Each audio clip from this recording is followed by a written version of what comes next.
pumped up, and he's looking like he's filling that spot, and he's really that telltale sign of turning these fights with that Bellica. 100%, man. Him in combination with this Bellica coming out of the dual lane has been the defining factor in a lot of Primal's big fights. Yes, we're able to see Seismic on the stepper pick, split up the team fight using the cage, maybe temple someone out with the stun, but the damage that has been consistently coming out of this lane F6 has been absolutely diabolical. Diabolical, criminal, whichever one you want to put down there. Still, the big orb prime is up. Primordial Fangtooth is slowly sticking down on that timer, so there's going to be a decision to be made. My God, I mean, look at the vision here. It's light up like the 4th of July on the side of this right-hand map, and it's going to be Lawbridge on the back foot, just getting pushed in by this Primal team. Appy had to show up onto the left, so at least he's able to push up that lane to kind of create some agency for him to be able to look towards this big orb prime. Oh shit, it says I'm playing Tarkov. But still, it's going to be the advantage of this team Primal. They've been just able to have all the CC, all the lockdown, and all the poke and the long-range engagement that they need to be able to get those picks. Yeah, I have to agree, and it feels like this squad may have an idea of how to solve the formula for the problem that Mythic has consistently been presenting to all of these teams. Why are you saying thank Jesus? Are they good in the 5v5? Yes, maybe even the best. So what if we don't give them the opportunity to 5v5? Right? Why isn't it letting me? 3 on top of Lauder? What if we send 4 to pick up Appy, and after you get these picks, or at least force it back, it's all Primal. All Primal indeed. I mean, they're just doing a great job. I mean, the Primal instincts, I may say, has just been unleashed since that 15-minute mark. They lost a couple fights for about 5 minutes, and they're like, you know what, let's reset. You know what our comp is here to do, be able to get those picks, and they've kind of switched to that and been able to do a great job. Grady needs to be a little bit careful. On the side of Team Mythic, they need to start getting some vision a little bit pushed up at these waves, because I'm gonna be honest, it's going to be the advantage of Team Primal here. They have the second Fangtooth. They have that out of combat movement speed, like we mentioned, so they're able to rotate to these fights. They really got to increase their bit rate, man. Holy, their bit rate is so low. This hurts my eyes. This might be the advantage that Team Mythic can use. Unstoppable. I mean, the name isn't making a lot of sense right now because Sneaks is putting a stop to it. He's going to be able to easily enough take the trade even into the utility. Wild Rush is going to be keyed up though, as Lawbear is still ready to rumble. Tether going to be offline. Blink will be utilized. That's going to be a key piece of utility for Lawbear now. I mean, this entire time, the rotation, and then it's going to give Team Primal here the straight advantage to go straight after this. But a little bit questionable play here. Zihi taking the entire breath. Have a great Saturday. Crazy gonna go lift and then hop back on and watch. Hey, have a good time lifting, man. If you're going for your best, for your PR, good luck, man. Into the soul storm, into the dirt. He goes, but they're not done. They're going to be used that. They're going to be looking to burst through the HP bar of Grady. He's low. He's looking like he's dead, but ultimately he's not. Gets the kill off the Lobber. Cure on Kira. Needed with the triple, and now we have Mythic playing for Primal. What was that call by Team Primal? Yes, your name is Primal, but that does not give you a debuff to the Primordial Fangtooth. They were low, looking at the engagement. Huge soul storm pulling 2. No way, she just got back from the gym. Let's go, Slim. That's something I need to do definitely, but I just don't have time. Huge shout out to Toasty on that Ziggs, being able to use that neuroregenesis there to be able to kind of fight with that, to be able to keep Grady alive. He comes back, heals up off the recap. Oh man, that is the Team Mythic we know. That is the 5v5 team fight that we were looking for. They secure the Primordial Fangtooth, looking towards his big orb prime. I'm going to be honest, but that felt more like a 6v4 than a 5v5. He, a very courteous guy, decided, hey, I've been contributing a lot to these team fights, so what if I just take myself out of it, right? I'm going to get myself nice and low. Yuri's going to be able to just proxy up this Soul Storm and make the kill significantly easier. As now, I want to check something. All 5 members playing in the Orb Prime pit. Matt, I'm going to be able to get there in time to get the smite as the right. I'm going to get myself nice and low. Yuri's going to be able to just... He's going to be able to lock down too. His team following up as that torn space will be able to save the life of the last 3. But that is Primordial and Prime off of 2 members. That is a good play. No, this is still blurry as well. Steal it, like you pointed out. God, they gotta up their bit rate, man. Fuck. Off 2 people, so they're now not as strong as a 5-man. They're going to need to be grouped up together to be able to utilize that. But there's still the advantage going towards Team Mythic. Here you go. they have that place. They have the War Prime. They so got it still up there. able to push, Bit they're rate. still able to Fuck. fight. It's just not going to be as potent as usual. Yeah, you know, we touched upon him a little bit earlier on. Sadly, Naps has been taking a lot of the spotlight, but that is still pure with the primordial blaze, right? If you don't prioritize him enough, man. he's gonna melt through your team, man. He doesn't care about how much health this Sephiroth has, how good he engage off the combination of this Bellica and Decker is. If you give him the opportunity every time, he's gonna take it. So they're definitely gonna have to keep eyes on him at least while these buffs remain. Oh man, we're gonna have to keep an eye on a lot. I mean, Lauber also still has it. It's going to be also applied on the Gideon as well. But a lot of their damage dealers, a lot of their big focus in towards engaging that backline is still there. It's going to be a little bit worrisome, a little bit of like a doomsday to kind of let them free cast in the back. Happy looking to try and get a solo. Bolo here, he's doing a lot of damage, and Sneak's gonna have to use that ultimate to try and get out of dodge. But my goodness, to trade in, he misses the blast fire early. Sneaks is in trouble. Might be able to pick up this kill. Might be a little bit worrisome because on the opposite end, they're just split pushing these waves. Oh man, Sneaks, my goodness, Abby, please, sir, it's gonna be a chase. You might be able to get him, and he's gonna be able to with this primordial blaze and the mobility. But my goodness, this one definitely is a clown card going around. He put down the ward because he wanted the boys to see it. As now, Mav, Sidesmith, are going to be looking to stifle some of the aggression coming out of their own jungle red side. It is not a safe space with Lauber. I'm probably very like the minority here, but when I can't, when I say I can't stand E squared. You don't like E squared? You don't like ego in F6? No, wait, I can't fight this. You definitely saw a little bit of commotion, but it is going to be T2's down. A lot of pressure being pushed into these lanes. No more T2s to be your saving grace. You already have one member down. How can you stop this? You're going to have to come out of a force of a fortitude that is unseen here as ready on this Lunar Finals best of 3 game 1. Lauber, though, going to be the one to be able to first push inside this dual lane in it. It's going to get utilized. The Cure Glaze continues. Cure's a nuts ADC. Pushing into the mid. This split today. It's going to force them to make a decision, right? Which way are you going to swing? Luckily, with the side flick of the waves, they're going to be able to send everyone mid, at least for the moment. Lauber going to be looking to get active as Appy is going to be on the top side. It looks like that was a colossal blow that did get utilized as the HP bars are starting to drop. This could be an engage here. Now coming out of Primal. It will be Mav onto the back end. Is going to have his eyes on Appy as this team fight. It's going to be just a run for the hills for this squad. In Mythic, Naps gets the kill on to Toasty, but Cure, man. at least turned into a 1-for-1 trade. I want to know which one that Cure uses. Look at the in-hit. Which augment, I mean. Makes Mav very dead. It's going to be Oh, shit. Does get it back. Vanilla does get utilized, and it's going to be a 3-to-1 trade going in favor of Primal. Forget defense. They're on the offensive. They just made one of the biggest mistakes for their team on Mythic. They ended up dying there when the primordial Faint Tooth is coming up. And what this does is they don't have a jungler as well. They don't have the big hunt. And that's going to be a big play on, but Abby's looking to turn this fight around. Now it's going to be able to force the blink here. Oh. And the damage is unseen. Z, though, is going to be pressured by Lauber, and he's going to be able to turn this fight around, be able to get a kill. And another mistake coming out from the opposite end of Primal. Tactical feed, as we like to call it. We let ourselves die so you will get confident. Dude, they're not doing Primal buff with 3 dead? Oh, because they lost people as well. Oh, no. These could get taken at any moment off of another push. Mythic, though, they'll have some time just before they're going to be back up. Same can be said for Primal. At the very least, you know, this blaze is going to be safe from both teams for just a bit. Oh, man. Got a little breath there, a little bit out. I mean, these guys just been fighting back and forth. Whew. I feel like they're going to end I gotta wake up, guys. 3 members, but they make a mistake. Then on the side, Primal's like, you know what? Hey, we might be able to have the advantage. Let's keep pushing. But they pushed a little bit too far, got picked out. Now it's just going to be back into that stalemate. You talked about these inhibs are low. That slow push up into that off lane by Appy was a big play. I would just suck the shit out of crazy. Hey, thanks for the follow. Thanks for the follow. Side of Mythic. Be a little bit safe, but Appy still playing with Thank you, cracked gladiator. Genesis Toasty doesn't have that. Well, here comes Grady. Oh my god, the Yuri dude. Appy?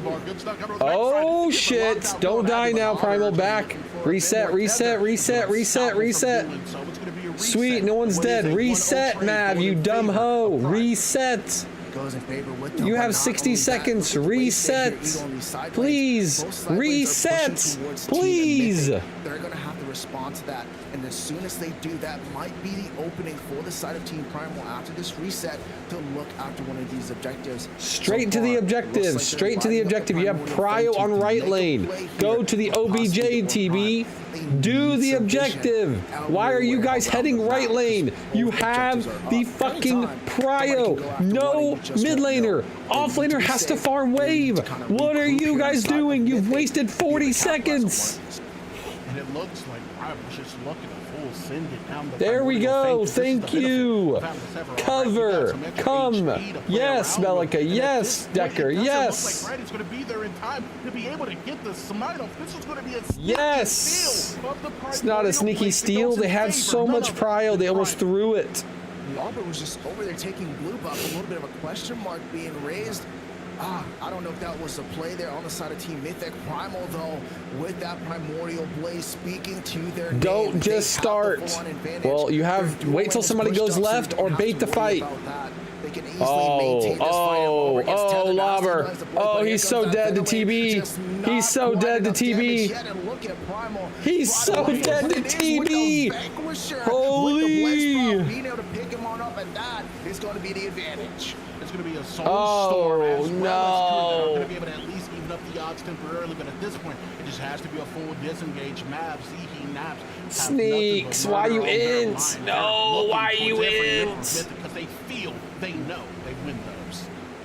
They do, especially with the primordial blaze here going on the side of Team Primal. They have the advantage in this fight, but it's still going to be a 50-50. There's a lot of low HP, a lot of resources spent. But look at this black hole being pushed on the map. And Oh, Zehe the forces black out the blink, hole! and Zehe might be dead here. They're gonna lose the He is fight. gonna be dead here. Mav Rapid knocked will away be the kill. the kill Oh, before he no. quickly makes his way out. That's going to be enough. To Well, Appy's dead. dissuade Naps this is popping team from off. making a play for the prime, as both teams are going to have multiple members in the fountain.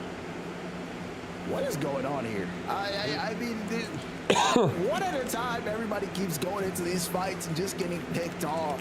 Primal gets an advantage, Mythic gets an advantage, and they just keep just throwing it back at each other.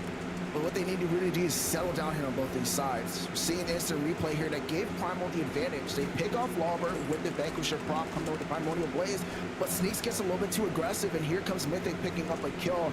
Grady's able to get out, and then once again they go back into that fight. Both these teams just need to take a look at this scoreboard again and be like, hey, it's still a close game. We need to kind of slow it down and look for the right opportunities. Mythic is not playing their game, and Primal's not either. Yeah, it feels like Primal has been doing really well at getting some of these picks off, right? We talked about a little bit earlier. Put a little extra pressure Fuck. on These are all Appy or BO5, right? No, like that BO3 team fight. until the finals. But the counter picks have still been coming up big, right? Because for some reason, you've seen Primal get a pick and then split up into like 2 and 3. Someone gets picked off, and now you're back to a 4v4, and you're a little bit less comfortable. I want to see Primal get a lockdown onto someone on Mythic, and then just we're death bowling as 5. Everyone within hands reach of each other. Let's walk into this prime pit. But talked about a little bit earlier with the composition, the Yuri ults, the Gideon Black Hole, it just makes it a little more difficult to do. Yeah, you pull them on in with the Yuri Soulstorm. You have a grouped up team. They can no longer get out of this black hole that you throw it on top of them. A lot of pull-in, a lot of CC. But still, it's going to be the favor of Mythic by taking down the timer on this Primordial Blaze. It's going to be the side of Primal that needs to kind of reassess how they're going to look at this Big Lord Prime. Wave states are going to be even for now. Still a lot of room, a lot of agency, a lot of play here to be made. It needs to be careful because Grady's looking, might be able to get a pick on size. Oh man, Soulstorm going to be utilized as that's going to be a blink that comes out of Seismic, and he's still looking here. Mavs though going to tell him to close his eyes as he's going to be looking to play. It's going to be 3 members on to the jungler, but look at all that HP. That's going to be 4 members that barely get to that 50% threshold. Is now the cavalry's going to ride in. Grady is going to be low. Grady is going to be dead as Naps. It's going to put him to Okay. sleep. Now going to be forced to use a Okay. escape, but that's 2 members down. Primal is on the hunt. Appy is going to be up next on the list. As Cure does get a little bit of kickback though onto the back end. It is going to be the case. They're going to create a little bit of space. Now going to be able to follow it up with some damage that comes out and puts Lopper down. Cure going to be the last mid-stand. Ulti comes out. Zehe's going to be low. Zehe's going to be dead. And oh my God, survives. This cannot be happening right now. Mythic playing out of their minds. Excuse me. Here, coming in clutch and happy with that, and they get the ace, the 5-man wipe. And look at those timers, Ego. They're looking to end this game. That left-hand side, that right-hand side is looking low, but look at this replay. Cure with the dicey. God.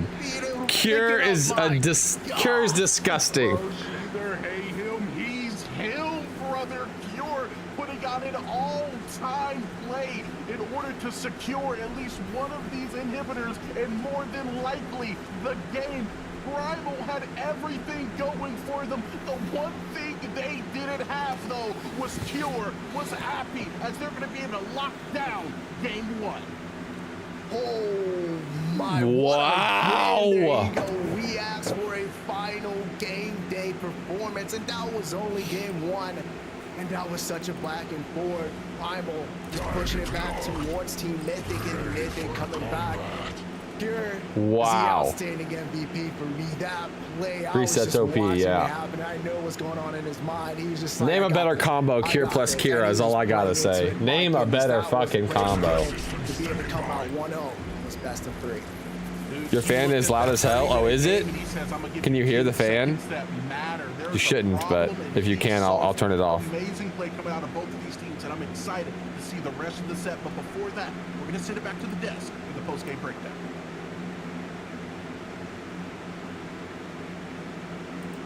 Hey, thank you so much, F6 and Ego. Oh, I don't know why you can hear it.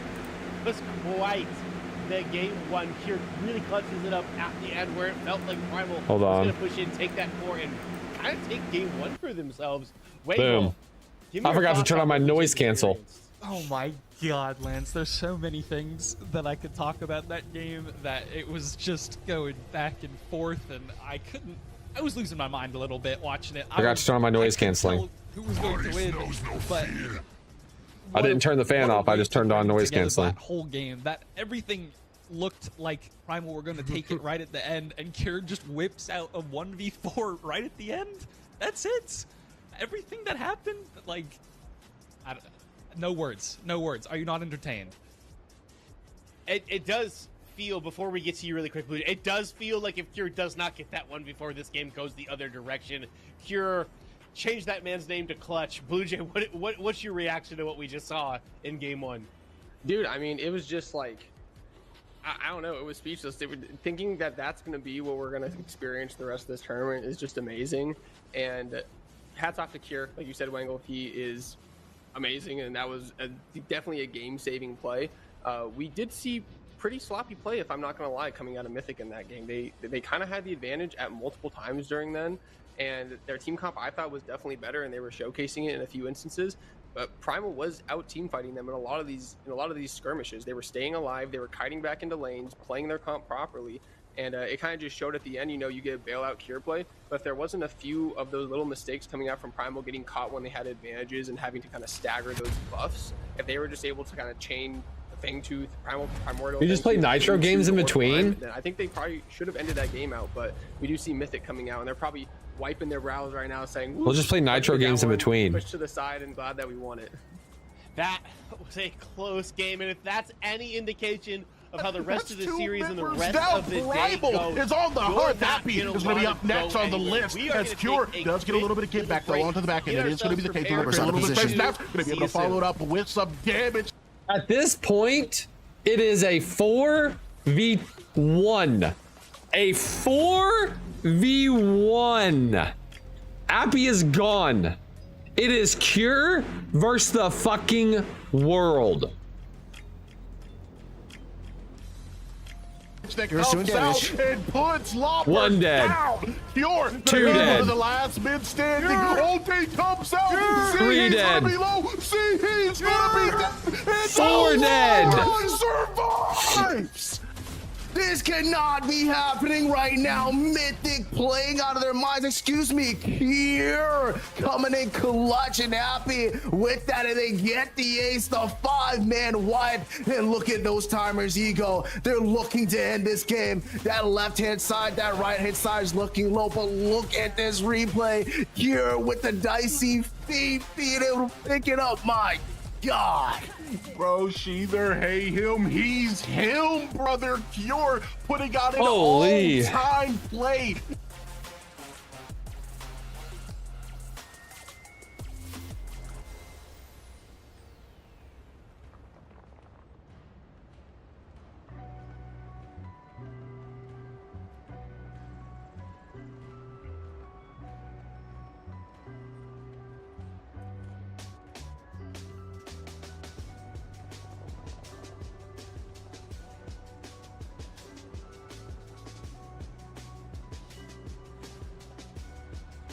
Pure 1v4 in Primal.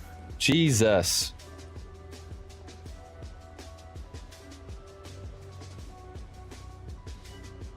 The pep talk I gave Kira last night paid off. Oh, did you give Kira a pep talk?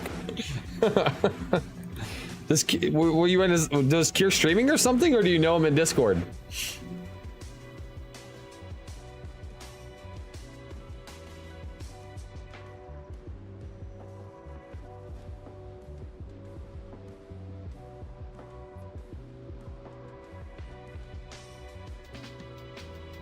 Twitter Spaces. Oh, Kira's on a Twitter Space? What the heck? What's the craziest thing you've seen in a predecessor tournament?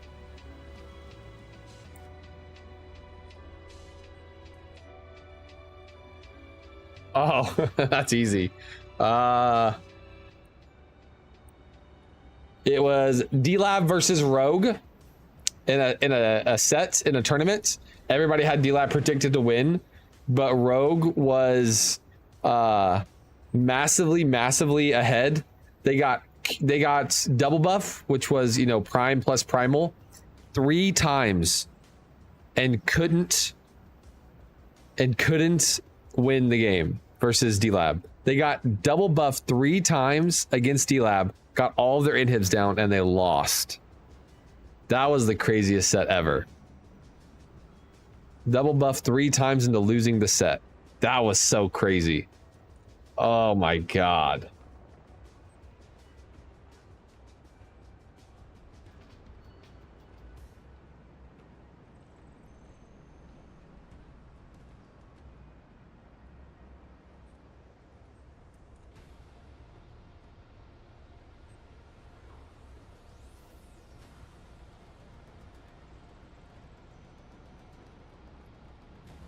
Three times, was it like a 40-minute game? Yeah, it was Kodak. It was a super long ass game.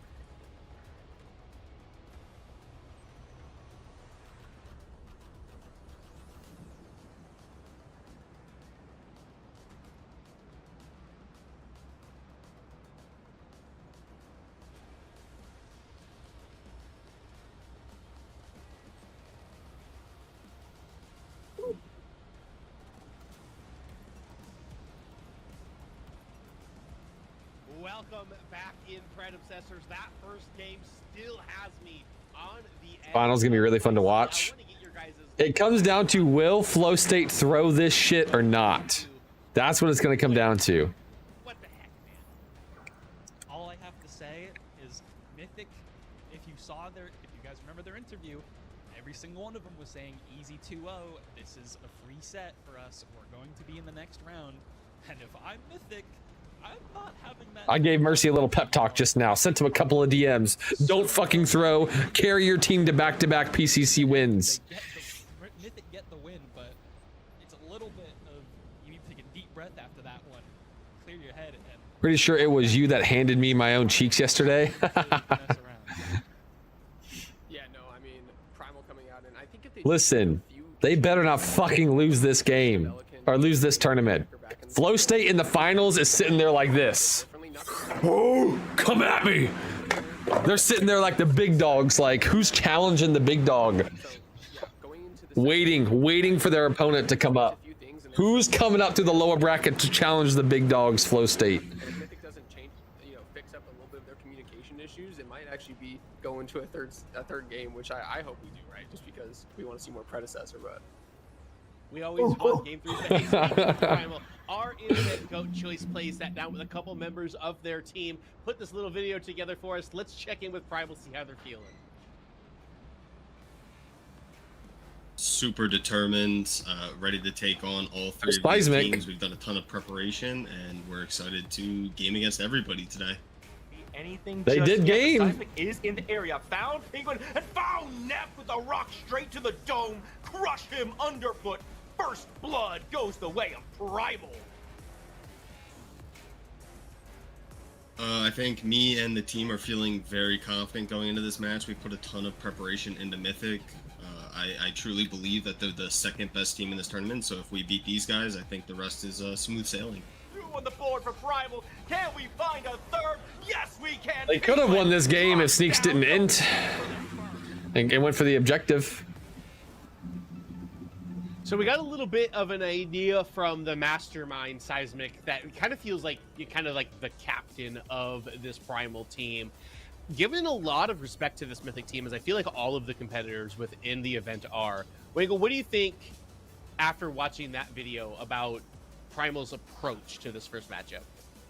I think they understood what they had to do. Like, we've mentioned it a couple times, but the quality of play in these competitive predecessor teams has just gotten better and better.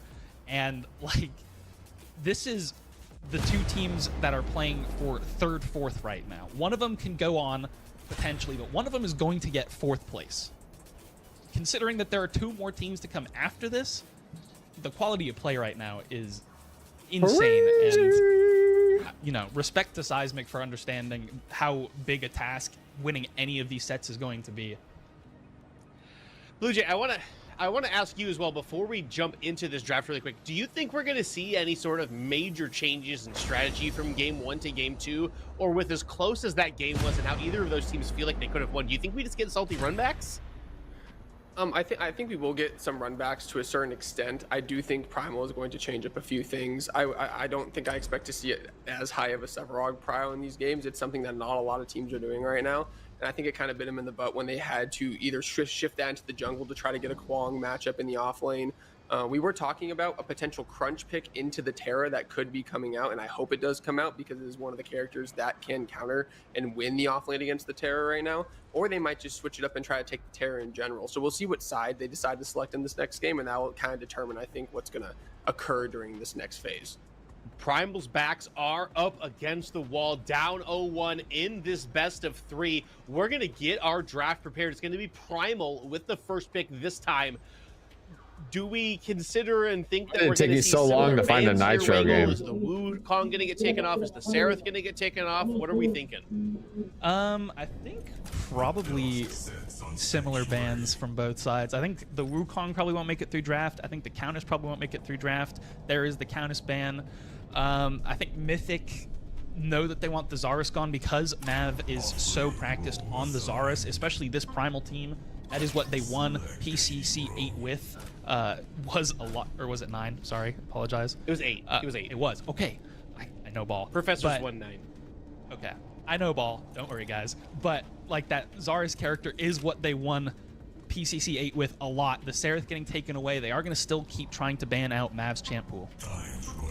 Yeah, and like you said, it'll be interesting if they ban the Zarus, or you still have the Yuri that's available, right? And that's what we saw with the first pick last game. Do we want to let that go over to the other side on Primal? Like you said, the Wukong, I would expect it to be banned out on the Primal side since I don't think they play it as much. And on the side of Mythic, they do really like that character. So yeah, there comes the Wukong. I would have been shocked if that got through the draft. But now for Mythic, they have a choice. Are we going to let the Zarus through, or are we going to let the Yuri through? And I think one of those two are going to be the bans, or they might just let both of them slide and say, hey, we'll take one or the other here, and just take that in the second pick. But I'm looking for one of those two bans to come out, and then Mythic probably counting and taking a Bellica. There's the Yuri ban. We'll see if Primal really wants to pry out that Zarus and see if Mythic did their homework.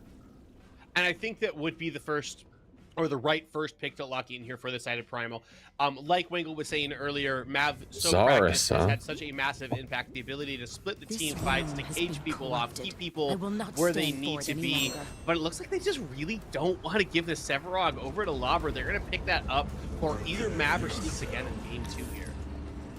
Yeah, they really want to pry the Sev. They want to take away Lobber's champ pool, picking the Sev early, banning the Countess.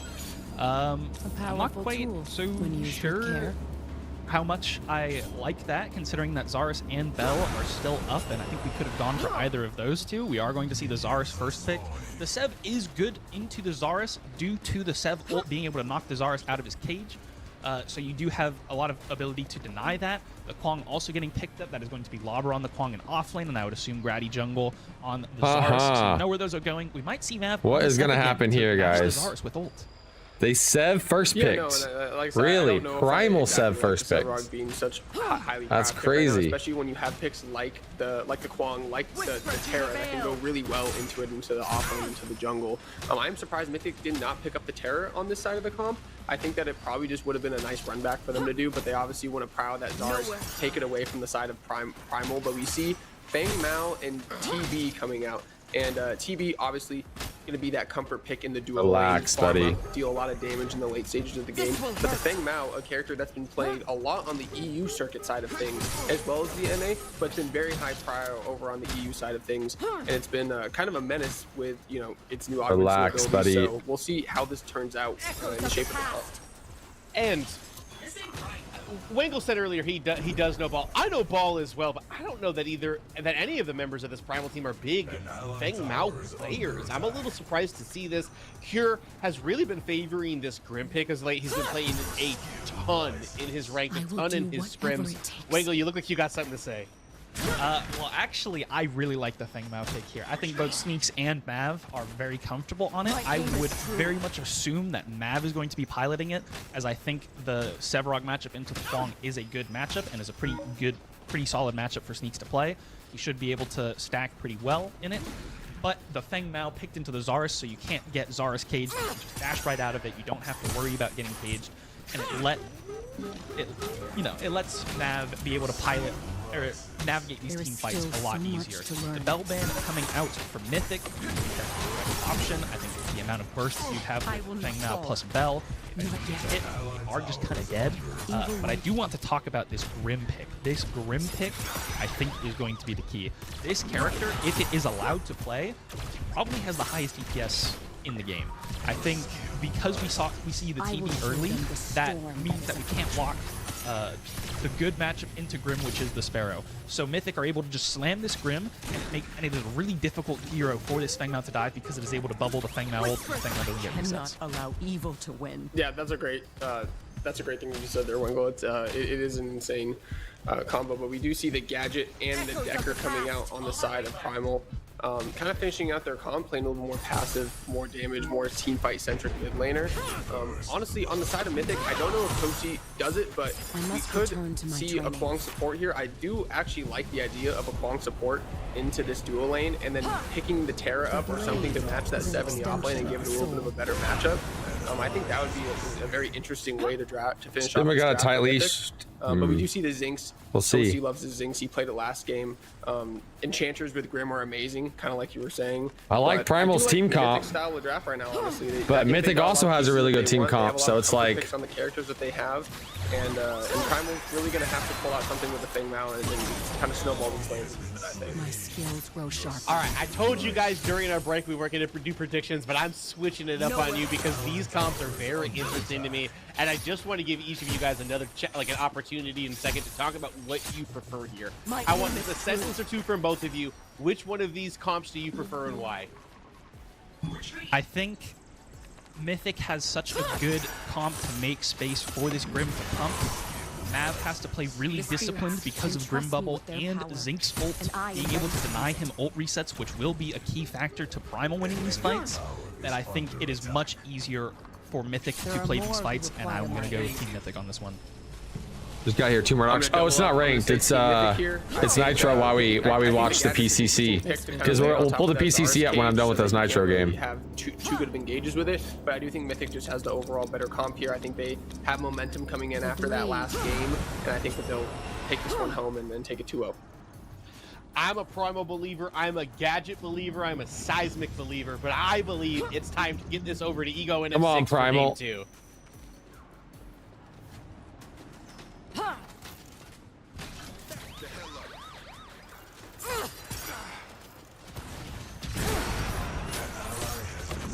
Game Gamers, you already know who it is in the cast booth. E Squared here to talk about this game 2 back against the wall for Primal as Mythic pulls off an extraordinary game 1 win F6. Are you ready for An the game? opportunity to hone your And I'm more than ready, baby. I mean, I'm just so pumped. Getting a phone call, one sec. First game. Hello? Here, just played it absolutely out of his mind at the last 20 seconds of the game, that last fight, to really determine where Team Mythic is going to stand. And like Wayne was saying on the desk, I'm going to draw back to the man of knowledge himself. This Grim character is really what I had my eye on. Magical damage we talked about and the balance changes here heading into the final series. This character is just so strong. DPS on him is enormous right now. Oh, 100%, man. The refrigerator with the blicky is an absolute problem Crazy. here in Sanctuary. He's able to pump so much damage if you don't get some divers or engagers on top of him. I'm expecting to see Feng Mao carry a bit of the burden as far as that goes. Sneaks, as we talked about a little bit on the desk, very comfortable on the pick, but he is definitely going to be a problem. It seems like Mythic is ready and prepped to just let him do his thing. Oh, 100%. I mean, especially when you think about the arm that he's going, right? He's going to be able to utilize into his bubble to be able to get that movement speed and also be able to get a little bit of health back. He's going to be able to trade a lot into any kind of CC to his way. If he's able to use that shield at the correct time, he's going to be able to out-trade anybody that really push towards him. Oh, 100%, man. And with the follow-up as well coming from Toasty, even when you do get on top of him, right, you have to fight through that ricochet. You're going to have to fight through that ulti. That's going to give him a literal second chance at life. And Mav, it's just going to have to, in general, fight for his life. We talked about it a little bit within the Grady with the early game invader Zarus. Running on Mav. Rolling. And as such, we're going to see Grady and Appy looking to abuse that here early. That's because he's starting his blue side here. Didn't want to lose out on the red or the blue, but he's gonna have to be able to contest it. And Grady on that Zarus is just gonna be able to bully him out of his own jungle, because if you look in the off lane, there's no contestation to be made. The wave is pushed up. Lauber has all the advantage, so Grady just gets to fight this for free. And now look at the rotation on in. Lauber's just gonna come in and get a roll. Subjugate is gonna come down, and a follow-up is gonna be enough. Grady, first blood. Board one time for the one time. And that's the strength of having a strong off lane, and I'm going to say it again because I said it in game 1. I didn't even use my judgment. I'm so focused. Early, you start to get those easy invades. Grady's taking Mavs. Grady knows that. And the Team Mythic knows that. You've seen them play throughout their mid and their off lane a lot, and they're being able to be successful throughout it here. And now he's going to be able to contest this one more time. He might be able to get it. It's going to be a hunt for hunt. And Grady steals away the red buff, the demon of the jungle. Somebody call the cops, because this is actually criminal. I'm gonna be honest, man. This team, the Primal, fearing the meteor right now because this squad of Mythic is coming down with force. They are winning every single lane. They're applying pressure in the jungle. This is the worst start possible for this Primal team. As Grady, it's just continuously looking to bully out this squad. It's gonna force a rotation from side to side. I mean, look at this. I mean, Grady's on the backhand here. He might be able to get him in the threshold for that pyramid damage. In the meantime, I think rotate. There's not much value to be gained. You'd be able to stop maybe the tower dive, but look how much you're losing on in the middle here. It's like you're just giving up stuff for free. Sneaks needs to back. Side's gonna have to back, and have a lot of just room to just. Oh, I dashed into it. And now Appy gonna be looking to use that torn space. Gonna be offline, but luckily enough for him, so will the subjugate, as they're not gonna be able to capitalize on that small misplay. We're gonna see something you don't see very often. There's gonna be a Sephiroth looking for an invade here as Mav is gonna, you know, just give a little tap through the jungle camp and then make his way out immediately as Grady is gonna be catching him over onto the river. Sides of Cappy both gonna be there as we're gonna have a little bit of a 2v2 skirmish that seems like it's gonna consistently go Mythic's way. No, let's go Mythic's way, all right. 100% right now. I mean, you saw Seb try to go and invade for that 2 camp, but Appy poked his head in. He's not going to be able to secure that. I have all 5 of our kills. Takes away yet another camp. Yeah, he has 5 deaths. His entire red side just going to be on cooldown. They have the timers, and they know where he's going to be at. He's going to be on that 5. There's going to be a lot of room for Grady to play around. He's going to clear his blue and be back on his red in time for this Feint Tooth, and he's going to have an experience lead. He's going to have a hunt lead as well, and he might be able to have his big hunt here even before the first Feint Tooth if he just keeps on farming this one. I'm gonna you know, just shorten the sentence and apply it to every single member on Mythic. It feels like they're just going to have a lead. They've dominated these waves so My far. team got You owned. can see Lobber here just forcing Sneaks underneath the tower as he's going to get the death. Oh, Lobber. Barely able to survive. It's going to miss out on a stacked double wave worth of XP here, man. He's not going to be able to do anything about it because Lobber is just chasing him around. But look at this, he's trying to use the wall to be able to get a tether, and he does, but not quite enough damage. Oh man, this off lane is just completely being dominated by Lobber. The play is being made, and everywhere else, like you were pointing about, Mythic control here, man. I mean, they're playing very comfortable off of game one. You're seeing their confidence in it, and it's going to be Seismic once again being able to force out Kanapi, secure the kill, and he does with the boulder from the sky, and that's another kill. And now even more aggression inside the blue side jungle. It's going to be Mav looking for the invade. He's going to have Caps and Zihi to be able to follow him up, but as that duel lane starts to corral over, Mav once again is just going to be forced to watch as Grady is playing for his camps. This is not your jungle, this is our jungle, comrade.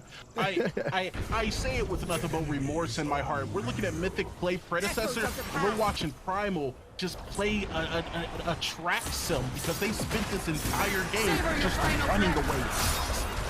You're running away and running to try and keep up, and that's not ever where you want to be, because what you're doing is you're giving up tempo. You're giving up the speed of play that you want to make, and you're just not able to make it. Right now, Mythic in complete obscene control of this map. Over and over again, Grady's been able to get free invades. This is giving him the XP lead against the Sev, and that's not what you want against the Sev. Meanwhile, in the dual lane, we haven't seen too much kill potential just quite yet, but we're seeing the trades going in the favor of Toasty and Cure. We're really seeing the damage that this Cure can output. They get control over dual lane. Not a lot that this team, Primal, can do, and this might be a trade that's going to be the best way that Mythic and Primal could kind of get into this trade. What's up, babe? As you said, man, it is the best thing they can do, right? It looks like a handshake on the surface, but it kind of feels like in this moment for Primal, it's just the best that they can get in this instance. It's going to be the hunt that goes through as it does become a 1-for-1. Appy going to be a little bit caught out here as Colossal Blow's going to reset his torrent space. Blink going to be utilized to create a little bit of space, but Sneaks onto the back end. It's going to be looking to run him down, but onto the backside. Grady is now going to add himself into the equation as Appy survives. What a great peel coming out of Grady there. They instantly take the Feint Tooth and rotate on over. That is what I want from any teammate in my games. Just exceptional play going on. Appy, though, being forced to utilize the blink, going to put him in a tough spot in that mid lane. Good thing he's a Gideon, though. He's got that corner space, or some people like to call it the clown car, especially when you're trying to get out of those dicey situations in those pits. But it's a 1-to-1 objective trade. Going to be a long-term advantage, though, towards the side of Team Mythic. With that and this is what is so different from other modes than predecessor. This early game matters so much, and still within the confines of it. I'm talking level 1, as you saw. You can still be so aggressive. No, you're not. And force the opposition. It's okay. You don't get the enjoyment like I do. Or prile that your lanes have established. Love you guys. Have fun at the play. When you can't. We get exactly what we've been looking at so far. Almost 10 minutes into this game, Mythic has just taken a commanding lead of the only thing that's guaranteed, and that's going to be the early game. As Lobber looks like in that off lane, bye. Come give me a hug. He's going to be able to get away easily enough. This mid may be losing a play. Maybe losing a play, but like you were pointing out, the early game, right? I mean, the early game comp definitely goes towards Team Mythic, definitely towards their play style, definitely aggressive nature. As you can see, Grady being aggressive once again, like in game number 1 inside the jungle. Being a little bit more successful in my eyes, though, if I might say. But it's this big mini prime here that might be a big factor. They can utilize this to get a plate or two that might be able to keep this team Primal inside this game, give them a little bit more economy shift. But the Coliseum is up. Might be a potential to play here, but might not look towards it. It is a 3v2. All right, I'm back. They'll just shy away, get back to their camps. There's a lot of room, though, into this game. There's only a 2-kill advantage towards Team Mythic. It seems like they're playing clear here, Ego. I mean, the clear as day, right? Blue skies out, sun shining. Like they to go on a picnic. But I mean, there's still some advantage here for Primal to come back in. They are a late scaling team, so they might be able to find themselves a good pick toward one of these objectives that might change the fight. Most definitely is. Now, Mav makes yet another rotation onto the solo lane. The Colossal Blow going to immediately come through. Maybe a little bit of a miscommunication here. We're going to see a blink through coming from Sneak's Grady. Coming onto the backside, we could see a Coliseum come down here. Oh, Earthshatter is no! Gonna be offline as Lobber is going to just off Sneaks. It's going to be a hot pursuit onto the set. The Coliseum is going to come down, and Appy is going to put Mav down as well. The kill lead is extended to 4 for Mythic. What's up? No way you're spraying in game 2 here, Grady. That's diabolical, my boy. But I mean, he knew he had the kill there. He knew that as long as he played that space, Coliseum up, no blink on the map, just couldn't know where to go. That's another 2 kills over towards the side of Mythic. When you think about it, that was looking a little bit dicey. Primal kind of had the first engagement, but what a rotation. And a real big point out to here, why Gideon's so good into that gadget is because he has the room to roam. He's able to clear the gadget due to just how his abilities work, and he's able to use that torn space to really get that early edge. That creates so much space and confidence for Team Mythic to play on a lot of these side lanes that allows for them to be this healthy. And I like to call that the Pilgrim play style, right? Anywhere you are can be home, and Appy excels in it. I think that is what makes him, as a player, so entertaining to watch, right? Because, you know, all these fights, he's going to find a way to be included and make an impact. Impact indeed, and that's what we want from everybody else. Going to be a nice little reset here. Here you go. Second Fang Tooth coming on up. Looks like the play needs to be made. Grady's going to be looking to clear his blue side. We'll make it a little bit delayed, but he should be on his red side by the time the second Fang Tooth spawns. Question is, how is Primal going to answer this? They need to get a Fang Tooth to stop that 3 Fang Tooth Monty. They're going to need to be able to control this pit. They have the vision right now, as you can see on this left-hand side. They're controlling that vision. But on this reset, Toasty's going to have his wards up. He should be able to start to contest this vision and kind of escalate how much knowledge that Primal's going to get in towards this Fang Tooth. Oh, 100%, and you can already see he's going to be walking through with the backup, just in case someone for Primal's feel a little antsy. They might want to contest. As such, though, I want to kind of touch on the question you answered already partially. How is Primal going to be able to contest this? They have access to the Tesla Dome. They have Decker to be able to create some space. Subjugate is a cool little tempo tool, not as good, though, as the Colossal Blow. They need to break up this engagement somehow, because right now, Mythic is just strong, and even worse, they're confident. They don't know the HP here. Nobody's been able to get a sight on it, and that's a 3 Fang Tooth going towards the side of Mythic. That's their second one. Getting the second Fang Tooth, giving them out of combat movement speed. In the meantime, though, I think they were expecting to just not get that Fang Tooth. They left Sneaks on the opposite end to be able to split push, to be able to at least trade out the T1s, get him some XP to be able to get back into this fight. But a big thing I'm worried about here, Ego, on top of this Fang Mount, is the fact that his augment, he went into the trading with his autumns. Yes, they do 5% less damage, and he does 5% more, but I feel like the Earth Shatter within the knockup, that augment just kind of gives a little bit more utility into those team fights. If you don't get the execute, at least you get some CC. So I'm a little bit worried about how he's going to be able to contribute into those fights. I have to agree with you, man. Like, I have no contention, no devil's advocate here. I don't like ever leaving CC on the table. The best way to play the game, in my opinion, is to keep the other team from being able to do so. And that's something we saw was very potent for this squad within the last game. It's now Q or Toasty going to be playing a little bit of bully ball. They're going to be walking down. Naps Vitale will be utilized onto Cure. Going to be able to bring him to about that 60% threshold, but some healing will be there to follow up. Speaking of which, there's going to be 3 members following up Mav out of his own jungle. The disrespect is getting a little bit obscene. Obscene? It's ridiculous at this point, Ego. I mean, the man's not been able to get any type of a farm inside his red side. Let me kill minions, man. I'm upset. Please. Like, just let me, a couple of them. Pure, though. Dual Lane is going to be able to get a kill off screen, make it a double, as he's going to be able to get a lockdown onto Naps as well as Z here. Now Epoch going to be utilized in order by Seismic. Just a couple of moments. Tesla Dome is going to come down as now Lobber is going to be looking for a way out, but what he's going to find is Seismic on the backline. Blink will buy him just enough space to get away. However, he's not going to fully disengage over the top, and it is now going to be a black hole that comes down, locking away Mav, as the Coliseum will force Sneaks to disengage a 1-on-1 trade near the mid. Oh, that's 2 stacks to the Coliseum as well. That's a 10 extra power. Just going over towards Grady, going into that scaling into that late game type of mentality. He's going to be a force to be reckoned with if he keeps getting these stacks. But great play there Lauber a little bit too overextended. But let's point out Cure again making another play there inside the dual lane, just getting that double. I mean, the man just seems like he's playing different on this finals game day weekend. We didn't see too much highlight from him in the preliminaries, just not too much to really kind of make a stake. But man, today, especially in this first game series, he's looking like he wants to win. And if he has to carry this team Mythic, he's gonna do it. Oh, man, most definitely. I'm going to make a little bit of an egregious statement, dude. Call me crispy clean because I'm going to give him a little bit of glaze here, brother. He looks just like the best carry that I've seen in prelims, NA and EU off of this last game coming into this one. The confidence, the swagger, but not only that, the results he is pumping out on these carries have been phenomenal. And it's a large part of what has given Mythic this much of a lead. They can be confident that this dual lane with Cure is going to, at the very least, be stable. Stable indeed. Mav, I'm trying to find, just get a little bit of get back by this 5K from Grady. He might be able to steal some, but still not enough room to grow because he puts himself in a bad spot. There's going to be a rotation coming on in a little bit too late. Can't take this fight to 3v2, but maybe they have the damage trade. But here comes Appy. The rest of Team Mythic is going to be side of Primal that needs to get out of dodge, be able to save some grace. Yeah, you're seeing them gravitate over here towards the river as they kind of float mid as well on the side of Primal. They want every advantage they can get in that tower. It's going to be able to provide just that.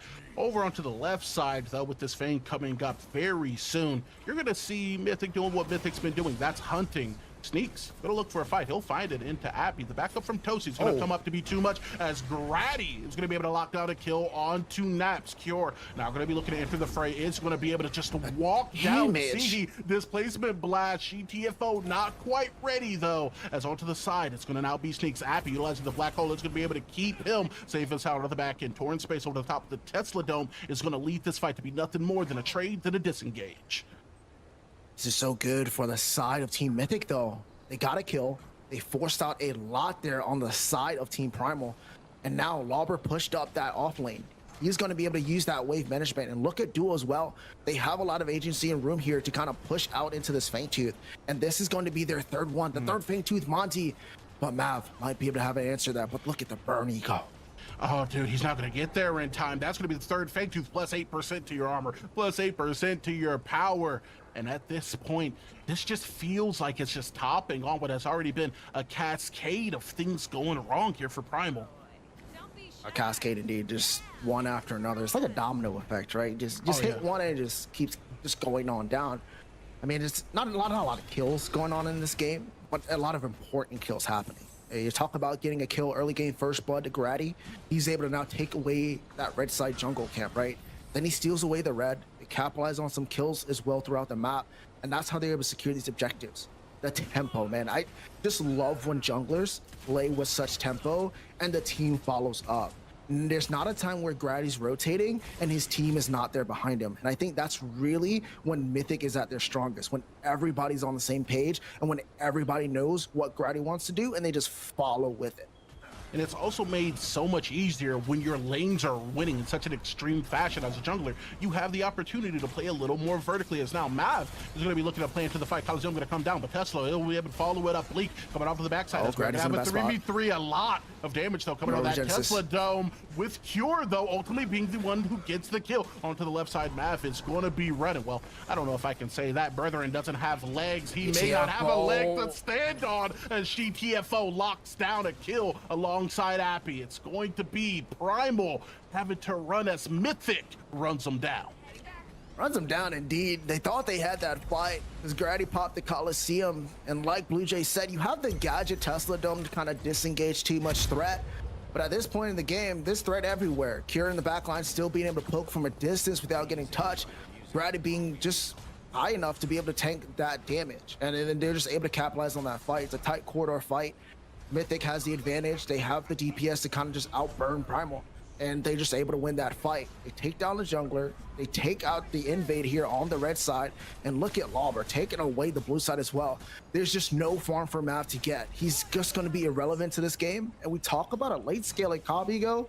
It's going to be even later. Like, I mean, talking about midnight, 1 a.m., 2 a.m. type of scale.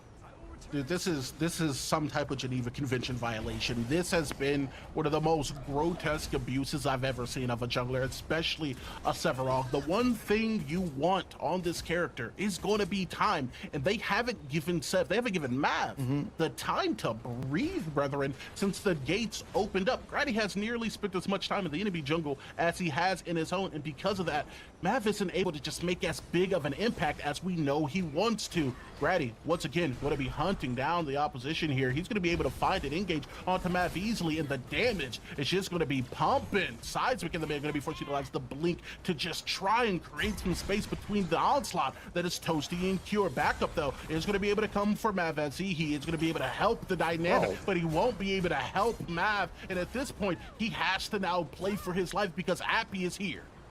Oh my god, the stasis ball actually does hit, forces the blink, but here comes Sneaks. Earthshatter does not hit, and this is going to be the death of Sneaks, and he's gonna have to pay for that one. Dude, Z, he naps. This team is in absolute shambles. TDM, no matter where you put the camera, it's looking mythic in every way. No one put Seismic in the corner. Cure decides to put him in the ground. That's going to be a double to the carry. And they just still keep pushing these lanes. There's nobody to answer. Everybody down. And Grady was just running at Mav since the tier 1. They couldn't stop him. This Mythic team is looking unstoppable. Ego. Cure gets the double. Everywhere, like you said on the map, is just looking like fight after fight after fight. Hey, and it's going to be Mythic winning all of them. At this point, as a caster, I'm at a loss for words here. This has been a complete domination thus far coming out of Mythic. And what started as a molehill is starting to look a little bit like Mount Everest. This is such a tough game to climb back into, not only because the passage the Fangtooth has provided, but because the gold and XP differential, it's helped compound and build. And from minute 1 of this game, Mythic has just not let off the gas. I mean, you know, this is part of the time where we have a little bit of downtime, right, heading into these big objectives, and we like to kind of restate what's happening throughout this game for the viewers here that haven't been here the entire time, but it is what you've been seeing, a complete dominance showing here from Mythic. And I think the really big part is it's just that early invade. And I just think it was just so important to get Grady at a confident level of just like, hey, I can do whatever I want. And they followed with that. Lauber winning that off lane, and just kept steamrolling after that. We talk about that domino effect, and this is what we're seeing here, ladies and gentlemen. Primordial Fangtooth, no contestation here. Mav on the other side of the map. Appy, gonna have to be a little bit careful though. He's in a little world of hurt. They're getting a CC off, that might be it. But Primordial Blaze, Primordial Fangtooth secured by this team Mythic, heading on over to Primal, trying to find an answer. Oh man, and being able to have this Primordial Blaze for this side is actually pretty huge, as now over the top end, it's going to be an engage. Cure going to be put in a tough spot, as now Appy is going to make it a little bit tougher on the opposition. Black Hole is going to catch one, but a shutdown on the Cure is going to be able to come out of seismic space, being played by Grady, who's going to be looking towards map, but the Primordial Blaze does definitely turn up the temperature, as this team in Mythic is now getting melted through. It's going to be Appy ultimately who does get a kill here onto Zihi, and what is a 2-for-2 trade, but this is the best case for Primal at this moment. Grady, Lauber going to be looking over towards map. Blastfire is going to be able to create a little bit of space, but it may not be enough. Spear of Veneer is going to send that boy pretty far on the horizon. It's going to be Math back in base. They stole that without Mav being there. What a contestation there. What a play coming out of Primal, but they still lose 4 members. Gonna be Mythic still ended up with the win on that one, but that was such a huge delay of game there for the side of Primal. They're able to get a little bit more room to play around with, a little bit more farm to get to that late game that we were talking about. But man, that was probably the biggest play that they're ever going to get. But they still lose out here, possibly on this big Orb Prime. They have members up, but Mav is still down for a long time. I mean, you've said it in the past, right? That Primal Blaze helps you win fights. The Orb Prime, though, it helps you win games. Being able to take down those objectives with that additional pressure provided by the super or enhanced minions, I should say, is still going to be very threatening for this team. Seismic, Zihi, they're going to be looking for a miracle play here, as Lauber is going to be looking to zone off the 3 members over to the backside. Tesla Dome does get used in order to get a pick. We do see the team fight now devolve onto the bottom side. It's going to be a ventilate that comes up, sneaks onto the engage onto the backside. Is going to be able to help do some degree of damage, but the subjugate is going to completely split split the fight off. It's going to knock multiple members back with the colossal blow, as it seems like Sneaks and the rest of this team does not want to fight anymore. They don't indeed. McGrady's still looking for a rune to be able to use that Coliseum. They pick up the Orb Prime this time. No steal coming out of nowhere from the side of Primal. So they're going to be a little bit on the backside here. It's going to be all members. Wave's going to be pushed up inside the duo, so there might be some potential threat if Grady's able to push up that wave. But they're going to have the advantage here. They might be able to take away some T2s. The real question is Primal going to be able to defend one more time like they did in game one? They were able to. But we're going to see how this one plays out. Hey, man, the real Primal fans, it's time for you to stand up in the comments. You got to stake your claim as Mythic. Is going to be looking to put a bow on this one sooner rather than later. Pressure applied from the left and mid. But now it's going to be turned into a fight. Colossal blow into the black hole. It's going to be able to buy them a little bit of space as Grady is going to be buying Naps a ticket back to base. He was thirsty for the kill, so they had to send him back to the fountain. Oh man, what a great play there. Neurogenesis was popped, so they couldn't burst down Cure there right away. Great rotation from Grady from the dual lane. Stop that split push to help his team on out. 2 inhibs down. They're not going to be able to push it for any more here just quite yet because of that wave inside off lane. But that was a great play there. Mav almost was able to turn that fight, but there was just no damage behind him. But this might be where Mythic's going to be able to kind of close this game out. But they can't make another mistake. They can't make this Primordial Fangtooth go into the way of a Team Primal. Mythic needs to be able to secure it and then push to end this game. But if they don't, there's a lot of late game still left for this type of Team Primal to come back in. I'm gonna say a sentence that no Primal player nor fan is gonna like. You're just backed with 3,000 gold nearly. I think it was about 2,892 last time I gave it a little bit of a check. And now he's gonna be coming back that much more powerful, right? That is basically a full item at this threshold of the game. And with his damage, with the front line and space secure that we've been seeing out of Grady, out of the entirety of this composition really, this next fight is gonna be extremely difficult for Primal. Oh, more than that. Not even just the back from Cure, right, Ego? If you look at the inhibs that they took down, it's going to be the left and the mid inhib, which allows for these super minion waves to push on in. And what this does for Team Mythic is they don't have to worry about pushing waves. It's going to naturally push for them. So all they have to do is play around the space, and this might be it.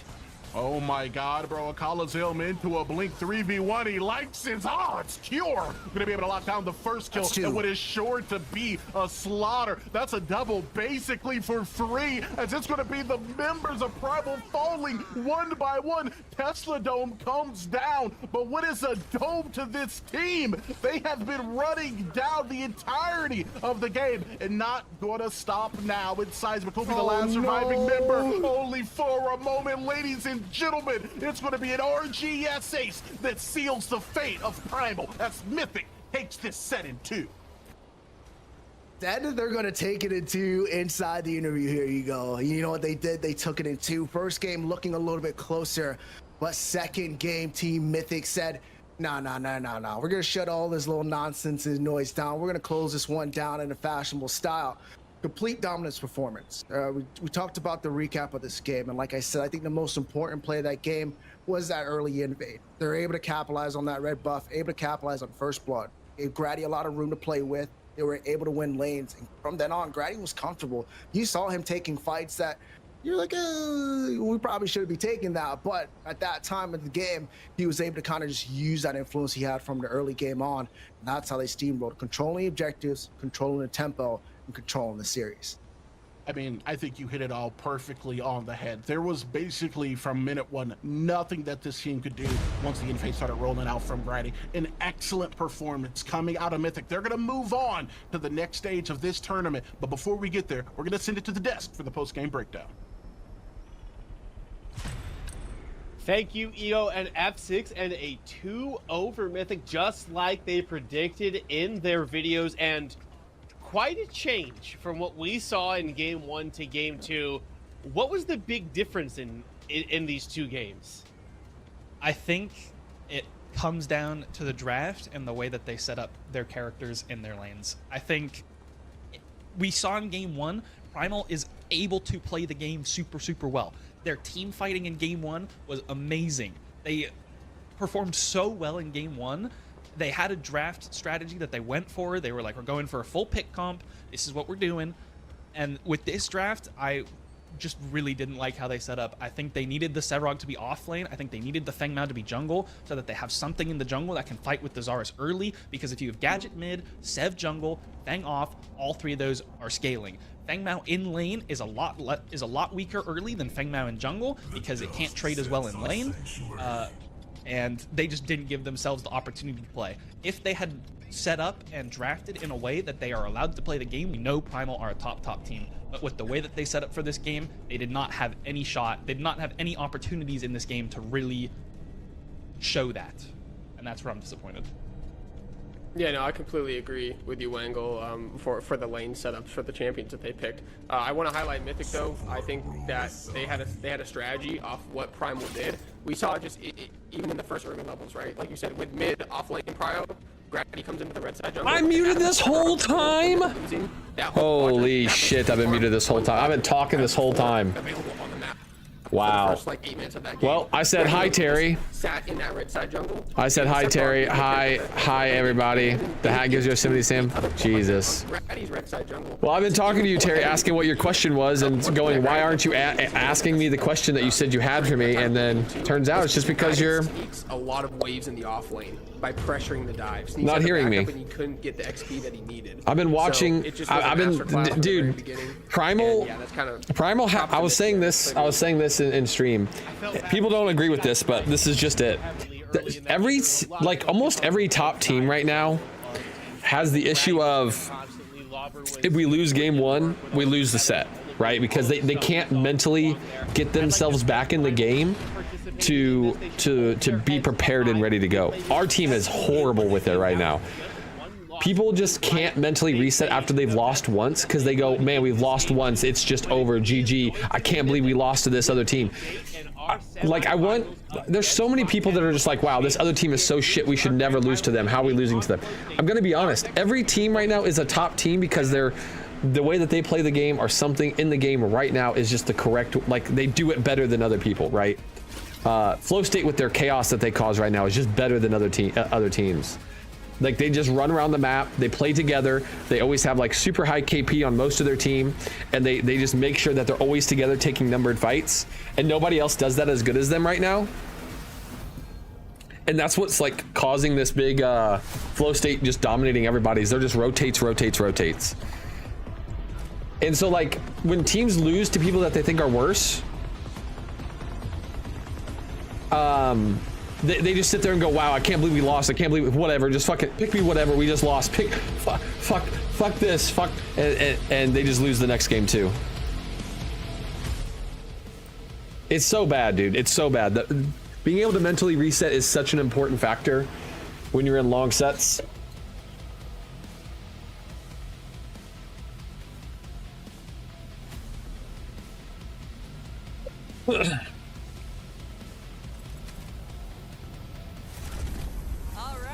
Any given Sunday, any team can win any given Sunday. Yes, true. So question is, Oggs, do you have a firm grasp on how to play them? Because I don't, but I only have like 30 games on the patch. How many games do you think it takes? It takes a lot of games. There was 140 Oggs added to the game, man. Do I have a firm grasp on them? I think I do, but do I know for sure? No, I don't.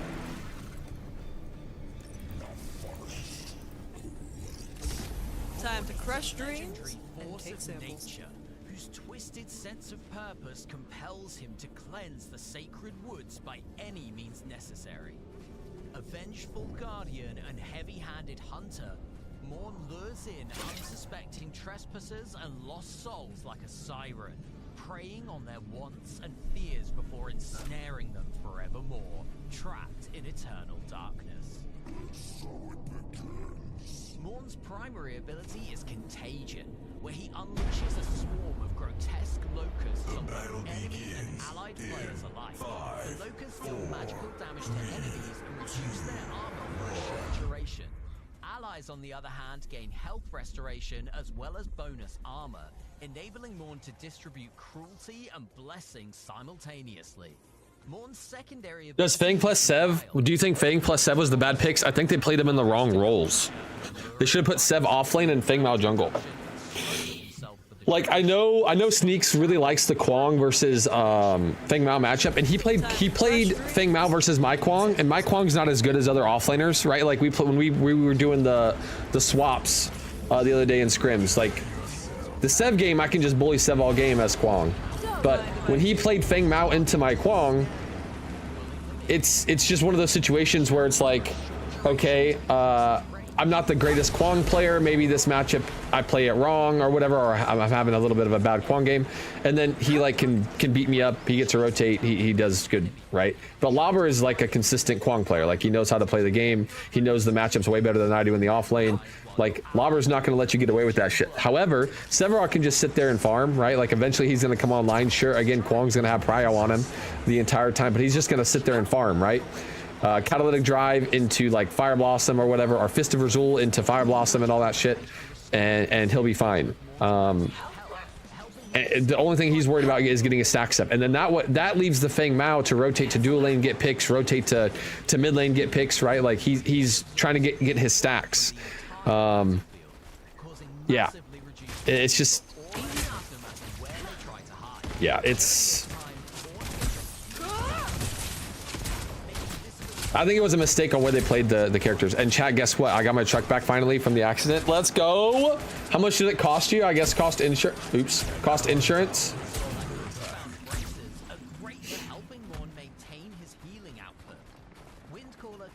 Just blast hit this. Easy now. Take up the mantle of the PlayStation. Oh yes. Now I see. Hit it, or I'm going to. Jesus.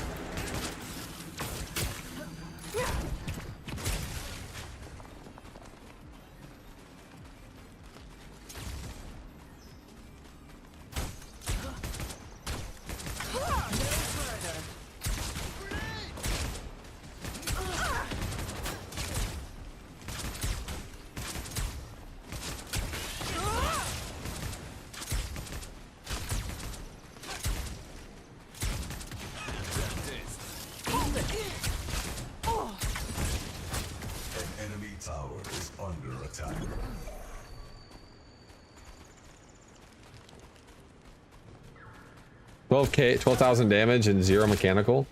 You didn't have any mechanical issues after an accident that caused $12,000 worth of body damage. Oh. $0 mechanical. That's wild. What kind of truck is it? Obviously a Chevy.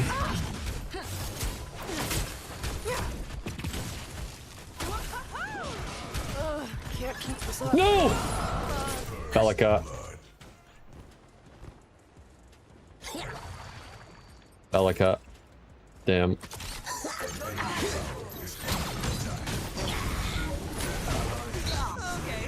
They're mad.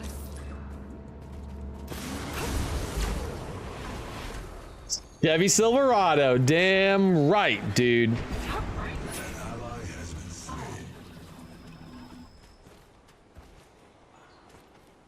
Is able to drive it home. Damn right it's a Chevy Silverado, because Chevy is king. Although I don't have a Chevy.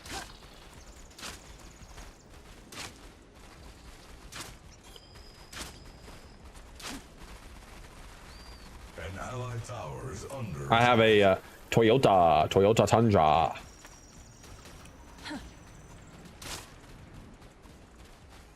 An allied tower is under 2022 Toyota Tundra.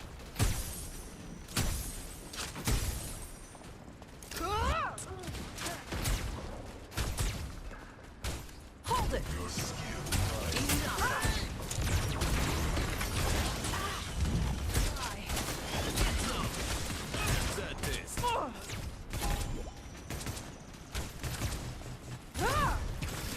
Damn.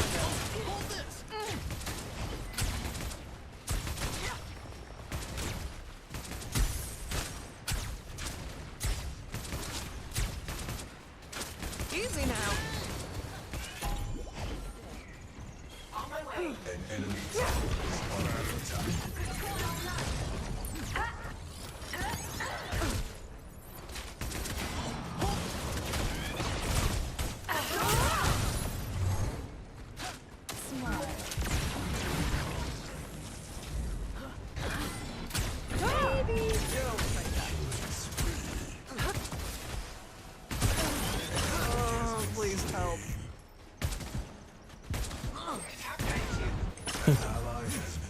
Oh, this Kira.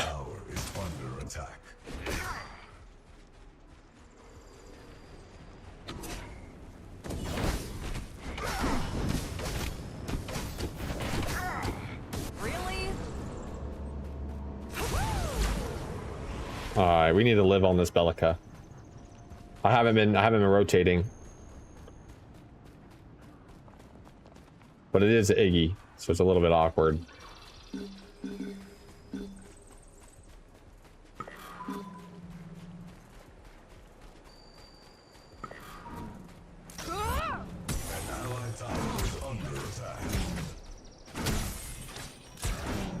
Hold it. Enough. That's ready to drop.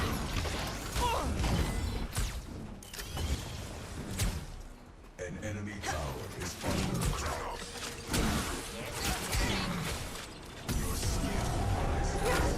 Getting there. Catch this.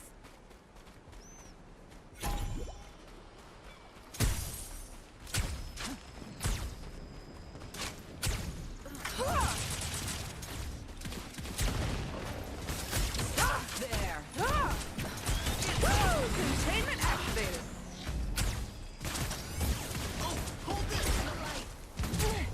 Fuck, I keep missing.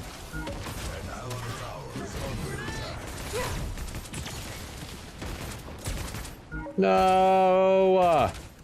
I got you a kill if you just follow the fucking ping, man.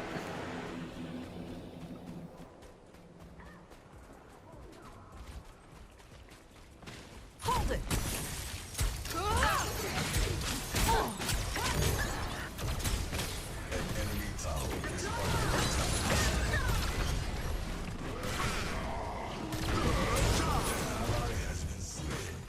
Oh my god.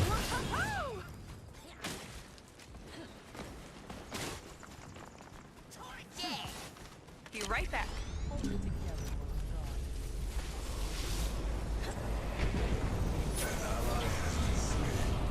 Don't mind if I do.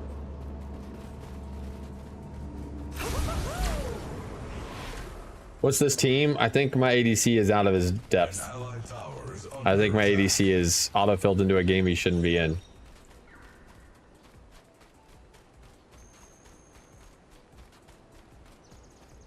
This ain't right.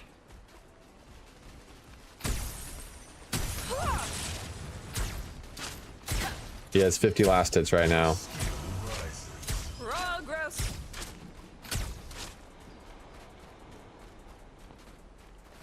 On my way, man. An enemy tower is under attack.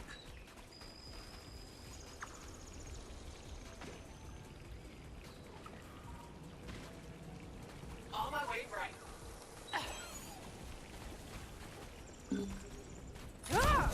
Easy now.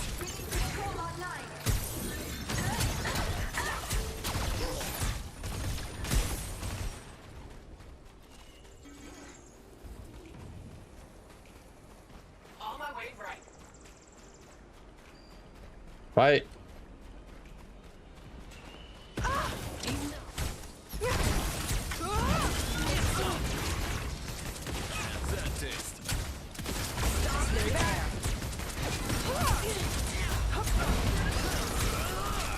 We are good together.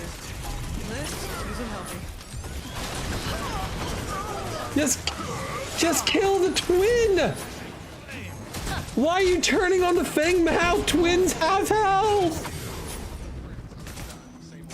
Brother, just kill the Twin Blast. Why are you turning to Fang Mao? Twin Blast is half health and he's shooting you in the back of the head. Just trade 2 for 2. Fuck!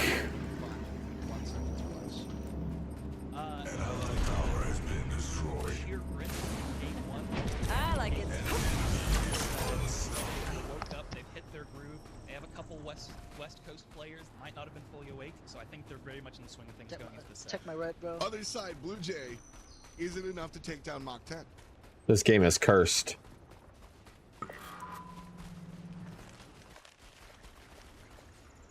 An enemy tower is under attack. Your skill Evolution.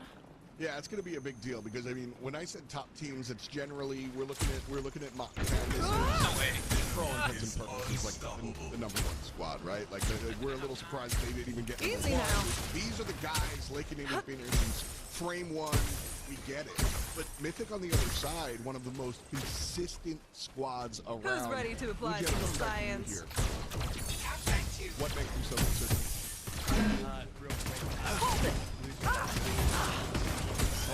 Oh, rip that. All right, so you know what?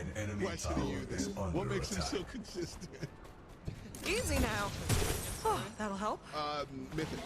Why? Because they consistently find themselves forced that always one, but their always 1, 2, 3, 4. Yeah, they usually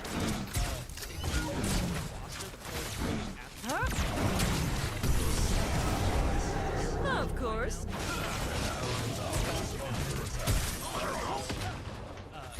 Easy now. Oh, Kira ults on the corner.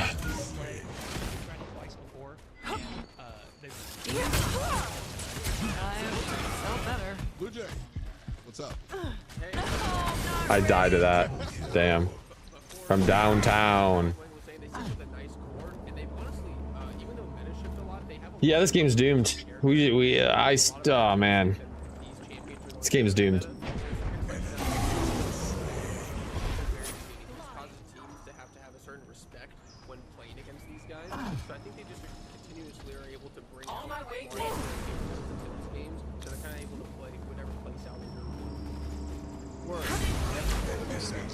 Wide champ pool, I think, is one of the biggest things when it comes down when you're playing any MOBA. You know, we just patched. You Are they? able to swivel and deal. No, they're not. Change things up. They're not drafting yet. I'm gonna be not nice here, dude. I'm gonna be not nice, dude. Ratty, North. A lot of people say it's a downgrade. Who wants this one? You agree? Who wants this one? Y'all can, you can choose who takes this one. Because I've heard that Grady from North is a downgrade from Mythic. Easy now. Yes, science. I think that is a pretty. That's the nicer way to say it. Is that no? that is not. I don't think that that's insane take. I think.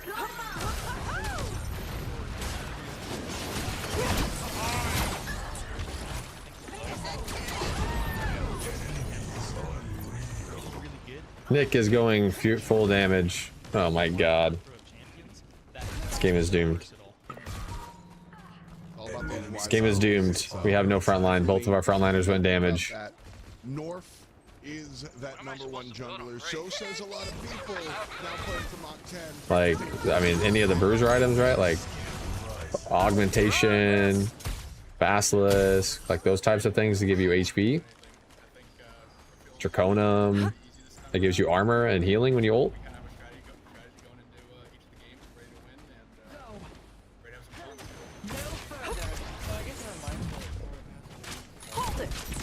Easy now. Oh, ouch. Haha, rough science.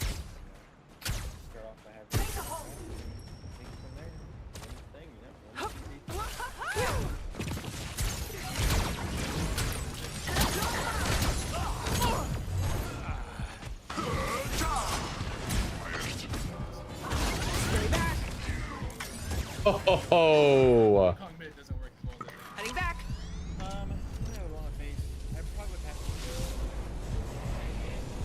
Stream looks really good. Thank you. I like it.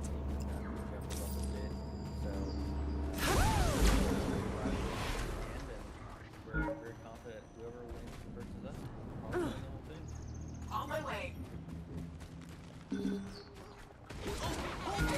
Both Wallabies and the Lakenator say straight up and down, listen, we want to play. Easy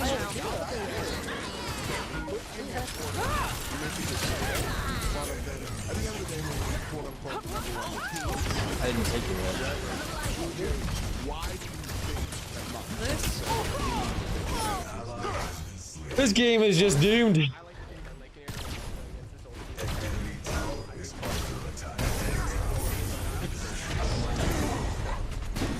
I was holding my stun on the Muriel because I thought TB was gonna come back, so I was waiting, and then TB did come back. He just went up and around. I must resupply. Time to rest. I will rejoin you soon.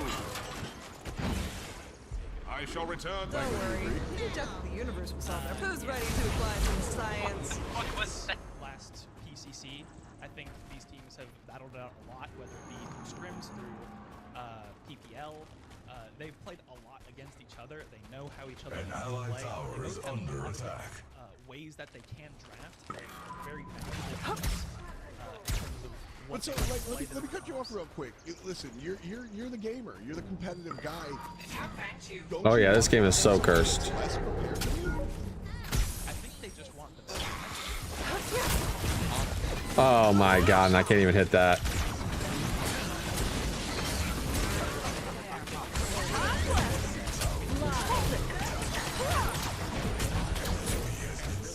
Nice, we hit one. It was a ricochet, but we hit it. Easy now. I mean, I'm not getting ahead of myself,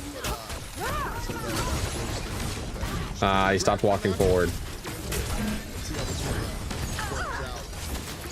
AJ, you were talking before about how this draft can be a little bit more contested than the last round. Probably doing whatever. We saw that right back. I mean, we saw some wild stuff going on earlier.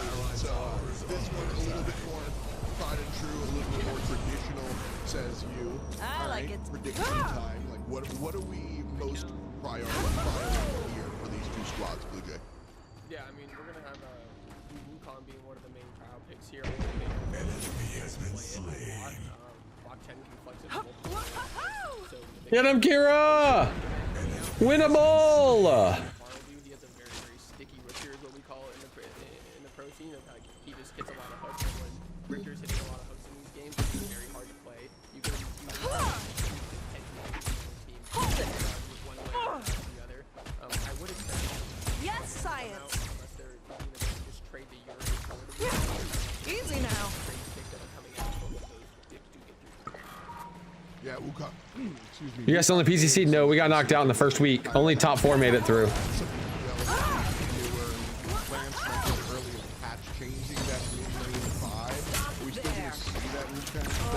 Please help.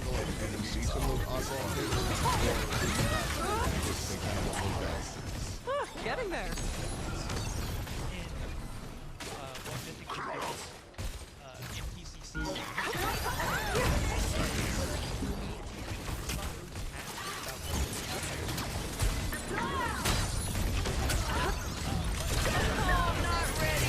He finally hit one. He finally hit one.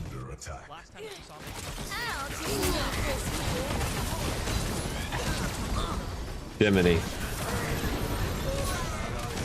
Jiminy.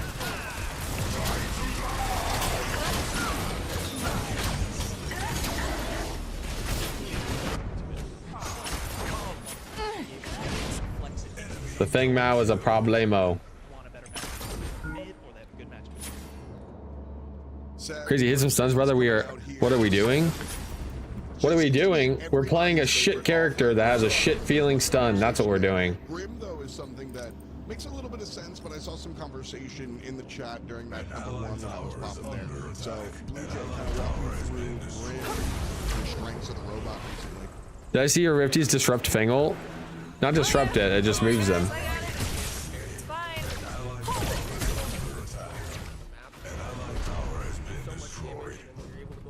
Banning or first picking. Oh my god, Mach 10 gave Appy Wukong. They fucking lose game 1 probably. Holy. Bri, can he put Appy on a leash with this Wukong pick? Who knows? Mach 10 definitely has something in store, though. They wouldn't just give this over without prepping for it, and they take the Gideon and the Kwang right out of the pocket of Lava, who played it in that last game. And I just think these are two solid picks. Bri is a very, very, what do I say? He's a very, very seasoned mage player in this game. An allied tower is under attack.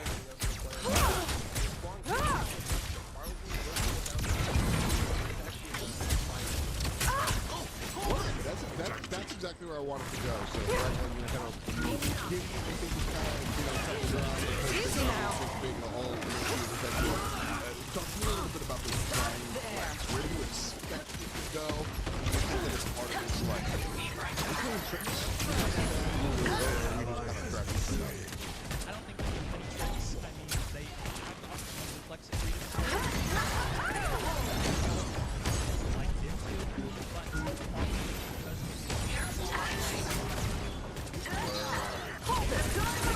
Oh my god.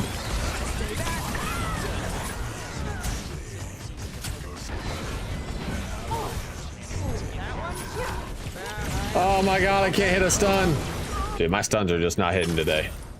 Rippers. Not something that we saw a lot in but getting picked up third by Mythic. I mean, it's definitely one of Bartle's Mythic has Countess off lane. You're bad about your Narbash support. Wukong mid. One Gideon on the side of Mach 10, huh?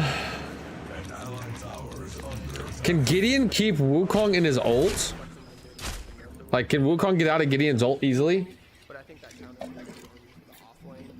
feel like he can.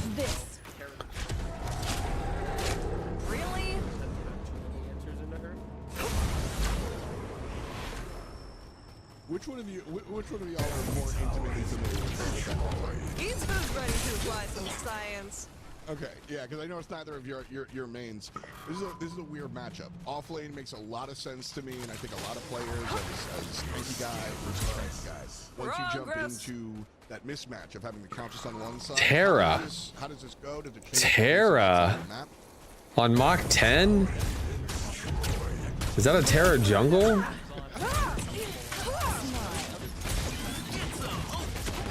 Bro, just keep shooting him. He was dead. Why are you insta-queuing? Why would I go in on that? It's Muriel. It's Muriel's dead. There's 5 of them, dude. If I go any more No, in he on that, wasn't. they It was just Muriel, and TB came around the corner. Everybody else was fighting on left. Why do you think Greystone died? We could see him on the map fighting our Greystone.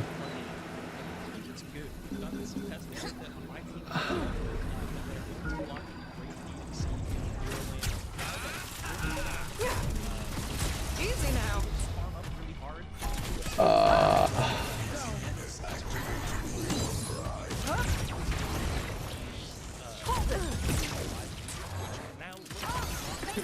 This isn't how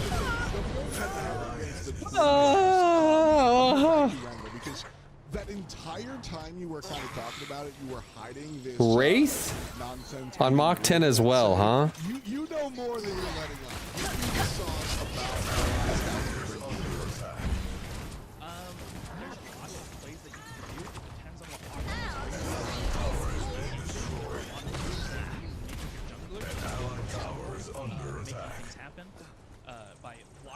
This Terra just, I don't know what this Terra is supposed to do this game.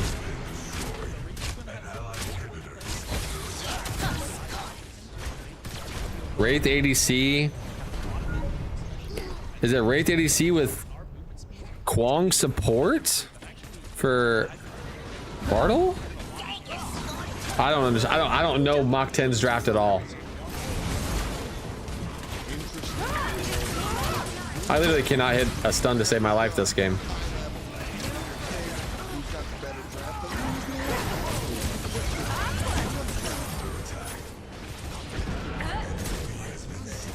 perfect execution.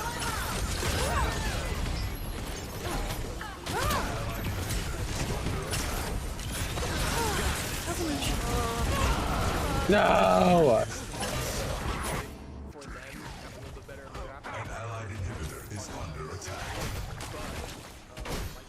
I don't understand Mach 10's draft at all.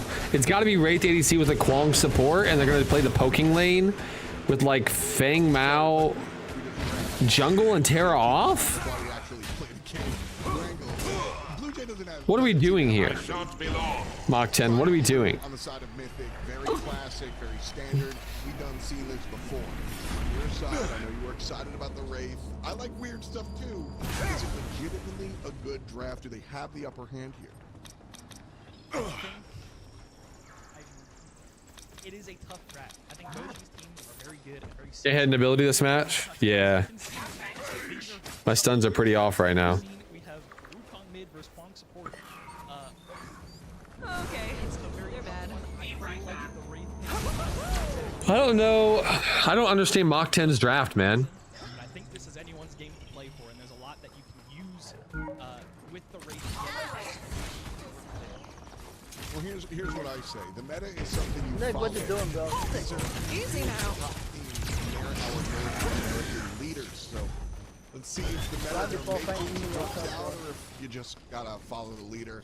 Desk is done. Game 1 coming at you, caster. An enemy tower is under attack. Oh. Hey, thank you so much.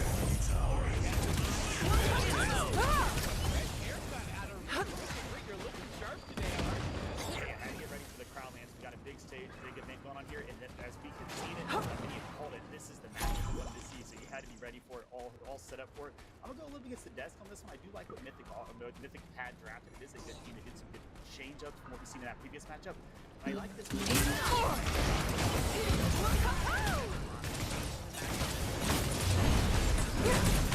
Stay back.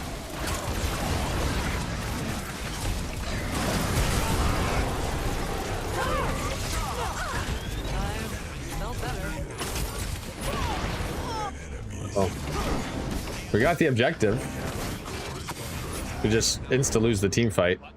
I should have caged the TB. Oil break. Maybe Iggy with Primal can hold base.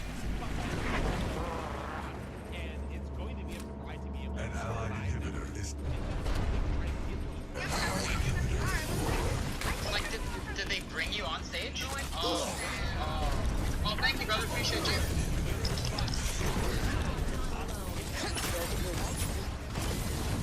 Yeah.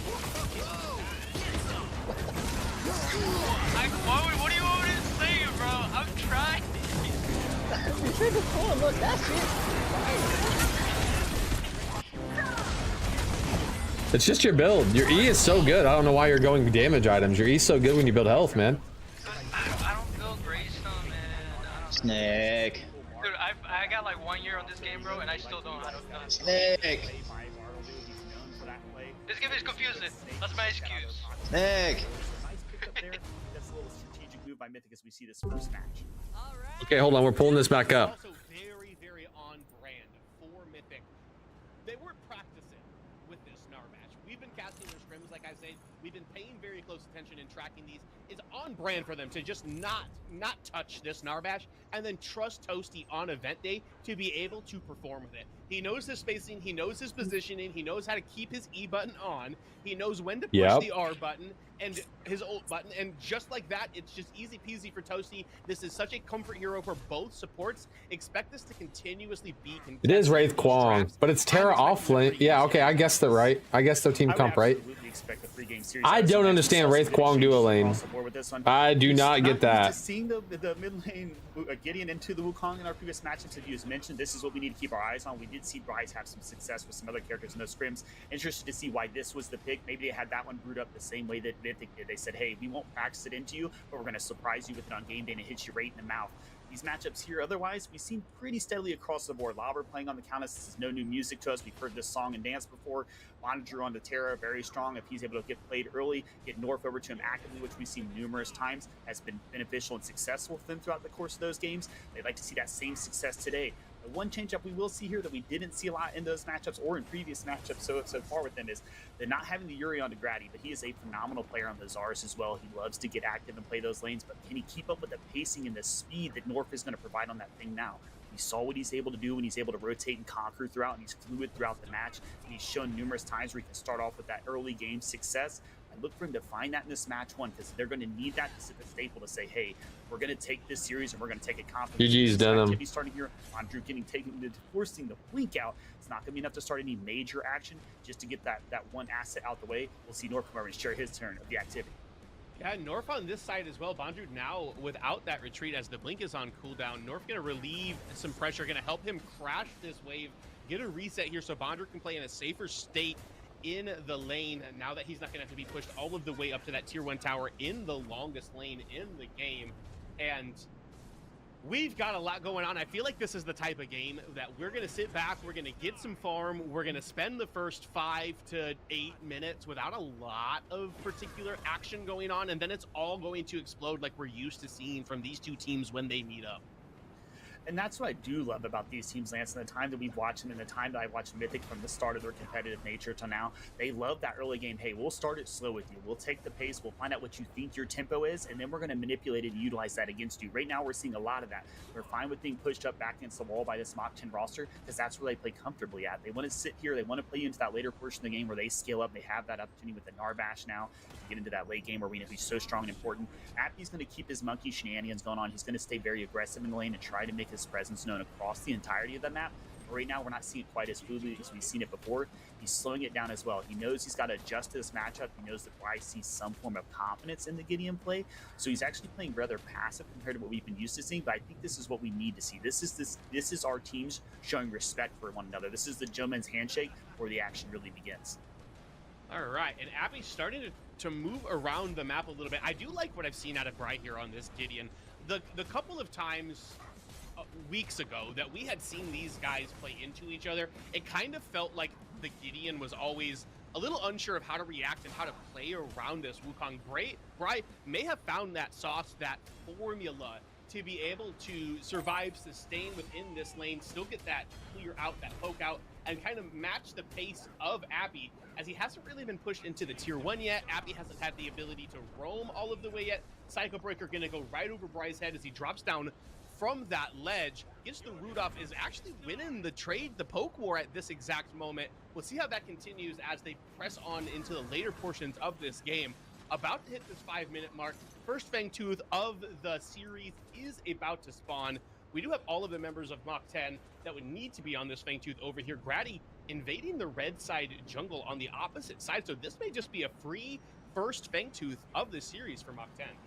Could be a potential free Fangtooth, Lance. They would be able to secure it. It looks like we do have the rotation over from the Mythic roster, but even if they do secure it, we know Mythic is very keen on trying to get those exit kills. They would usually rotate over that. We're not seeing that. They did have the reset by the dual lane. Cure had to get stalled by the lane that North had pushed up, so he did have to grab that farm. They're just going to surrender this buff over freely, and as we see many times with the Gideon, you just use that torn space to get out of your team safely out of there. Good first objective there for the side of Mach 10, playing this one to a T right now, probably how I'd imagine they wanted to play. We heard those captains and those players talk about how they wanted to control this matchup. They wanted this Mythic matchup, and right now it seems like they're very smooth and fluid in the way things are going. But as we've seen, man, if they could up this bitrate, dude, it all changes when the action really breaks out, and that's going to be the important factor in this. As we see Appy starting to get a little bit. God, this would look so much better. Bry, which is what he needs to do, start rotating around the map.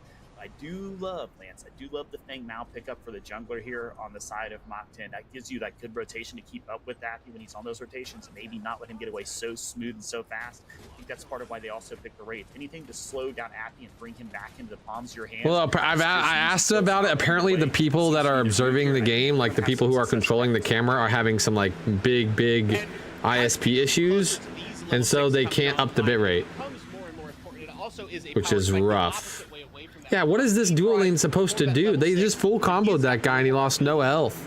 Buttons to push than everybody else. That remains consistent afterwards, but that Power Valley, I guess, because that's the opposite of a spike, is there. He does not have an ultimate ability other than, you know, switching that stance. So we'll see if they're able to play around it. Appy has inspired the masses, though. The amount of Wukong mids that I have seen in my solo queue games are enough to make it so I don't have to shave the sides of my head anymore, because the rest of my hair has fallen out from the stress of it. Grady gonna come in here with the gank.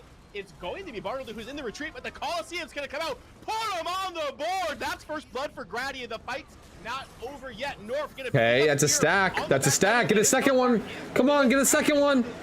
Fuck.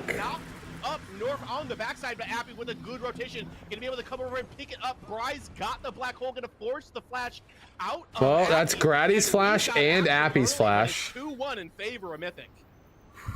Great rotations overall by these teams, Lance. Good setup for that fight. So we see Legendary staying very active, still trying to secure some kills and get some damage around. Good 2-1 exchange on the side of Mythic, and there it was. There was the rotation. But with the Gideon, as I mentioned, able to rotate over fairly smoothly. It wasn't just a clean handoff. Appy did have to expend his blink, though he does have numerous other mobile abilities to get himself out of there. the expenditure of some of those blinks and the ults for the importance of that fight. You Hold on, I gotta give me a Tylenol real quick. Get that level 6. That's when we were going to see the activity, and we saw My fucking head's starting to hurt. Black hole come out from Gideon. We saw the Coliseum come down from. Trying to nerf my caffeine intake. It's killing me. Now we're seeing Appy starting to get more comfortable getting into those exchanges with Rye. Drinking water, man.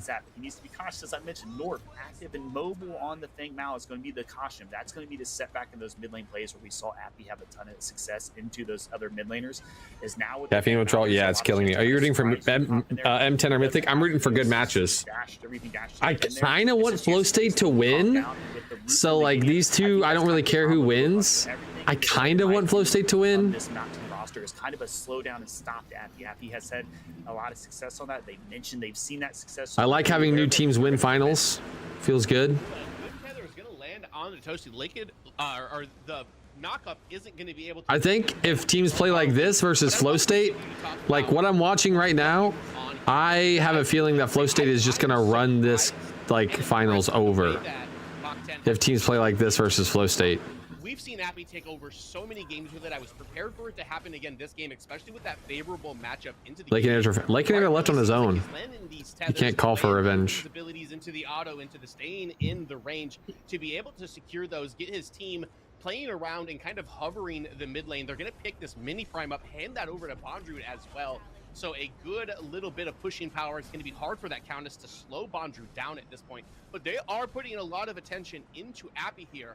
And I think that it is kind of the right choice for them, but there's some other factors of this Mythic roster that they need to be worried about. Lauber on Countess, we haven't had the opportunity to talk about him yet because they're just over here doing the farming simulator game in the off lane for now.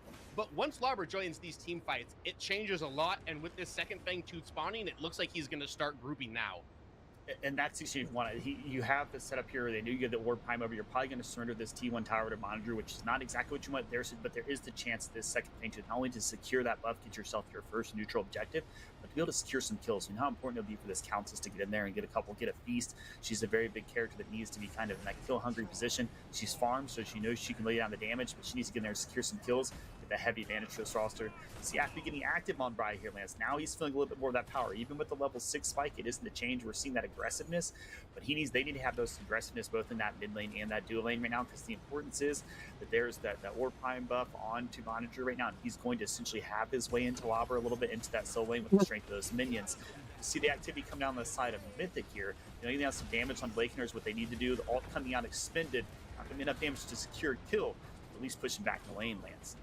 Crash Bang Boom does come out of Toshi. It's going to knock him up. North is back here. Come on. Also, I kind of want to see Feng Mao's pop off because I think Feng Mao's really good right now. And I would like to see a Feng Mao player do really good. I think, I'm going to be honest, I think Mach 10 just loses this game because they drafted horribly. That is a clean 2-0 in favor of Mythic.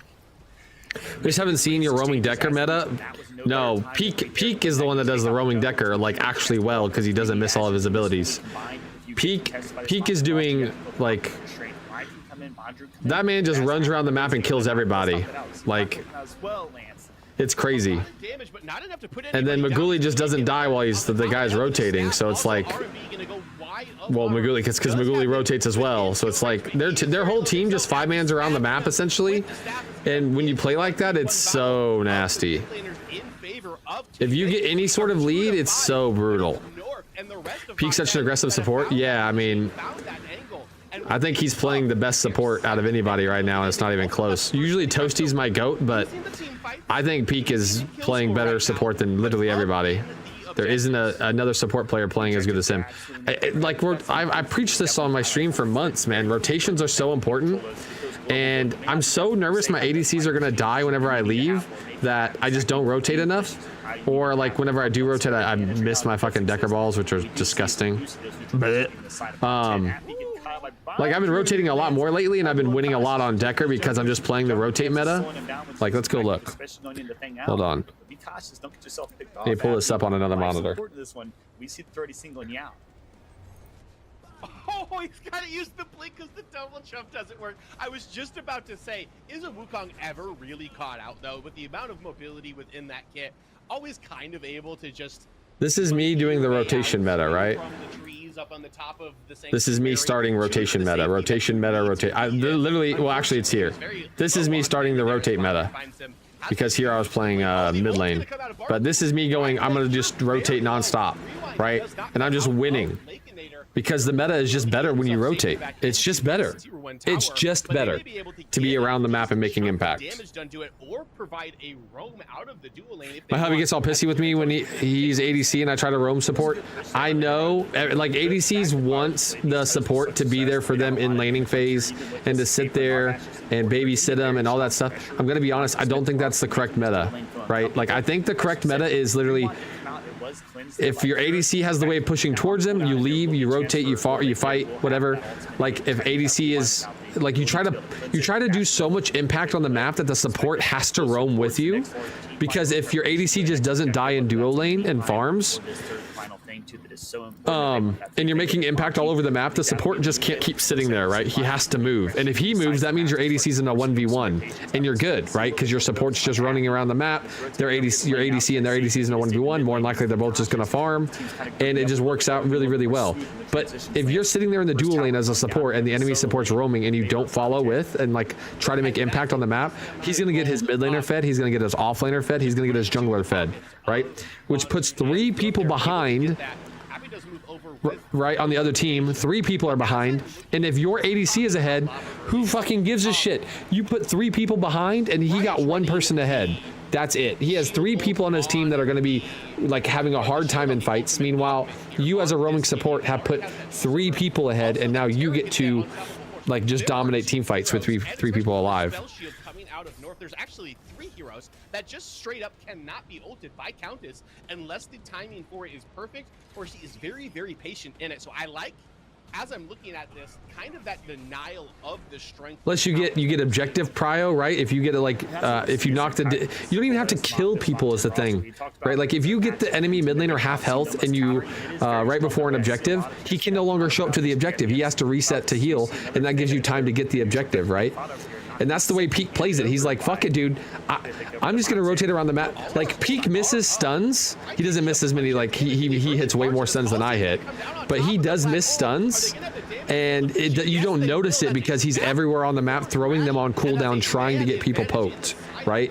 Like, he just throws as many stuns as possible around every single lane and just impacts the whole game. When he's playing Mourn, right? He's playing the Mourn that has mobility, Spider Mourn, and he's just impacting the map. He's mezzing people, pulling people in, jumping on top of their heads, queuing them. He's just making sure he pokes out somebody.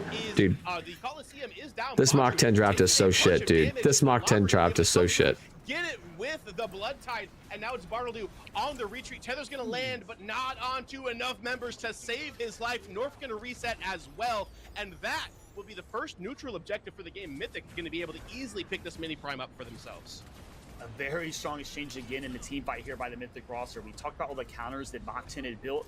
They weren't effectively able to use them in these large team fights. They're more of a singular pick-off scenario where they can try to attempt to grab Appy on the Wukong. Still laughing at your mush steal from the other night. Oh, mush steal. Mush steal. Mush. Able to utilize that in those large team fight scenarios at that time at least. You could see it in the future. Right there, though, didn't work out effectively for them. They did finally lose 1 neutral objective. Yeah, on the flip side, if other lanes don't die and you get super pressure, can't that work the other way?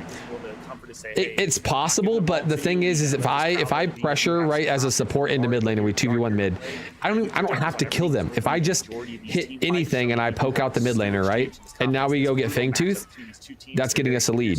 So the reason why neutral objectives like Fangtooth and Mini are so important in the early game is even if you lose a tower for it, right, tier 1 towers are on the map and can be taken whenever you need to take them, right?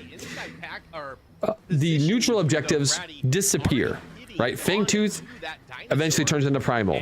Mini eventually turns into Big Orb, right? Those objectives go away. So, oh, big ult from Bry.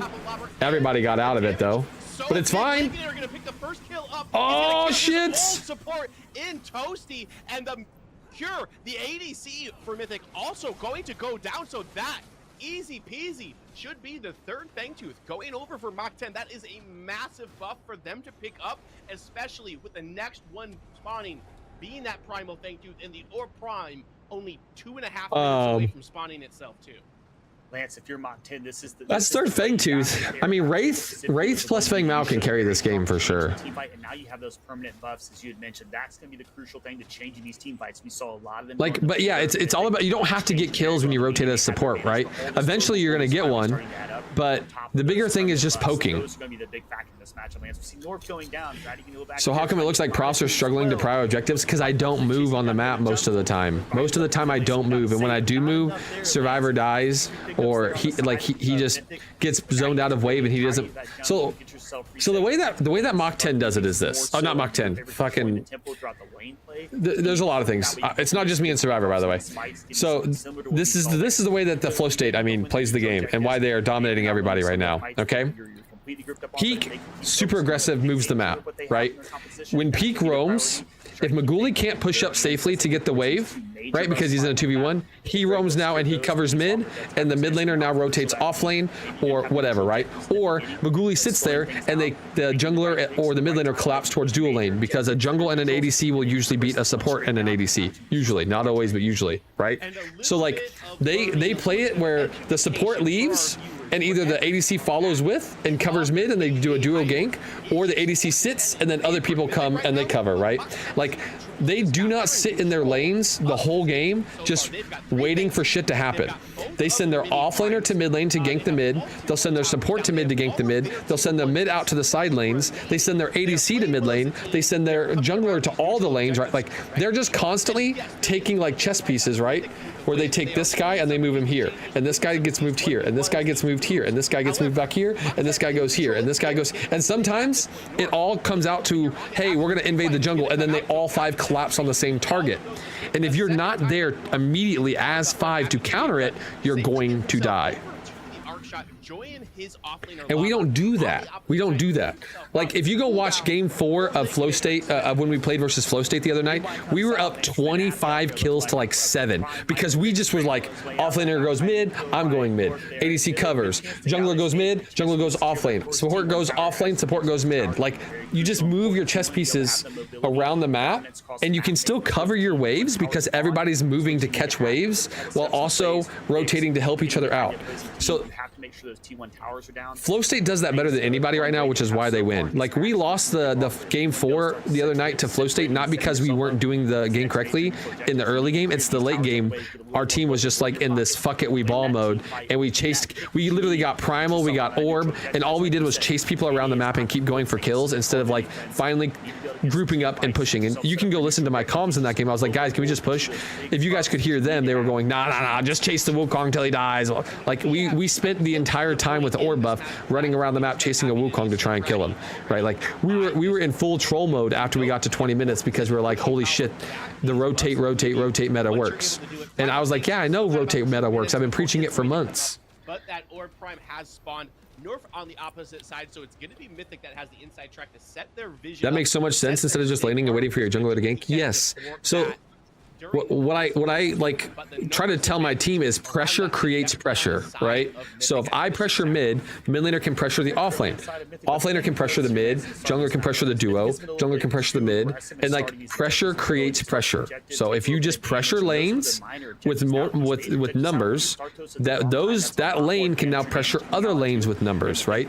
Pressure creates pressure creates pressure. So like that's the way that Flow State does it, is they just move people on the map to like create the pressure that they need to go to the objective, or create the pressure that they need to get picks or get towers or whatever it is. They just move on the map non-stop. They do it at a third time, it can be at a major cost in this first match. And I think like watching these games right here, I think Flow State is probably going to absolutely murder these teams. And just like that, it is a man advantage. It is only the support, but that's a lot of sustain when you consider all that a Narbash could bring to a fight. It looks like Bry's got a pretty unless one of these teams has really done their homework and like has figured out the pressure creates pressure and a way to counter it super well, I think they're about to get murdered. pushed back here by Bondrewd. Looks like that flank did not end up coming out of Bry there. Brings me back to my main point. They need to nerf passive gold in this game. No, they need to make minions more valuable. So I explained this as well. One range minion early on in the game is worth 14 gold. One kill is worth 300, and one assist is worth 150. Right? It takes, think about that. It takes 20 range minions to make up for one kill. 20 range minions. Okay, one melee minion is worth 19 gold. 19. So that means it takes 15 melee minions to make up for one kill. How many melees are in each creep wave? 3. How many range minions are in each creep wave? 3. And you're still getting your minions, right? It's not like you're dropping all the waves and you're never getting minions, right? If you rotate mid as an offlaner and you get the kill on the mid laner, and mid laner needs to back now. Mid laner now backs, he goes and covers your off lane, right?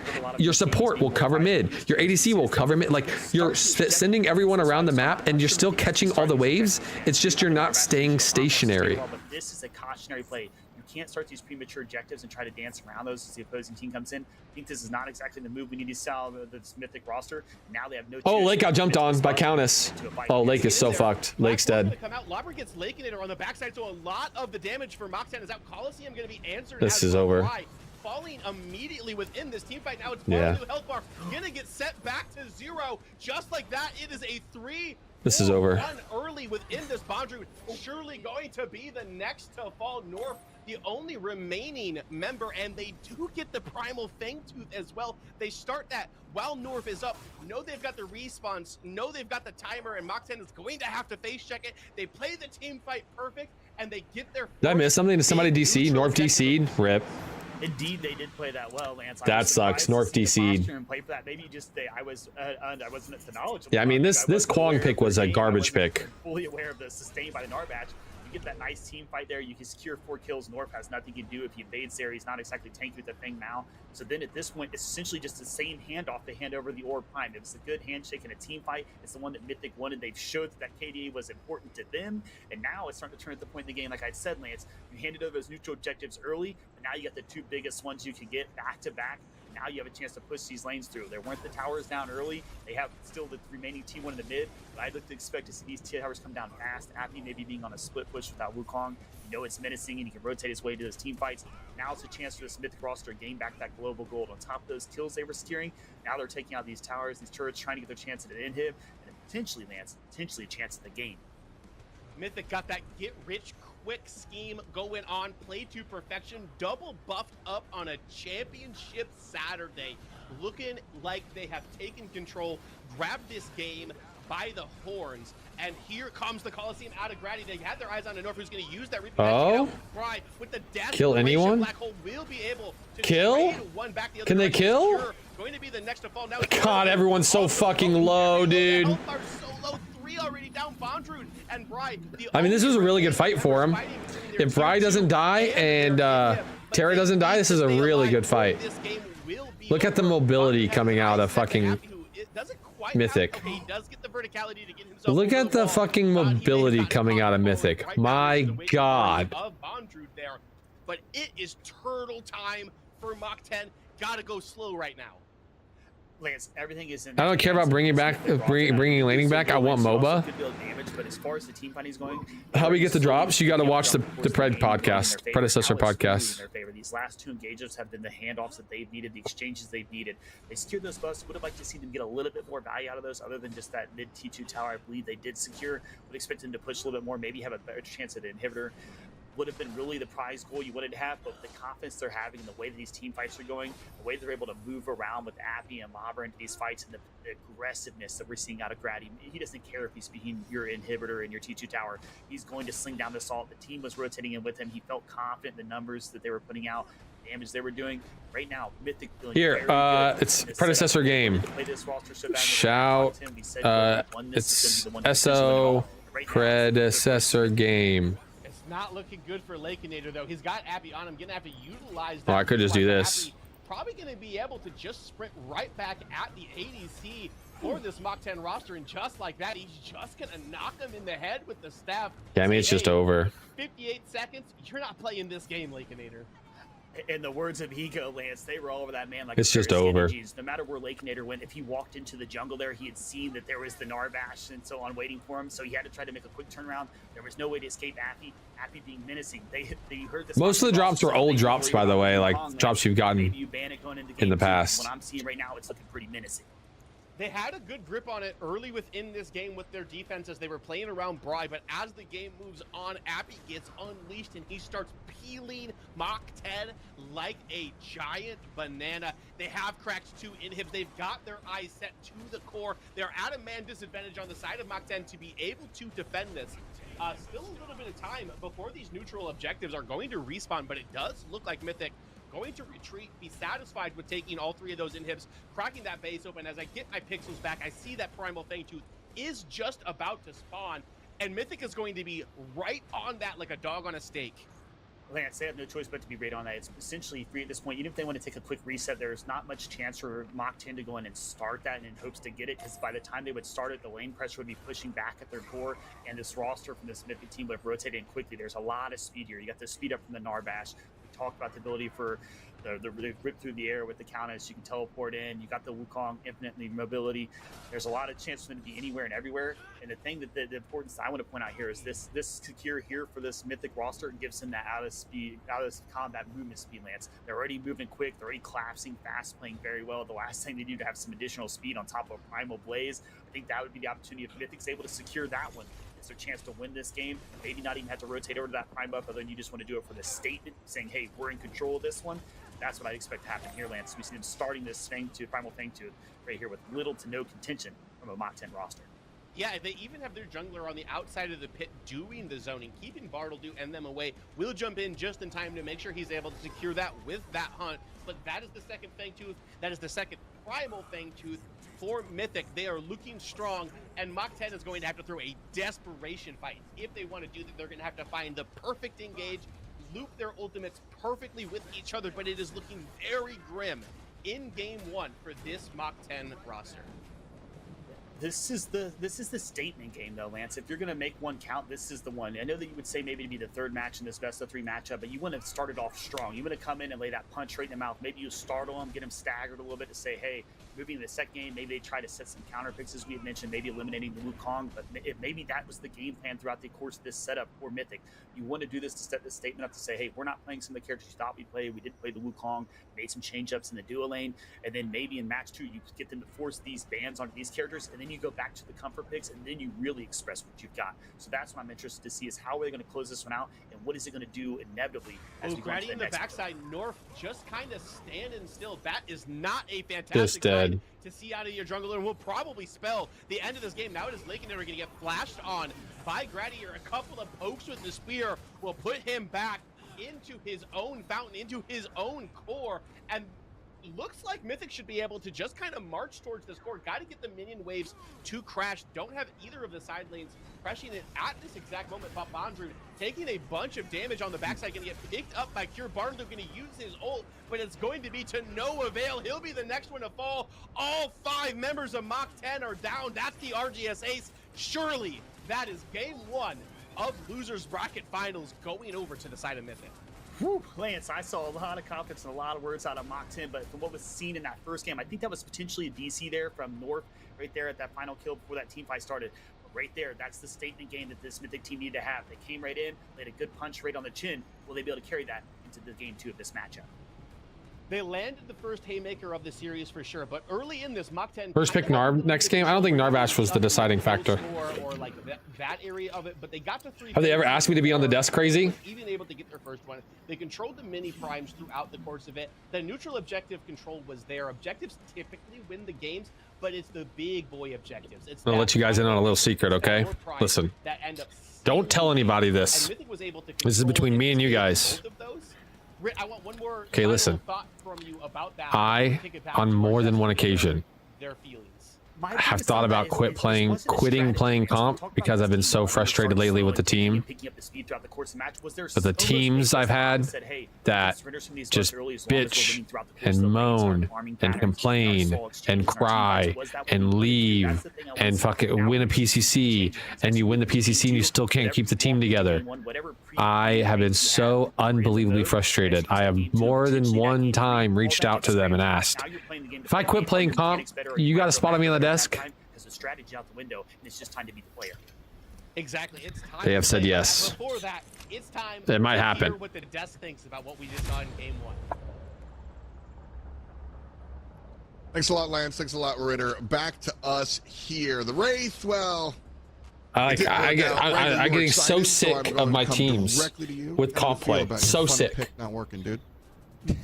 I think the type of game that you would want to pick Wraith into is not that one, not into. I get so unbelievably frustrated. I've been on the desk a couple of times and doing stuff like that before, but I get so incredibly mad with my teams whenever it's always just drama and drama and drama and drama, drama. It's like we're in fucking grade school and high school, man. It's fucking disgusting.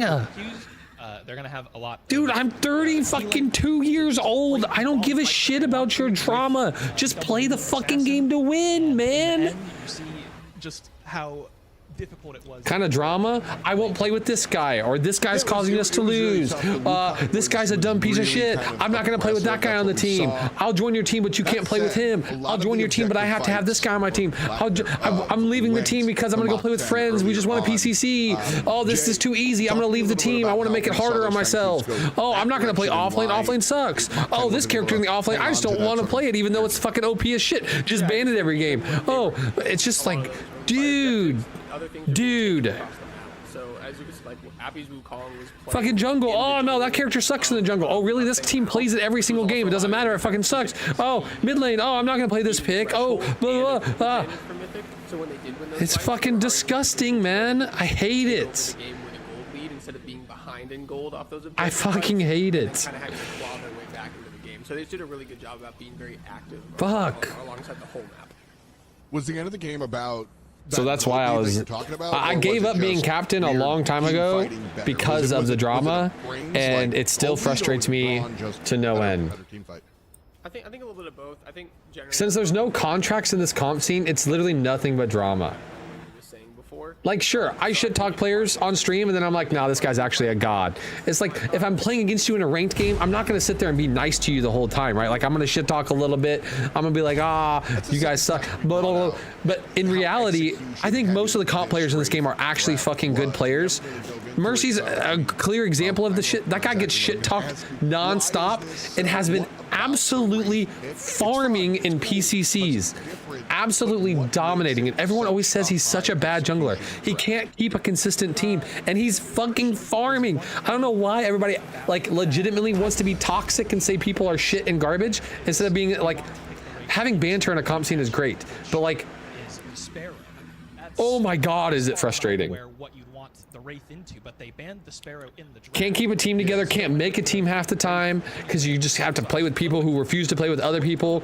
Like, you can't even try shit out. It's like, fuck, man. Me and Seismic had one of the biggest beefs in the game for a while. Like, I couldn't stand him. We squashed our beef and we played on a team together for a little bit. Like, just why is everybody so like fucking bleh, you know? Everybody else is there waiting, so you can't catch the one person out with the Wraith rewind that you need to catch out. Still a cool pick, and you know, if you guys know me from anywhere, you sorry, know that's my weirdo, man. Thank you for coming to my TED Talk. Appreciate it. It's sad when the off meta doesn't work. Real quick, I do want to like just Vanna White tap the sign. Yeah, we saw North. Vanna White? I mean Dana White? I don't think it obviously didn't help, but I don't think it was the difference maker. Guys, if we get in trouble for it, just blame me. Wango's so adorable. Like, it wasn't. He's a cutie patootie. Oh yeah, I do think it was heading in the direction of a Mythic win. It definitely obviously didn't help. North unfortunately did have a lot of the gold on him from some early skirmishes. Vanna White is from Wheel of Fortune. Oh, didn't know that. Quite crazy. How did the bracket form? When did F8 2-0 Mach 10? Is that this weekend? No, that was last weekend, Maddie. direction. Let me see if I can get the brackets for you. That was last weekend. Fucking Flow State. Flow State ran through everyone. And we're gonna come out and just, you know, reset everything. Flow State ran through fucking everyone.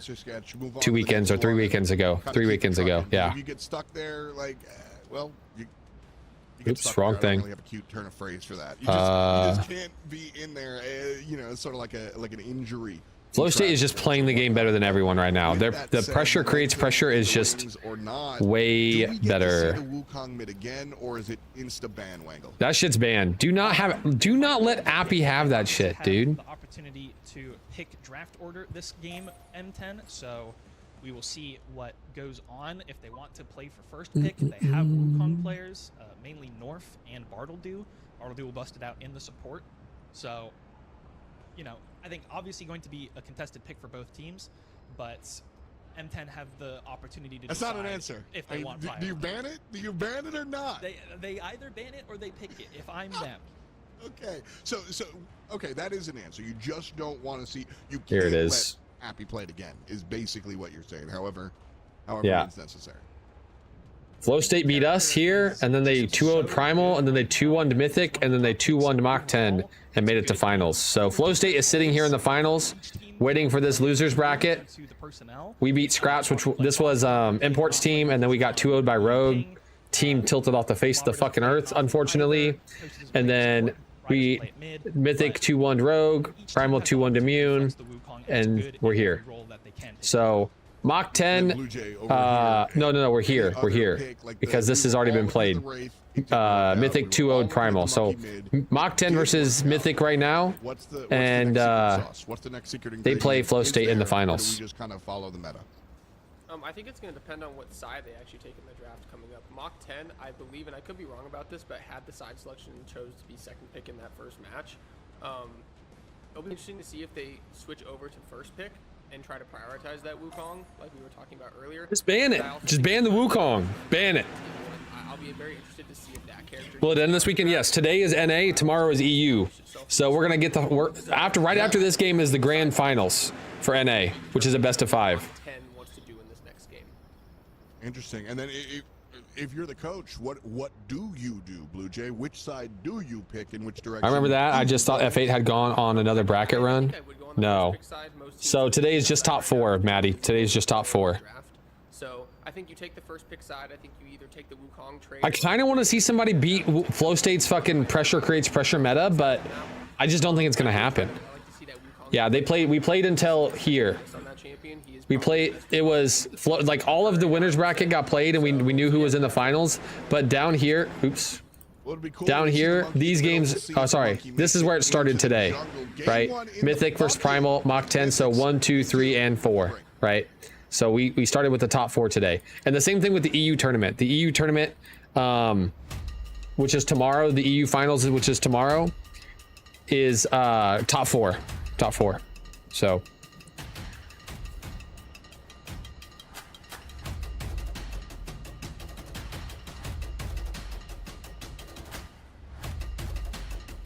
weirdly enough, Scraps team completely crumbled, but I'm pretty sure. Yeah, I mean, your team just like I said this earlier. Every single team. Which team is dominant in EU right now? I think Team Immune is the dominant team in EU. I think that's the team that's winning. It's either that. It's Neft's team, Neft or Import, but I think it's Neft. I think whatever his team is. Your team just had a personality issue. Yeah, that's our team has personality issues right now. Really bad, Maddie. Like really fucking bad. But yeah, I mean, your team had the issue that most teams have, right? If you lose one game, you lose the second immediately. Like you will not win the set if you lose first game. And that's a lot of teams. Our team has that issue. You guys had that issue. Primal has that issue. Like nobody is able to mentally recover once they lose the first game. They're just done. The target is afflicted by soul rip. Severance's cooldown is reset and the enemy's soul is fully I gotta go piss. Mentally resetting and coming back into the fucking match is so hard for people to do for some reason. I'll be right back. This ability synergizes perfectly with Yuri's other abilities, as they all apply Soul Rip. so try weaving Severance into your combos for maximum damage. Whispering Echoes is Yurai's alternate ability, where she throws 3 razor-sharp kunai in quick succession, each one exploding on impact to deal physical damage and apply Soul Rip to any enemy's hit. As the kunai are thrown one by one, Yuri can hit up to 3 targets at once to mark them all with Soul Rip. Try using Whispering Echoes as an opener before dashing in with Severance to sever their souls. Then hit them with Anima Burst and dash out with Severance again. Yuri's ultimate ability is Soul Storm, where she summons a raging maelstrom of spiritual connection around her, dealing physical damage and slowing all enemies caught in the storm, while also applying Soul Rip. When the chaos comes to an end, enemy heroes are pulled into the center of the vortex and their souls are severed for a short duration. By the way, I don't think Mach 10's going to come back into this next game. I think it's going to be Mythic versus Flow State in the finals. I think Mach 10's just going to get ran over right now. Yuri's passive ability is Hallowed Strikes, where after casting an ability she gains extra attack speed, and the next 2 basic attacks shoot waves of pure soul energy towards the enemy, giving her extra pressure in trades and helping to weave abilities and basic attacks into a seamless rhythm of punishment. Try building into items like Malady and Pain Weaver to enhance Yuri's burst damage, mobility, and wave clear. Master your destiny with Yuri.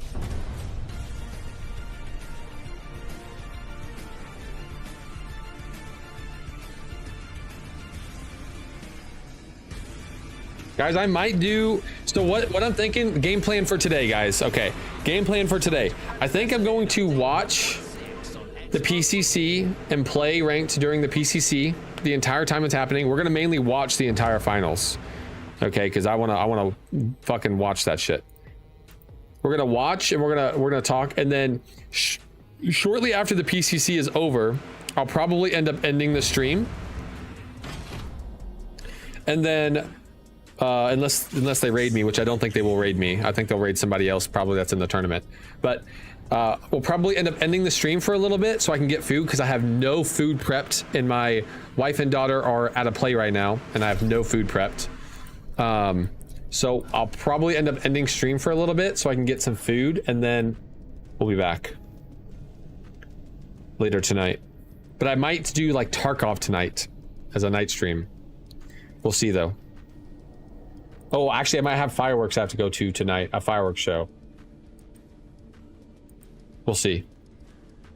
Playing Tarkov right now. Yeah, I felt a little weird playing it yesterday, but if Guru's on, then we'll play Tarkov. If I have a duo queue person that I can just talk back and forth with, then we'll play Tarkov.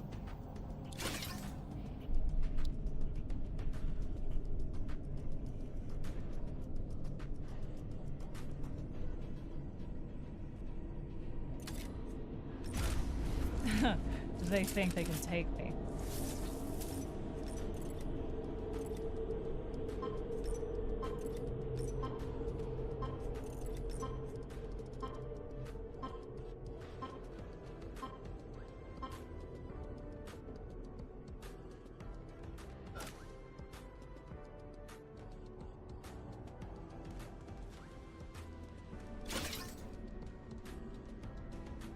He likes to task and kill. I like to find neat stuff. I like to do it all, man. I like to do PvP sometimes. Like yesterday, whenever I played a game, a couple of raids off stream with Guru, we got into a fight in dorms, right? We got into a fight in dorms, and I got my stomach blacked out. He got his whole body fucked up. Like his head is blacked out, his arms are blacked out, his legs are blacked out, and I don't have a CMS kit at the time because I forgot to pack one. And so like the play is I have to rush and kill this team of 3 or we fucking die. And so I literally ran around the dorms and killed everybody, but Guru ended up dying, unfortunately. I killed everybody. We had just killed the boss, so I have to loot every player I killed. I have to loot the bosses that we killed. I found 40,000 rubles because the car extracts now cost 40,000 rubles. So I found 40,000 rubles on all the dead scavs and all the dead boss guards, and went immediately to the extract and left. Notice at the bottom, they have picked, second picked. How is transit system? I don't know. I haven't played it too much. Like, I haven't played in a few wipes either. I'm just getting back into it with this wipe, with Giru. But yeah. Okay, I'm gonna pull this up over on my other monitor. I want to see drafting. Where you would go if you were Mythic? Is this what you agree? Is this what you They just added woods today. Oh, like you can go into woods without having to transit. Oh, I kind of wish that they would have kept a transit only system. Damn.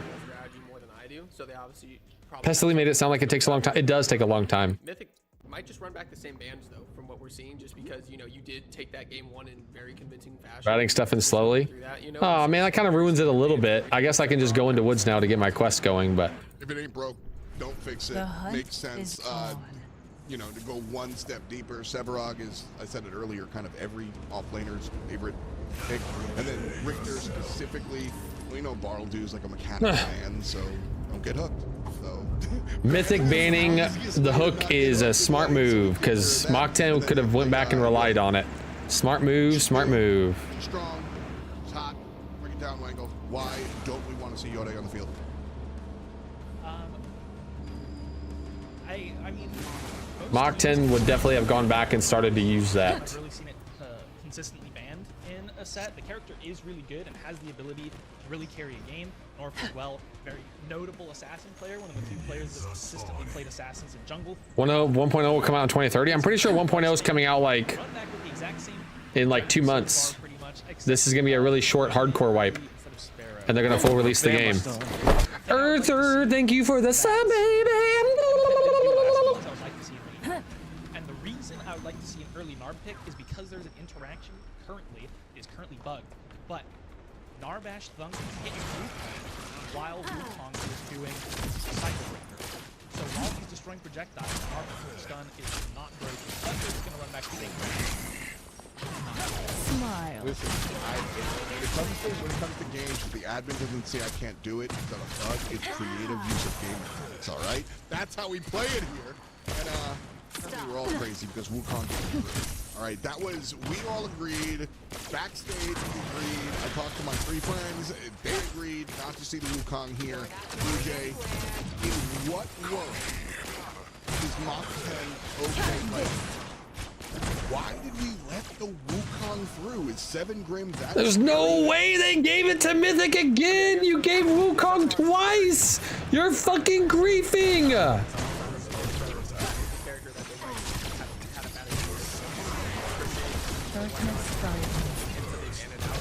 He's very strong right now.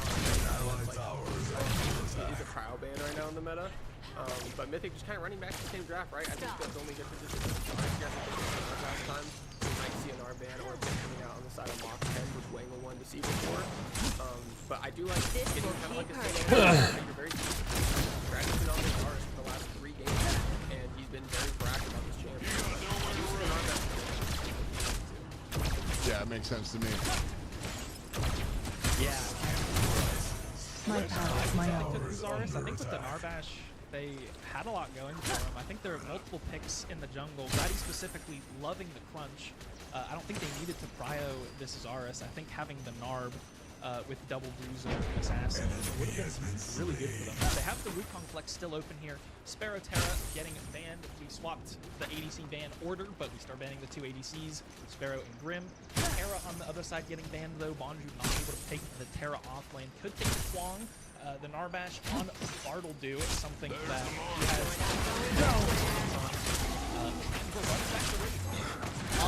Listen, I really like that we're running back the Wraith. I don't like that we're running back the Wukong. But I think that there's something to be said. It's a little scary in a first to 2 world, best of 3 world. But I think just because what you practice didn't work out once doesn't mean that you shouldn't go back to it again. So I'm really not that upset about seeing this one a second time. Wukong got me scratching my head a little bit, but double monkey Steel. Wangle, I saw you make a face. Why did you make a face when Steel got locked in? It's another thing that Wraith has a very difficult time playing this team because of the wall. The Steel support lane is very neutralizing lane. I don't think that there's going to be a lot that's able to happen. That was a lot of damage from my Q. With Steel Narbash, both kind of want to to neutralize the lane. Steel can't really go forward and play. Narbash wants to scale. Wave wants to scale. There's a bit of a scaling door lane here. Running back to the Fang. So the only thing that is M10 have taken the Narb, and with this Swap has taken Steel this time. Kwong is going to be off lane. Wild. All right, before we jump in here, last time around, you were very happy with what Mythic did. Are you still there? Yeah, I'm still there. IQ did a fuckload of damage there. Immortal Dead One, thank you very much for the follow, baby. I'm gonna try to say thank you to my followers from here on. I was thinking about that the other day. I'm gonna try to start saying thank you to followers as well. Even though I have a lot. So I do like the Mythic comp and what they're putting out right now. And it's hard. It is hard to do it sometimes, but yeah, that's exactly. We should try. Exactly how I was feeling as well. Last licks before we jump into our match, Wangle. You don't like this draft. You don't like this Wraith matchup. You don't like this situation. I leveled the wrong thing. How do you win if you are mocked down?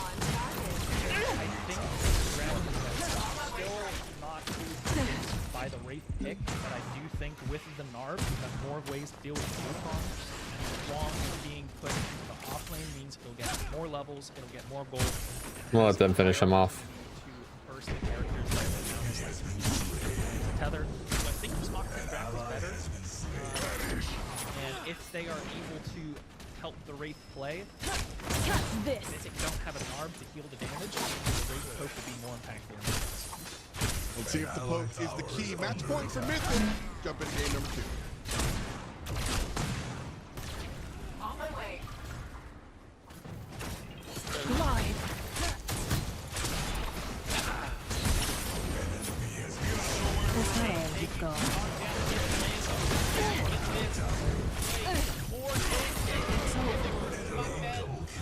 Nice. Who won M10 versus Mythic? I'm assuming Mythic. Mythic won game 1, but game 2 is happening now. It is a really disgusting team comp again from Mythic. That fits their team comp really well. But again, this is a good team comp from Mock-10. Man, I'm not a fan of giving Appy Wukong. I think that is a massive mistake. I think Appy is very good on a lot of picks, but I think you want to take away his Wukong 100%. I actually think the way that you play mid lane against Mythic is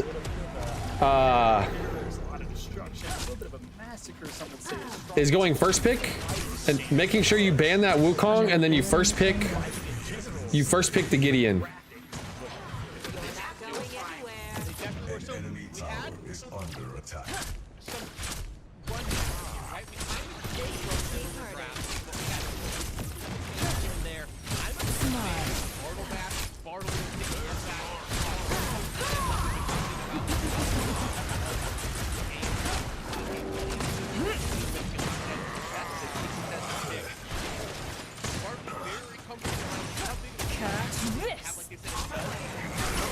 Stay still. Death's embrace. But I think this is a good matchup. Darkness guide and if I was a gambling man, I'm looking towards it. I'm actually with you on this one. I look to the Mythic team. They have a lot of confidence, and I like the way they do this. Like you said, Primal does secure that right away with the overall set. You limit the Wraith more than you already did in the previous matchup that you didn't have quite the change there to handle Lakenator. I do like what you're saying here. The matchup moving more towards the solo lane is something I want to point out. Lonzo was able to kind of east his way through the rest of the game. Intended there, got himself very strong in that game. Was able to score damage down on cost of the opposing team. You know what? Maybe we do go. We're gonna go Vanquisher. Fuck it. Hold it together while I'm gone. He's her. Little humble brag. What's that to service? This'll help. Still surrender over this camp. Maybe you have to force yourself to restart. He's set here. The change here on the side of how things were going to be played by Mythic, not engaging in the lane. Let's do what we did previously. Let's starve this farm from north. We've seen this throughout this matchup at the times. I'm gonna take this fucking hat off because it keeps pissing me off hitting the back of my chair. Start taking those jungles as well. So if we can start on the early part of the game to slow this thing down, long term. Of course, this mid to late game matchup is a very similar to what we saw in game 1. Not going anywhere.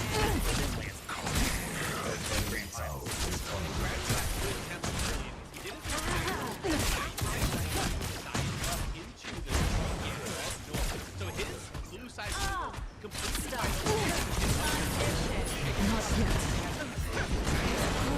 That killed me.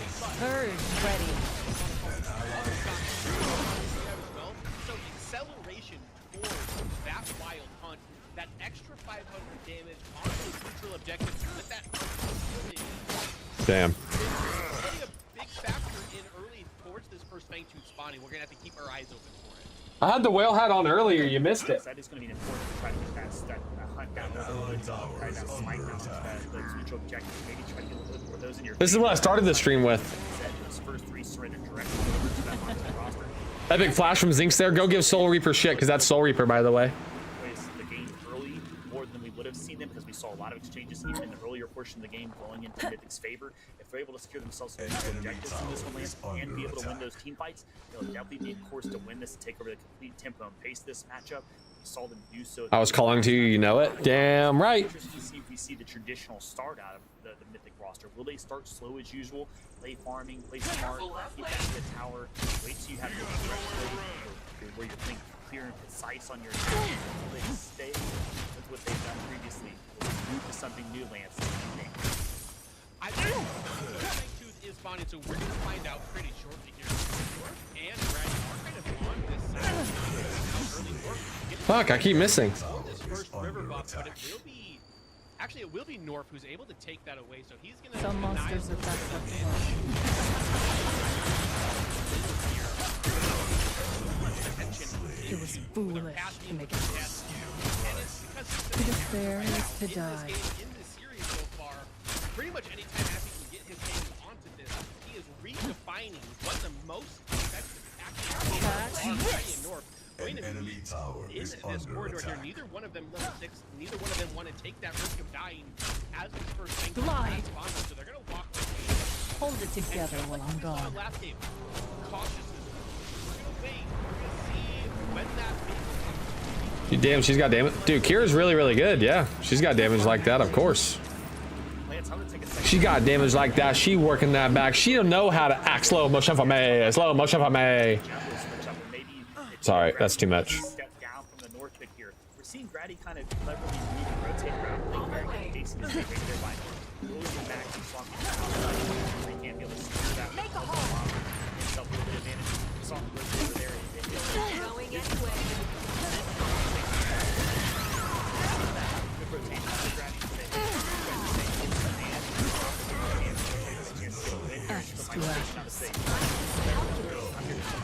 In death, may they find us.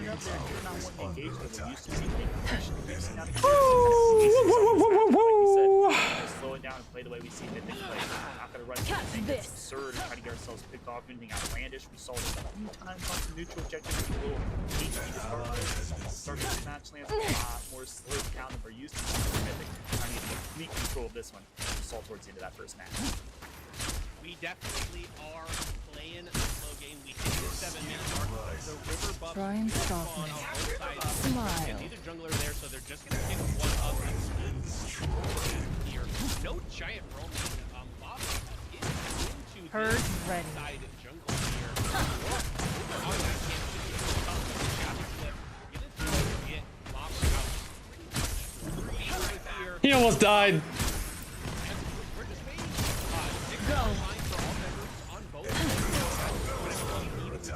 Let the shadows take you.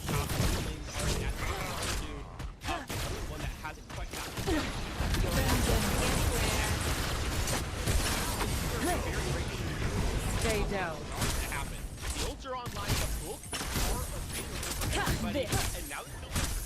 Holy, Kira's OP! This is good.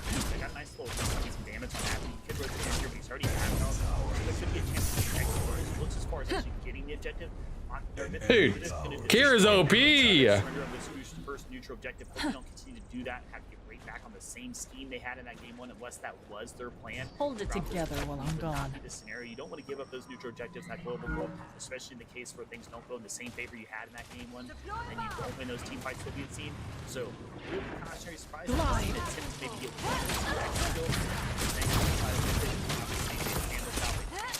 so well in preparation of this matchup. Fuck, I got silent. I didn't pass you. Fuck.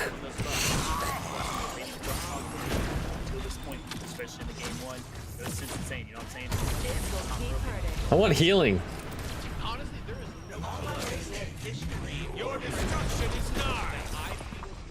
An allied tower. The stars shall return. Formerly known as D-Lab, they make Not going anywhere. in PvP 2, and very regularly they are behind at the 15 to 20 minutes, and they just out.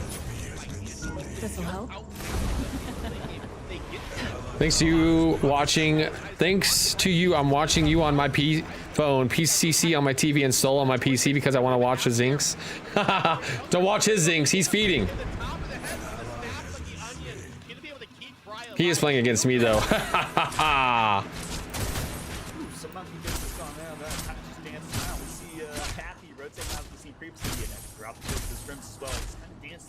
Opposing jungle like it's a jungle game, and as you can do so on the monkey with all the Purge ready. 0-0 at 10 minutes in this fucking PCC match. 0-0. This is not going to happen when Flow Slate plays. I'm telling you guys right now. You are not going to stall 0-0 versus Flow State.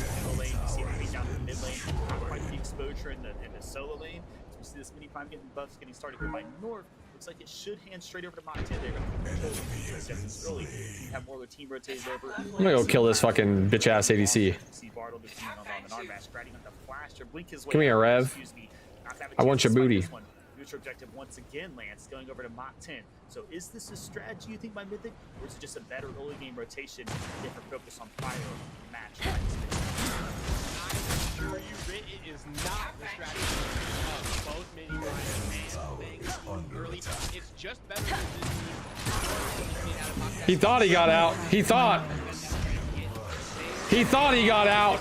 Nah. The booty's mine. Call me the booty man.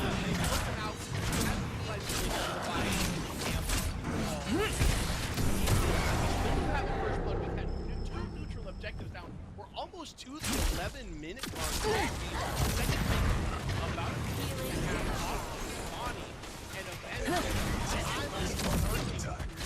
some blood soon. Bye. Vengeance.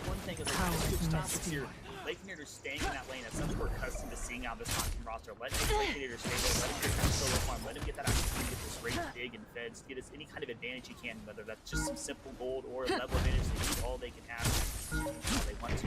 Yeah, this is the same with the non-match. Not anything other than the stun. The rewind. It's not going to catch really on a lot of damage. Toasty on the steel has a lot of preventative measures to protect and save Cure in this matchup. So I'm not sure if that the kill we're talking about will come to this dual lane. If I'm more likely here in the solo lane or mid, if you ask me, Lane. Straight through the heart. I think so as well, and it is kind of interesting to see this lower pace come out of this. Both teams have a decent amount of Smile. in that. Not necessarily being effective. Lobber is under tower. First blood, Grady's going to get Bartleby on the opposite side, but you're immediately going to trade it back onto Lobber onto that opposite side. Now it is Abby on the backside. Lake behind enemy lines will be drowned down in. Man, do I go? I have so many options I could go here. We get kills on both sides of the map. We get some Attack speed. 2 tier 1 towers as well. The effective usage of that mini prime buff to secure Pen. the solo lane along with North getting a kill onto the counter and getting his chance to secure some of that jungle from Grady, which is getting the pace back. Hold it together while I'm gone. Anti-heal. Then we see the other side of the map of Imperator. I think this is the wrong choice. As much as I want to go it, I think out of all the choices, it's the wrong one. It's probably this one. I like Ash on Cure. I do too, but I feel like I need. I feel like I want anti-heal. Pen. Pen's good to have even for the base pen, right? Everybody has base armor. It's good to have even for the base armor people have. He's going to come out to stop the black hole from from Bry, but it's not going to be enough. Lava's going to be able to fall down to that black hole, and here comes the damage. Here going to pick Bry up on the edge. Oh shit. Mythic running down Mach 10 in a team fight.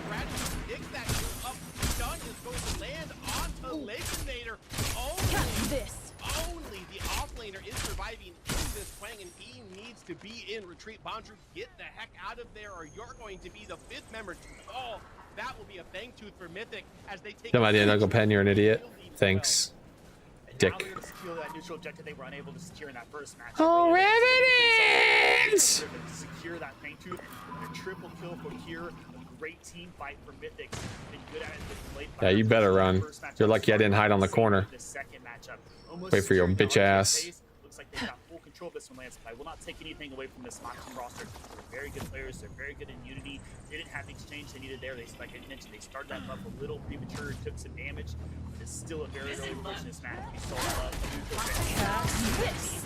late player push in the matchup that subjected shift favor or those team types shift favor. So if you're on Mach 10, you're feeling completely confident. You drafted this roster into this exact same matchup without banning these characters.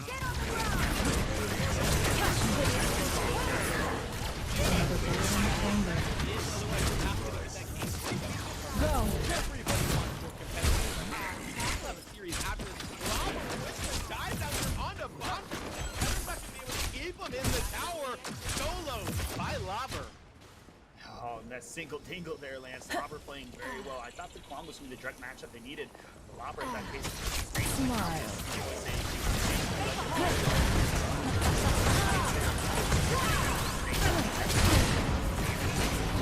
Fuck! You want to see that on his fed. You already saw the good exchanges out of him in the solo, and he's able to rotate around the map. Dive, dive, team, dive!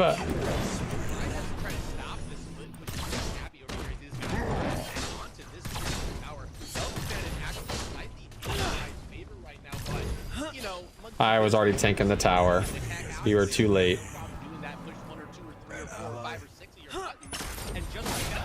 I need you to start holding W before I even think about that play.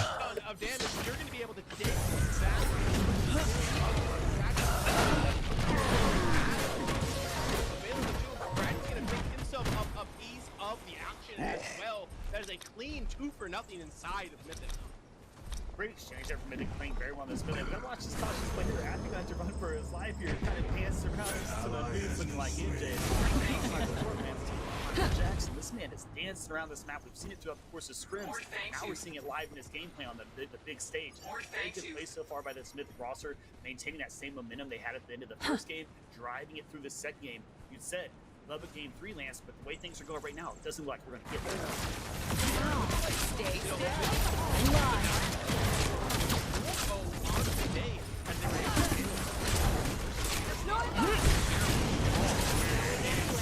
Couldn't have done better myself. Hurts, doesn't it?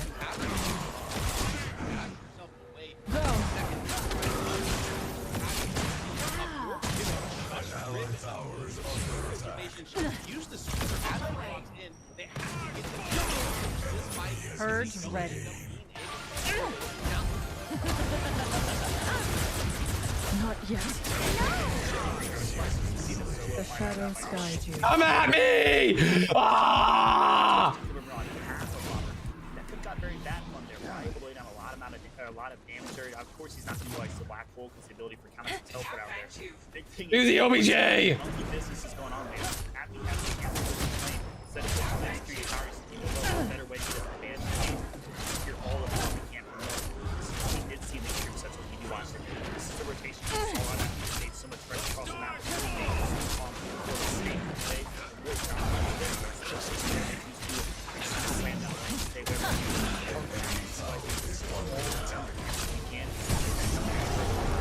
By the way, I just smited that because of my augment. I just smited that objective for us.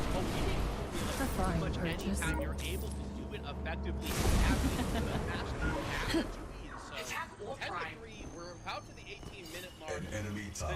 under attack. 1500. Their defense is crumbling. As that third one hasn't been taken yet, but it will be crucial. Both teams want that out of combat movement speed. They want to put the pressure on where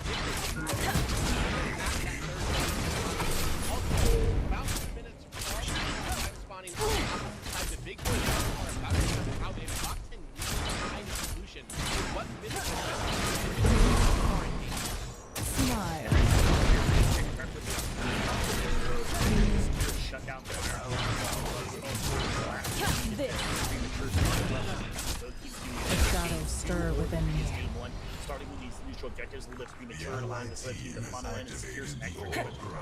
Purge ready. It's not something we want to see, especially in the side of Mach 10. You want to be able to slow this thing back down, maybe secure yourself a good pick or two. Rookies have been a hyper focus in this fight so Hit it! Decent amount of damage, but has that stop.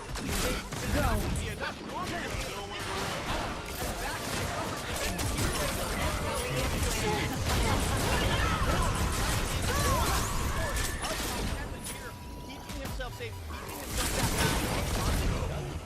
Try and stop me. the jungler or the offlaner Toasty taking a little bit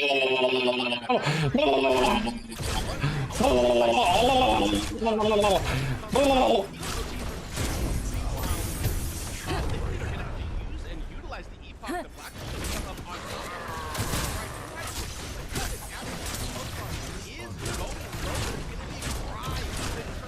the rest of the members of Mythic show up. They're able to take the defender down. The drums gonna be the next to fall to the monkey.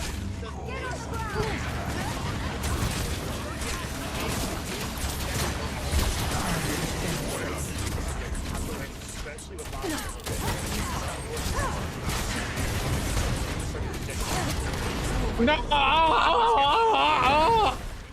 quick reset as well, so they can posture themselves around it, but kind of need to How you got on today? have some lane crowns in favor there in The whale. taste of the stars. Too early, Grabby and Toasty feeling confident around it, still floating nearby. Looks like this one should slowly fade in their hands. Mythic is owning Mach 10. It's not even close. Maybe Mythic puts up a fight against the Flow State. I don't know. They better not get W keyed by Flow State though. Flow State is going to. I will say this is what I'm gonna say.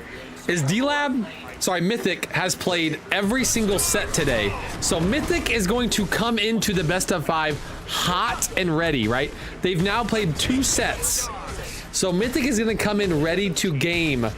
And Flow State has been sitting on their fucking thumbs, not playing anything. So it's possible that Mythic is just gonna come in, or sorry, Flow State's gonna come in cold and Mythic's gonna come in hot and ready. And maybe that changes things, you know? Is this pre-recorded or live? The PCC it is live. It's live. It's possible that don't they get warm-up matches? No, Flow State doesn't. They're in the finals already. There's no warm-up matches.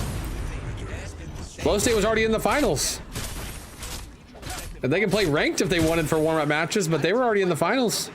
You got a team fight well within the pit. Ready to hunt. Find the right time to capitalize and take those objectives, or it does not matter the gold lead that you have.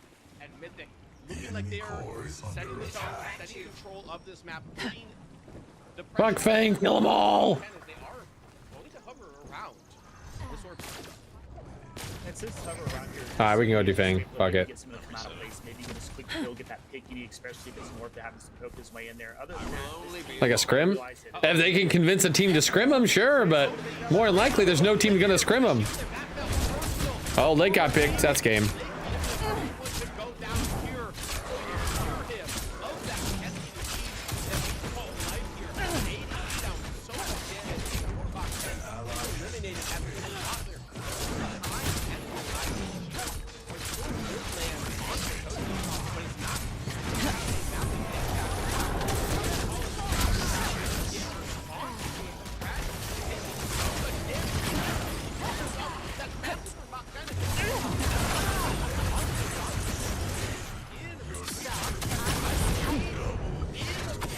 With a huge tether to save his life, 30 more HP than he needs.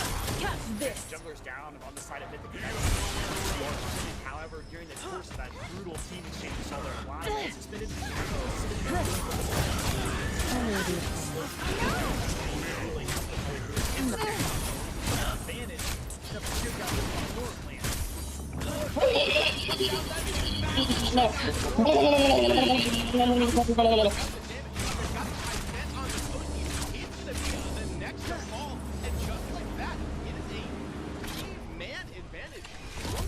They do that in COD. You have to convince a team to scrim you. Why would a team scrim you if they're already out of the tournament and stuff? They have to be nice enough to scrim you. Do they just rip here? No, okay. Grady has come back Prime, but a little bit of life out of Mach 10, a little bit of confidence. He may have a game. They think they can take me. Lance, this is Oh my God. You need to make sure you secure the counter multiple times. Seeing a secure down kill on Cure is very important. And following that up with another cure there, or another kill there on Toasty, very beneficial. North trying to really tide his way back in these things. This Mach 10 roster very close to securing this objective as well. Grady can come in, Lobber come in as well, and make a lot of damage, but will it be enough to secure the Orb Prime buff? We still see it's got a majority of its lifespan. Just the cautionary thing here, if you're Mach 10, you need to get out of this one. Cure and them are coming in. They're very strong and they're fighting very well, Lance. I'm not sure this is changing one. Abby's got Lake on the backside of this. He's going to chase him around. Black Hole's going to come out of Bright right away, but all of the members of Mythic going to be able to watch. This is over. Out of that. North going to get Lobber. That's a bunch of. I don't even think that matters. He's going to come out, but is Grady trapped in with them, or are they trapped in with him? Oh, he's going to fall as well. Oh, triple kill for North? Going crazy, but it will cost him his life now. Is Bartledew nah. Trying to take down, or getting taken down. Gideon needs to live. Kwong needs to live. What a team fight. We got 2 members both.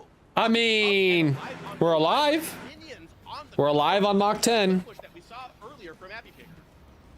right, I'll be right back, guys. I'm gonna grab me something to eat real quick. I'm gonna grab me something to eat. I'm gonna do a quick piss. Water is going through me like water. Maintain to do that without losing his life there. If he's able to stay standing, there's some small chance, a glimmer, they can probably get another kill. Maybe get a quick back in time with their team responding, get succession, maybe try and get towards a neutral objective. But mention the Winions, after he's setting up those plays, if he's not countering and stealing out your jungle or rotating into a fight at just the right time, sets up a lane, you're forcing a fight, you try to extend it as long as you can if you're that Mythic roster, and you see that core losing a large chunk of its life, 33% of that core already taken down, simply for trying to force a fight. It was around a neutral objective that wasn't a clean handoff. They started it, they had a majority of its life by the time the team had rotated in. They didn't jump off it quite quick enough, so the exchange probably could have went a little bit better for Mach 10, but you'll take what you can get.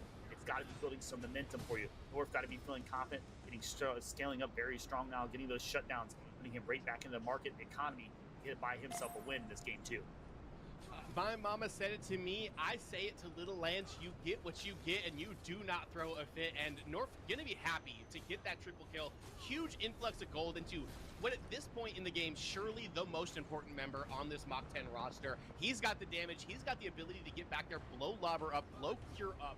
If it is needed, he can probably even get close to killing Abby in an elongated exchange as well. And just like this, they're just gonna restart up this Orb Prime. There is no fear in the brains of this. Grady gonna come in with the Coliseum right away onto Lakeinator, but the rest of the members not around to follow up. Cure with a good ventilator, but he's gonna have to flash away from Bry, who he pulls the black hole right on top of Toasty. Gets North at the beginning of this fight, and that spells disaster for Mach 10. That is so much damage gone. That is their jungler gone. That's gonna be their offlaner going down in that off lane as well. Lobber going to be the one to pick this up. So at a two-man disadvantage, Bartledew and Lakeinator taking a bit of pressure from it as well. Bard's going to fall to Cure in the back. They've got minions pushing in towards their core as well. Lake's going to have to get here to defend this, but they're going to continue to pressure him. He's going to have to use that epoch, but Toasty taking so much of this tower. If they can kill Lake, they can win this game, but Lake going to escape with just a sliver of health, with a little bit of help from the invisibility out of that Wraith kit. Cure now has to retreat. Bondrew has his eyes set to him, but I don't think with the teammates around, it's wise for Bondrew to continue to push this way. Grady and Lobber now onto this or Prime pit. They should be able to pick this up for free, Rhett. Lance, that was quite the exchange there. Cure getting out the skin of his teeth. Bondrew, great rotation back to save the core, but you're going to surrender the objective here, probably potentially, and I'd imagine both objectives, Lance, and if that's the case, things are fully in the favor of Mythic here. They had some good exchanges. They're going to get themselves a reset, have a whole 5-man team ready for you, probably double buffed up here on this weekend of the grand finals for North America, Lance. Got to feel confident with the way Mythic play this one. Mention, whoever wins this one, we believe has a good potential to win it all, and right now, if you're wanting to make a statement and a showing to say you are that team, I think Mythic's starting to make it right here, Lance. They are going to have to go through Flow State in order. It is not free waiting for them in the grand finals. There is a behemoth of a challenge. Death timers are back up for Mach 10 though, so we'll not just be able to freely walk in, take this Primal Fangtooth on the side of Mythic. They also don't have the team fight buff, right? Or Prime's going to help you push, not going to help you exponentially within these team fights. It's a little bit of a stat increase, but nothing groundbreaking, earth-shattering. Inhib also has respawn for the side of Mach 10, so don't have to worry about that free push into it. Mythic feeling confident though. They're gonna send Appy to the opposite side. Feel like they can win this 4v5 if they want to. And yeah, Mach 10's gonna have to retreat, but they're gonna retreat with the black hole. Toasty gonna use the shield slam, but it's not gonna find any agency. Cure gonna get North immediately in this fight, just like we saw in the last one. Tough to do it without your jungle. Bondrude going to die as well, and Bartledew on the backside. Will they continue to chase? It's just right, and Lakeinator back up. Toasty stalking his former ADC, his IRL good buddy, and they're gonna be able to. All right, I got me a sandwich. Down onto the core from the opposite GG. side. They stop the backs. They punch their ticket to Grand Final. Now. Congratulations to Mythic. Now. Fantastic play by this Mythic team, and fantastic play by Appy. He got all the bananas in his basket and got himself a win. Now. Mach 10 said they weren't afraid of the Wukong. We're not going to ban it in the game 2. It really wasn't that big of a deal, Lance. I think that was the wrong move by them, by their Appy, able to rotate freely throughout the map. They sound a duo lane in hit. You get a big team fight towards Primal, thinking you're going to score that team fight objective. Appy slamming through your solo lane with those Orb Prime minions. Takes the core, wins the game. Not banning Wukong and giving it to Appy. Big mistake. We're going to start calling this guy bananas instead of Appy's. He's named after the wrong fruit. What a performance out of Mythic. 4-0 on the Can bar. Punch their ticket. They've got a date with Flow State. And Flow State. Check on the line. Be game ready. That's Let's see, have they been playing? One you want. You got to be able to stamp and sign the signature. Let's check. Mercy. Are they going to be game ready? I'm checking Mercy. Behemoth, raid boss. Got to beat it if you want to take home that trophy. It's going to be interesting. Has he been playing? He has not played a single game today.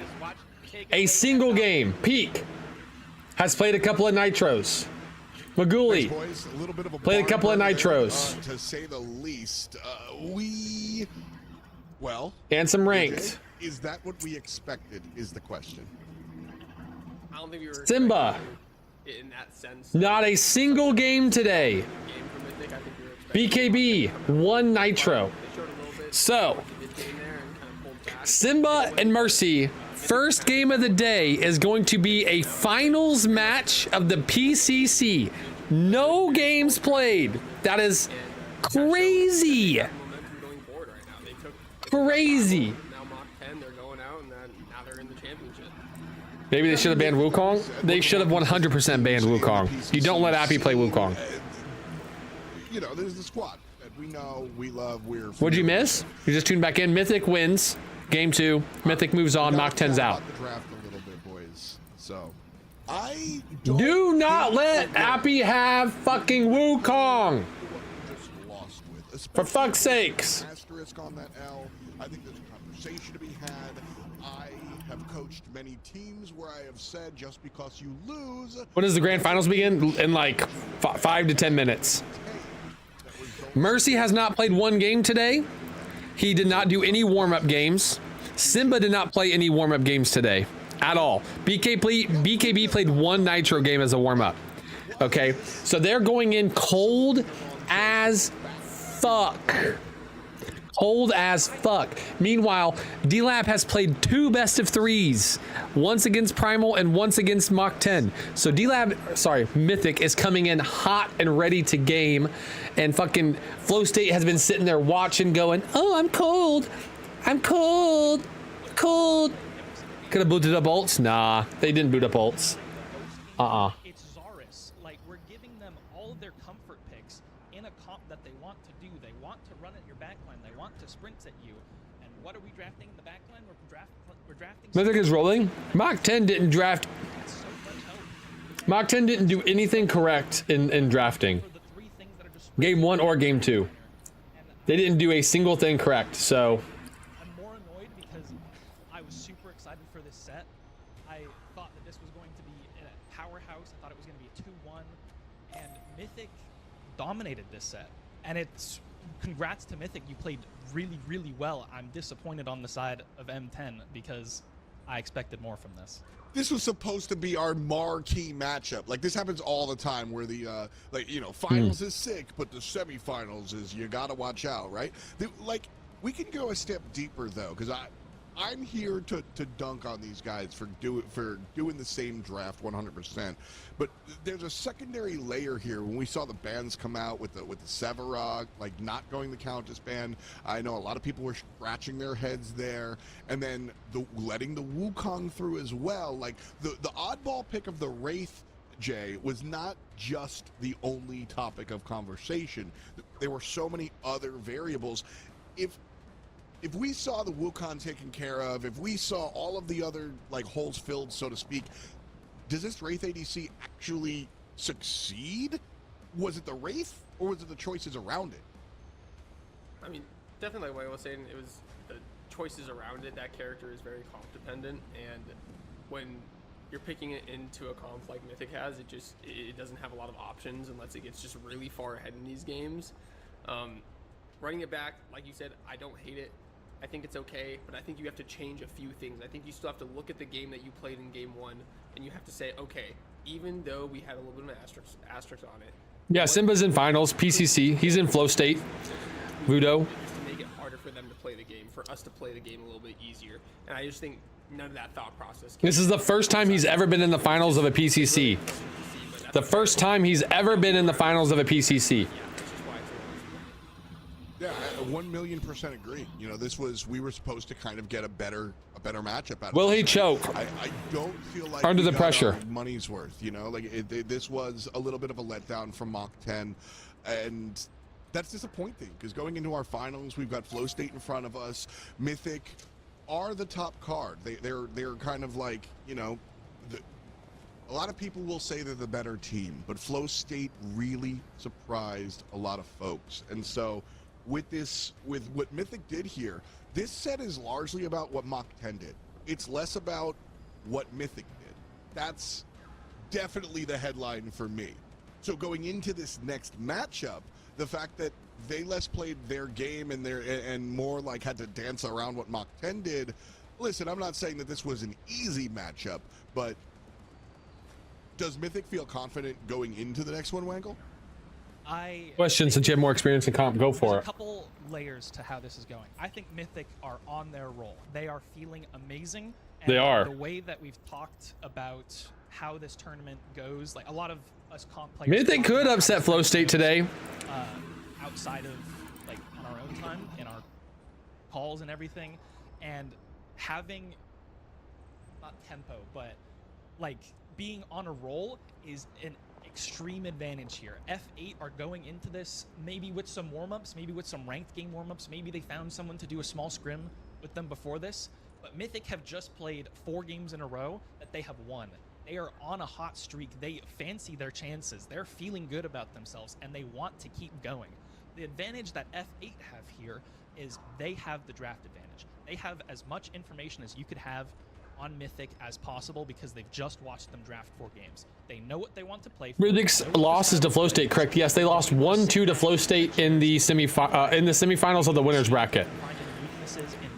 They lost 1-2 to Flow State in the semifinals. Any of that stuff, but Mythic are going to be feeling really. Why don't teams switch it up more when something isn't working out? Well, Mythic know what they want to play. Well, I know what I answer's kind of simple there. Flow State are waiting, and Mythic have made it there. Was it like when you're playing the match, you have to think about it this way, right, Roger? So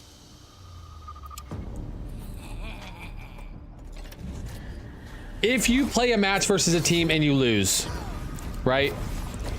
Was the reason you lost because the draft went bad, or was it a misplay that caused you to lose? Right? Do you need to swap up and change something up massively? Or was it some sort of mistake you made in the game that you can adapt to and your draft was fine? It all comes down to how you perceive, you know, the game and what you saw going on in the game, right? If you thought your draft was good, then it's like, okay, let's run back the draft. Our draft was fine. We just fucked up in the match, right? We made an error at this point in time in the game. We gave them too many kills. We gave them too much map presence, and we fucked up, right? Like that could be how it is. If you go into the game going, wow, our draft really couldn't play into their comp, then you change up the draft. Now, I will say that I don't think you ever give Wukong to Appy.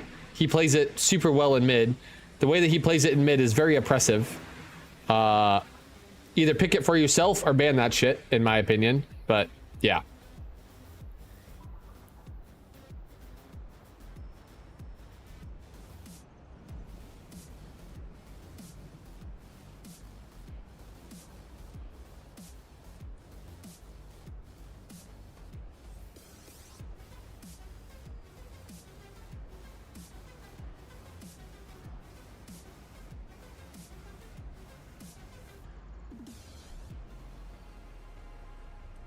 I would just suck the shit out of Crazy Fool's toes. Blah, Blah, blah, blah, blah, blah.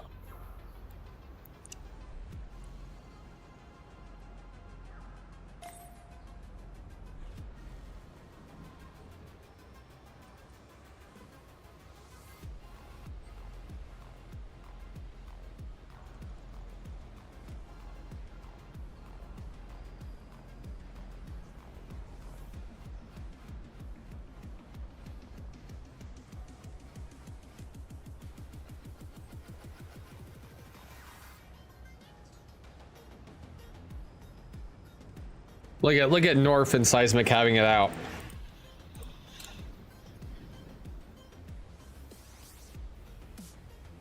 Crazy, you watching the finals together?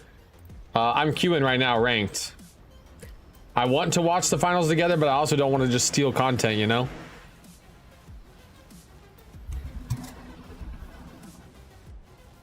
It'll be up on my other monitor.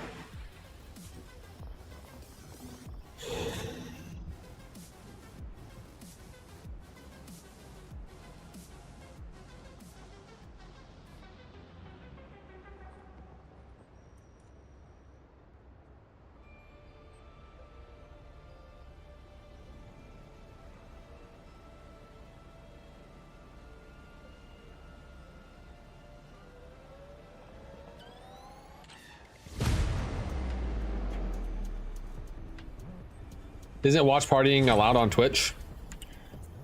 I think you have to technically get approval from the people you're watch partying, so.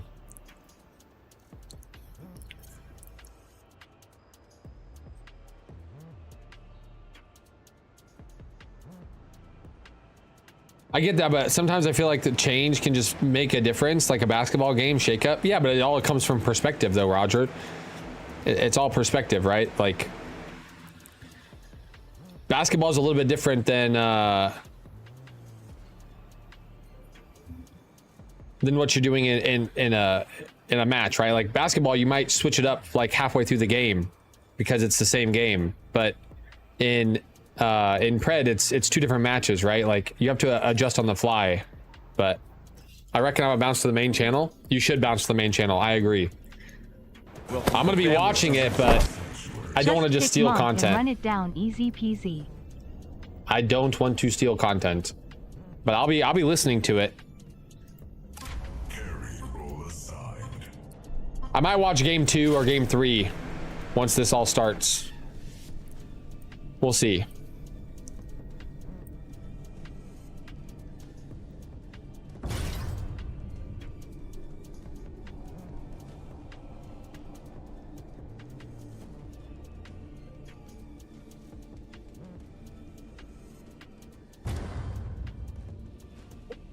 Yo, Burn.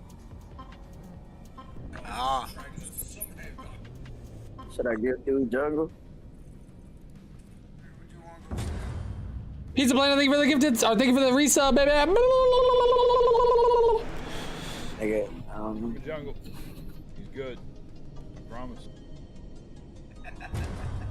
That's your boy? That's my boy.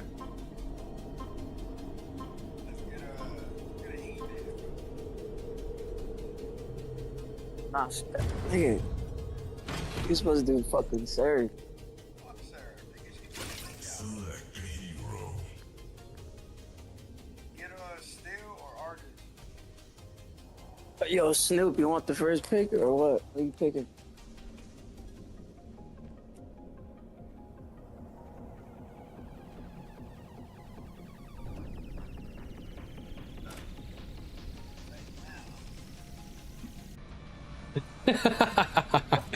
Dang right, Del Sparrow. Dang right.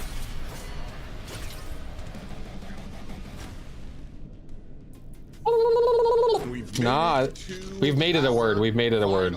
Welcome back. PCC Summer Series is 2025.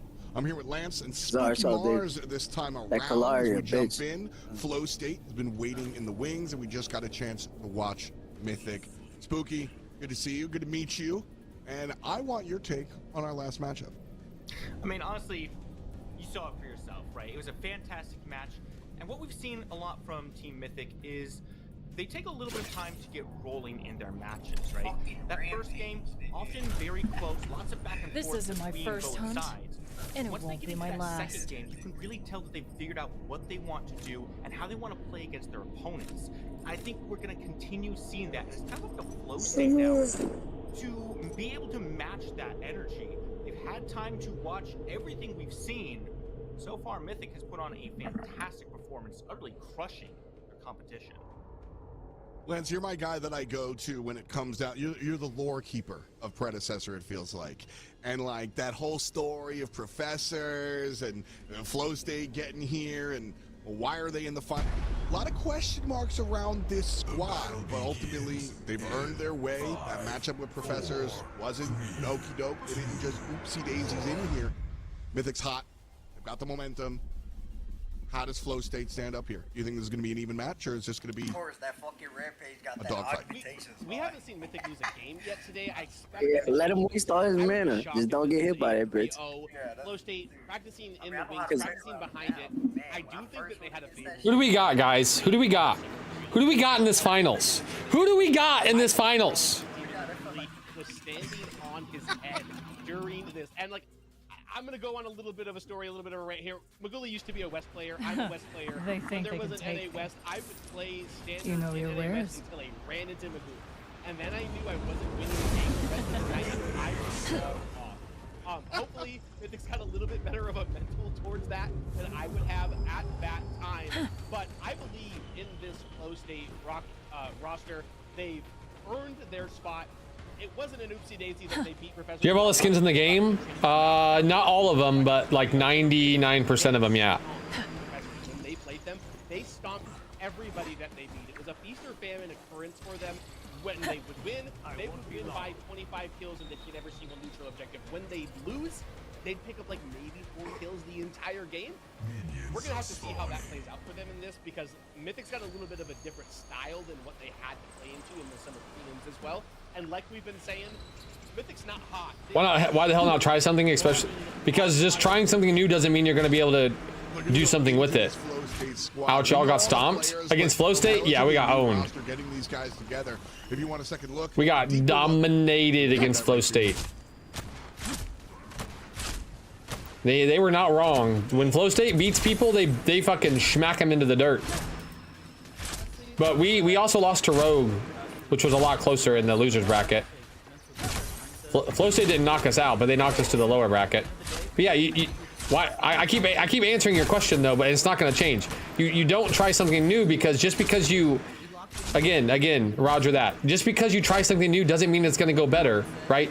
Is it better to try something you're not comfortable with, or better to play something you're comfortable with, right? Like if you pick something you're not comfortable with, just because you lost game 1, that's not necessarily a good thing, right? Like it's the same answer. If you thought your team comp was good and you thought your draft was good and you messed up a play, then you just draft the same thing, right? It all comes down to how you viewed how the game went. If the game wasn't due to comp and the game was due to something else, then you draft the same thing and you go again. My answer isn't going to change based on that. It's the same thing every time. If you think that the comp had something to do with the loss because it was rough to play into their team comp, then hey, maybe we don't let them have Wukong this time, then you change it up. I would like to say more so out of all of them is honestly Primal. I really love the storyline from the going into Mythic and then into Monster. They gave us really good practice, and I respect it a lot, and I really hope to see I see Mythic going to advance.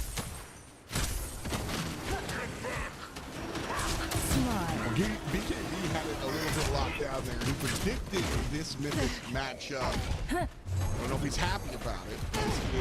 Brother, you can't just ignore that guy. You gotta hit the fucking, hit the Mourn, man.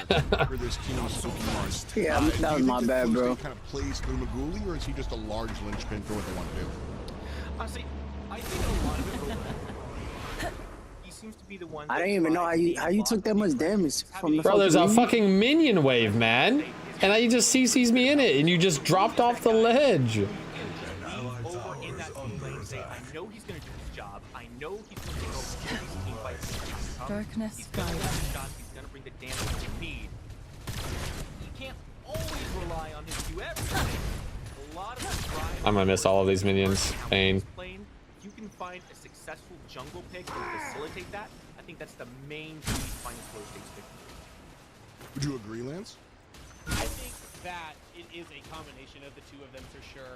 I think that if you get Mercy onto a pick where he can be the playmaker, be the engagement for his team, you get him on a Zarge, you get him on a Rampage, something where he can like hit that Coliseum button, he can hit that rock onto that primary target. The rest of Flow State always Another blood in the chamber. up and participate after that win.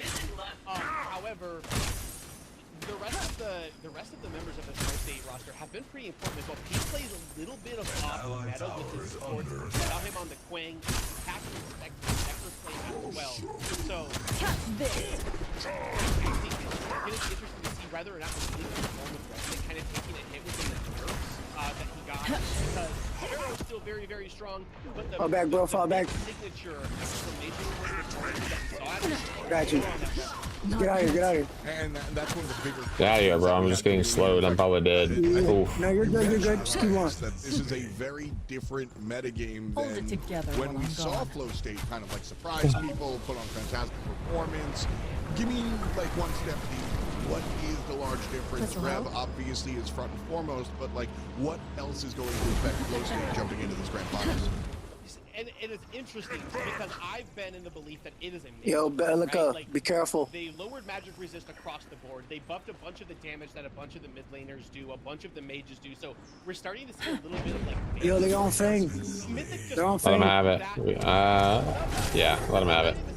Oh shit. Over and over again on Get out of there, get out of there. If magical damage is more effective right now, yeah, they're doing a lot of prioritization into that Grim and the ADC role that obviously does that magic. Get out of there, Fang. Fuck, I'm It look brighter or something with colors.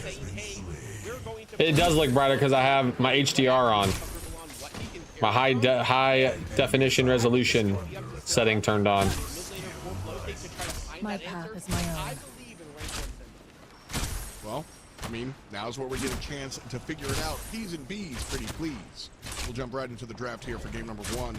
And when it comes down to it, we saw pretty much the same bands time and time again in our semi-finals matchup. No Sephiroth, like a lot of the same stuff. Spooky Mars, do you think we're going to see pretty much that? Is that the metagame bands, or now that we're in Yeah, it's because I was on a display capture, and my display capture has high definition resolution on. The HDR setting, and so with display capture it captures that, and whenever I turn on the game capture, it only captures the game settings and not my HDR setting. The HDR setting's mainly for Tarkov, but I just don't feel like turning it off when I play Pred. It is very bright.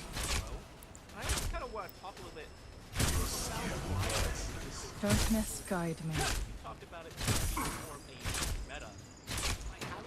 me. Yo, be careful. Snoop.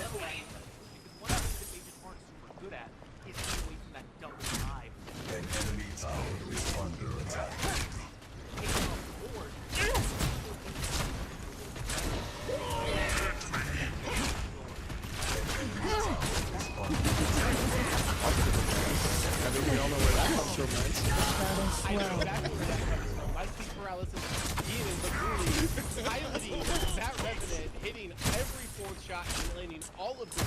Can't put that over. That does Holy! a lot of targeted bans. Holy! Can't let Abby have Hold it together while I'm gone. Smooth like butter. A fine purchase. That's exactly where we're going to go. Last semifinals. both of my analysts were like hulking out. Why no counter span? Why no counter span? It's gonna be the big Z. Are we happy with it, Lance? Are we mad that there's no counters? This is respectful. Zorus, you can't give it to Mercy, right? He just plays that hero super well. He can carry from the jungle role. You can't give him a Brutal Resonant. You can't give Severon over Lava. You can't give Wukong over to it. So there are a couple of statistics. Yuri going to be the one picking up. This does leave the counters up. Maybe BKB has some sort of counter to it. If Lava locks that in this first rotation, Yuri. Respectful way that I would put that. So it's nice to see the Yuri. I'm terribly surprised by that. I kind of forgot about it because I was her not being around. Here it is. That's in the hands of Lobber. He won't build any. Great play, great play. Also Abby on the team. Yeah, Gideon and you make me want to. My ultimate, they kind of lose. He's not gonna be able to keep me off of jungle. Give us the juice. Why is she so highly contested, and how is she gonna make her mark in this game? I can't play like here. I'm gonna go back crazy. Be back. Yeah, you do you. You do you.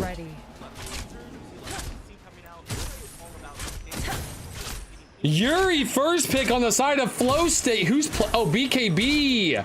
BKB's playing that shit off lane. You gave BKB fucking Yuri. Oh shit, bro. What are you doing? Careful, crazy.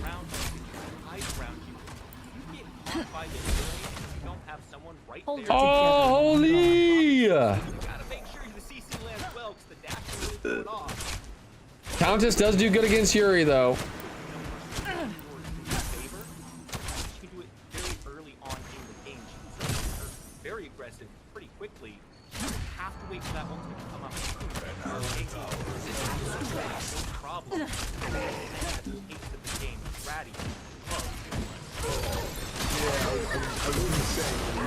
Pixels, but now the people, Bratty, this makes sense for this player as well. So I'm interested to see how this one drops out. A couple more picks on the left-hand side.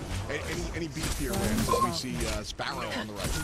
These are comfort picks coming out of the side of Flow State. Peak, unquestionably the best decker in North America. Simba, very potent. Yo, Snoop, whenever you want to do Fang. Dude, Decker, Bellica, Yuri on the side of Flow State, bro. Oh my god! Do you want me to start it, Fang? What's the word? This is such a Flow State call. They got rid of the Wukong, man. They got rid of the Wukong. I'm on the way. I'm on the way. No, team, no! I'm on the way!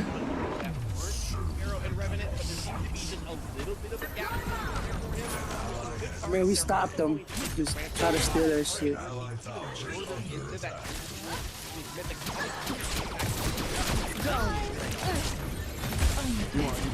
I fucked up. I should have just fucking ulted him. Straight up and down, so...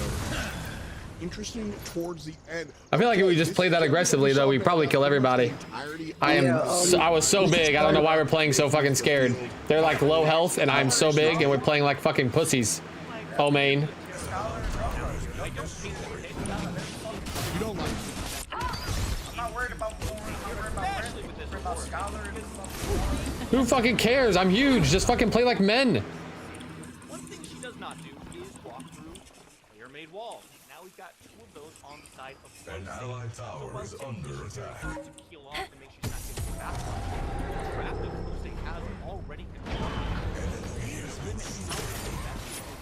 Gonna be honest, I want to go get this wave. Everybody back up.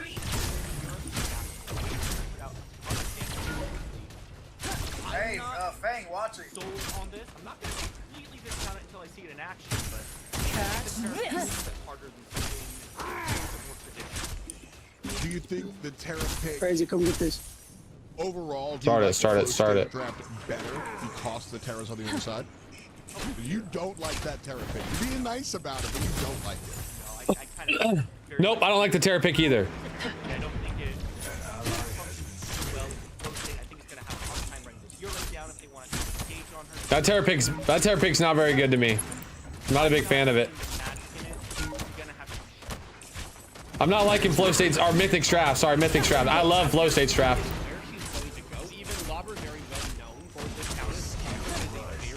To despair. I'm not familiar with Grady. He's a big Terra player, but I know he plays a lot of Countess. I actually think that the Terra. I think if you just go in earlier, man, we kill them all.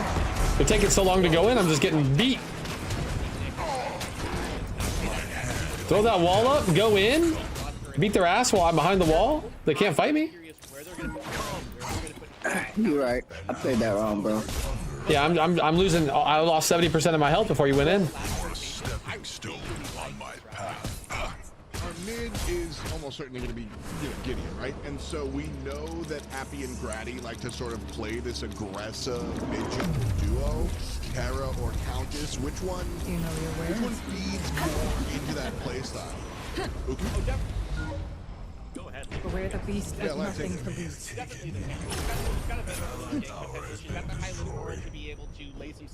I'll give you an example. During the games, Soul may not be comfortable on Iggy, but making him play Iggy could have. I understand what you're saying, Roger. I understand what you're saying, but that's just not how it works, Roger. That's literally just not how it works. I know what you're saying, but that's just not how it works, man. That's when you're in a team versus and talking about draft. If you think the draft isn't the problem with the game, then you don't do that, right? Like you can't just force a change, a massive change in team comp if that's not what people think is what's going wrong with the game. We also changed up our offlane pick to a Severog, and we did a massive change to our team comp. We had a tank in the offlane, and it did not change anything. I know what you're saying. But what you're saying isn't going to change what I'm saying to you. I know what you're saying, man. I get it. Hey, left lane, he's coming over there. Back up. We've Get got out Yuri there. versus the Rampage Countess, these assassin. True. He's to our left. He's to our left. A very different style than what we've seen, which is more. Oh my god, that motherfucker just came out of nowhere. He has Kalari invis.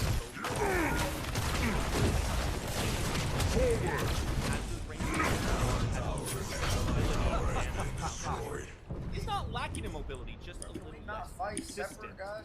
However, the Countess also has some very good sustain over there, so it's going to be a question who can outpost who, and really how much aggression comes out of that jungle. We've already seen a couple games. On that offense side. This'll help.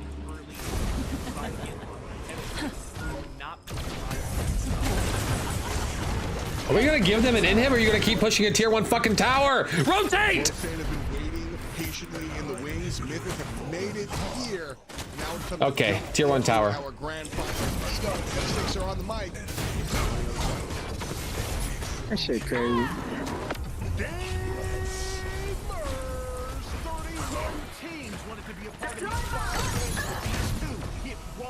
Love it. Ladies and gentlemen, we're in the grand finals. F6. How you feeling, man? Don't worry, we just traded a tier 1 tower for a tier 1 tower, tier 2 tower, and an inhib, but great move. Love it. Mythic fighting their way from the bottom side. Yeah, you definitely, yeah, if you don't get the pressure off the lane, Rampage is gonna do what? Oh, he's gonna rotate dual lane and get a tier 1 tower, tier 2 tower, and an inhib in the same time you did what? A tier 1 tower? Great job, great job, great job, great job, great job, great job. You did amazing there. Great job. Don't move from your lane. Stay there. Yes, indeed. As we're going to be sending it down to Sanctuary, ladies and gentlemen, it's time for the grand finals. We got F8, we got Mythic. There can only be one. And I'm going to be honest, taking a look at this first game composition, it seems like both teams are going to be comfortable stepping in to what could be a pace defining. Yes, keep staying in your lane. Don't move across the map. Stay there, stay there. Such an exciting matchup. We've seen a lot of these competitive environment, and this is what it's all been for. Oh man, it just gets me so pumped up. This is a second grand final to get past together. We are so lucky here to be able to do it on this biggest stage possible for Predecessor. As Gideon highlighting on it for us. What to expect out of all of these heroes, but man, I'm really excited to see this matchup here. We've got the ability to pass that match with all the quadruple. We saw what he's been able to do, Eagle. Purge ready. That target is too much to handle right now. Having such a great Fall back, there's 4 happening down here in the sanctuary. We didn't see the quadruple, right? It very near took We're only giga late. Go in? Yeah, go in. Everyone's already dead. Go in. I can only allow myself to believe that we're going to get much better coming out of these two. My strength alone will have to suffice. Jesus Christ, bro. Go from 4-0 to 4-6 because we're just sitting in our lanes doing nothing while they just continuously come duo. Fuck me sideways. A lot of stakes are on the line here. I think our comfortability here is going to be on Simba. We've seen him on this Bellica. We talked about his aim. That's really why he kind of pilots this character so well. Also kind of chose to be able to get those magical damage on his autos as well. That's what we came into this meta. That the ship came in with that balance. Talk about magical resistance going down. Excited to see how he plays into it as well. Mythic. Finally shut that down. You're not focusing, Scott.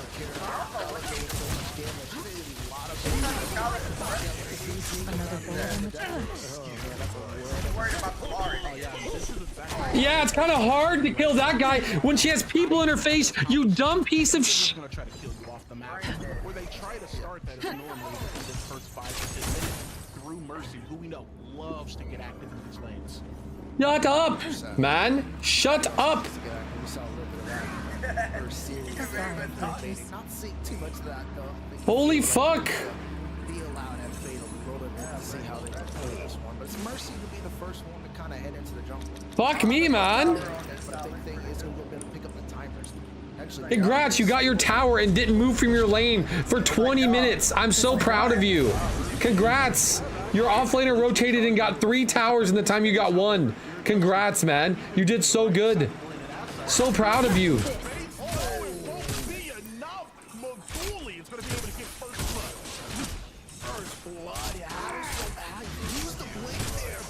Try and stop on that Kira. Secure that kill, almost got away with it. But that's the rotation we're talking about. The aggression coming out of FA. Mercy, he didn't really get anything off of the CC, but what he did was close Dude. towards that back wall to be able to create for potentially have on play, be able to create some time for it. That's how they're able to pick up the first blood. FA looking ready for this game. I should have just did that immediately. That guy is getting on my fucking nerves. Again, I actually had the fortune of playing with Maguli in a ranked game recently, and all the Fuck, man.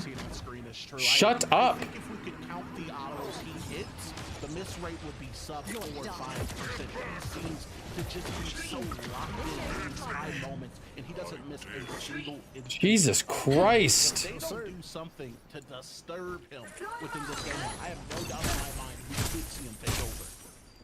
We can't. I mean, he does have a contested here, but like you said, you ruffle the feathers a little bit. Going to be able to start to carry that animal instinct to come on out. Definitely going to wait to see if he's going to be able to pilot that, especially being securing that first blood, having a little bit of advantage economy-wise, a little bit of XP. First Fang Tooth to me, though, Eagles, really where we start to see how these teams are going to play out this match. He was able to get that first game advantage. Was able to kind of find a groove and really set that tempo with that first neutral. You know, both of these junglers between Grady as well as Mercy are going to be trying to help do that. These junglers like to play in these things, helping to stop that first reaction, that first kick, if you will, towards these objectives. We're going to see it here, though, as Mercy Simba.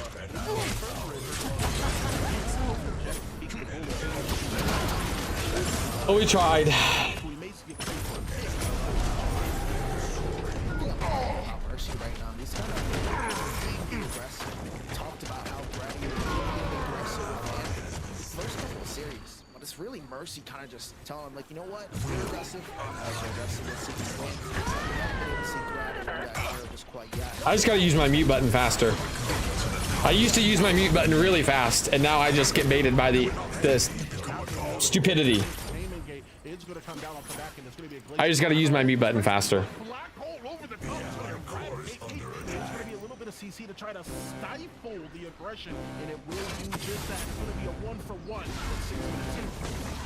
Lockdown might at least get something out of that trade. But first, Fangtooth, ladies and gentlemen, going to go over towards the side of F8. F8 fans are cheering a lot there. They're going to be able to get a little bit more time. I don't feel like the teams that can change it up are more successful, but what you think they should change up is different because they are changing things up, though, Roger. That they literally are, right? They change things up. They just don't change them up in the way that you think they should change them up, right? Like they changed up Kwong to Narbash, right? Like how much do you think they should change? Do you think they should change up their entire draft? Clear a little bit more of those camps, so I'm excited to see how they're able to utilize that on Mercy already, though, man. I mean, I think that was just a Like it just depends, man. Mythic to at least tell themselves, you know what, we're not out of this game. We're not losing too much tempo. We're still there to be able to answer. They just need to be a little bit quicker, a little bit slow paced, like you were saying.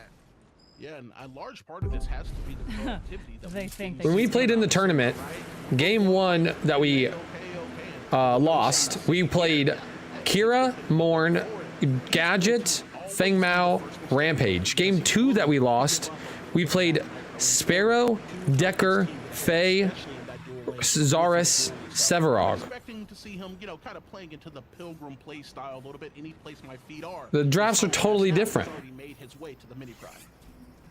This is the like pacing you're looking to see. They're able to get the Fangtooth. They set themselves up for the mini prime. A big kind of contribution to that. The drafts are different. It's just sometimes people think that that the draft isn't the problem, and then they redraft the same team comp, and sometimes they think that the draft is the problem and they draft differently. Right? Like it just is all depending on what you think went wrong with that game. It's like maybe multiple things were wrong. Maybe the draft wasn't the best and the team comp was bad. Like it wasn't the most optimal team comp and it made it a little bit hard to play the game, right? Then you want to change it up and you're like, okay, we need to draft differently and we need to play differently, right? Sometimes it's, hey, our draft was fine and we just fucked up during the game. We should draft the same way and then we should play the game the same. Sometimes it's, hey, you know, draft was great. We fucked up, you know, in one spot. Sometimes it's draft totally different, play totally different. It just depends, man. Just depends. Seems like it's been kind of difficult for Lobber to handle, at least in these earlier instances. It just depends. You have the conversation after the game ends whenever you lose, and you talk about what went wrong and what went right. Kill potential, but have to back out here. Don't want to lose too much. That's a good rotation though to really stop them from taking down that T1 earlier on. You needed to show up there on the side of Grady, on the side of Team Mythic to be able to stop that. It's going to be on the side of F8 though, with a little bit more of a just retreat, take a little play, push in that wave, kind of control the entire wave state. But look at this inside the mid lane of Simba, just getting caught out and completely deleted. As it's going to be Mythic picking up their second kill of the game. Dude, Appy with an expert use of that black hole on the tower edge. Let the objective do a little bit of the work for you. Mercy gonna drop down, and Appy's gonna drop a little bit of damage, but the crowd system coming out onto 2 is gonna be able to disrupt the degree of the aggression. BKB playing close to that right side corner by that prime pit, and because of such, we're gonna see Lauber, Appy, Grady looking for a full reset. They had a reset there. They know the missing call came out from Duo. Any second longer, they would have been capitalized on, especially when you see all 5 members converging into that small spot. But yeah, still, he's going to be able to get that river buff, though. All worth it in the end for that Gideon, even though just a little bit, going to be on a 3-minute coming back. Still, we have a second Fangtooth to be played for here in about 30 seconds. BKB getting caught out, has that mobility. Which Fangtooth matters? Well, they all are pretty good. I think first Fangtooth matters and third Fangtooth matters the most. First Fangtooth matters because the 50% increase on buff timers is a really big deal. It matters for red buff, blue buff, and river buffs, and for mini, and for big, right? Like 50% increased on buff timers is a huge deal. And then third Fangtooth matters because it's a massive stat increase. Mercy in the side of F8, not waiting, not taking any hesitation. But here comes second Fangtooth is also good, but it's just not as it's the least important out of the Fangtooth. Here comes that conversion, in my opinion. As well. Yuri's not going to be in this fight, so it's a 5v4 in the favor of Mythic. And this Fang is getting bursted out relatively quickly. Maybe a little bit of a preemptive glacial charge here, as Grady is going to be able to get in. It's going to be a burger flip that ultimately Mercy does win onto the backside. It's going to be process him into the inner. Really dead. Simba dead. Gets the HP burned through. Simba falls.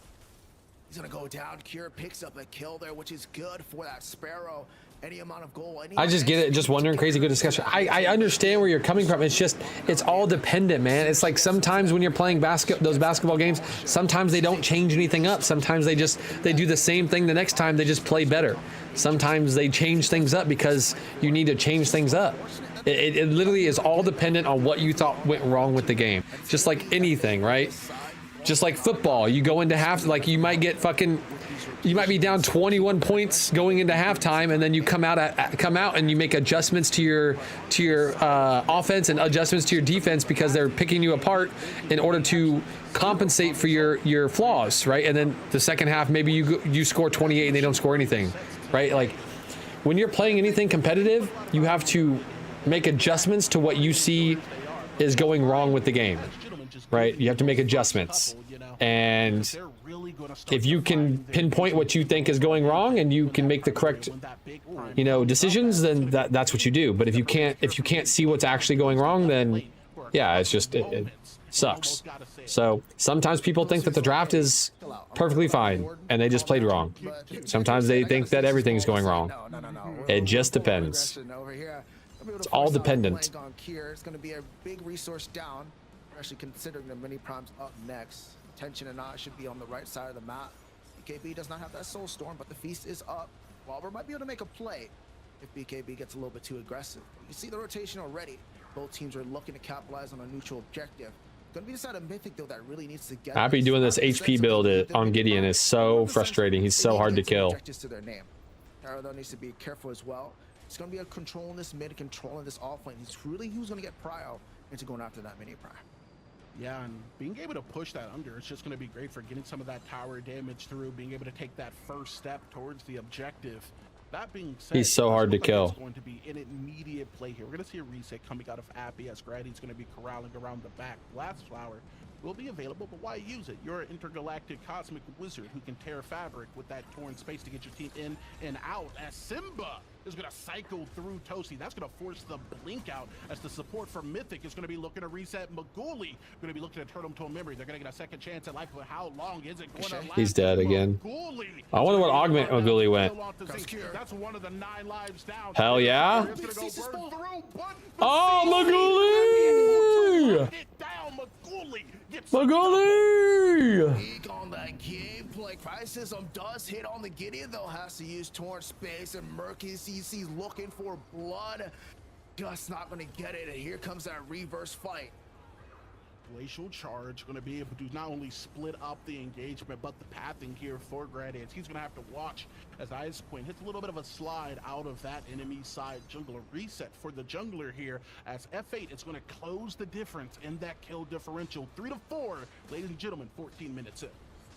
And I want to draw back to that CC chain. Maguli was dead to rights. Toasty trying to play some space so Kira can be able to rotate on in, but he goes on in.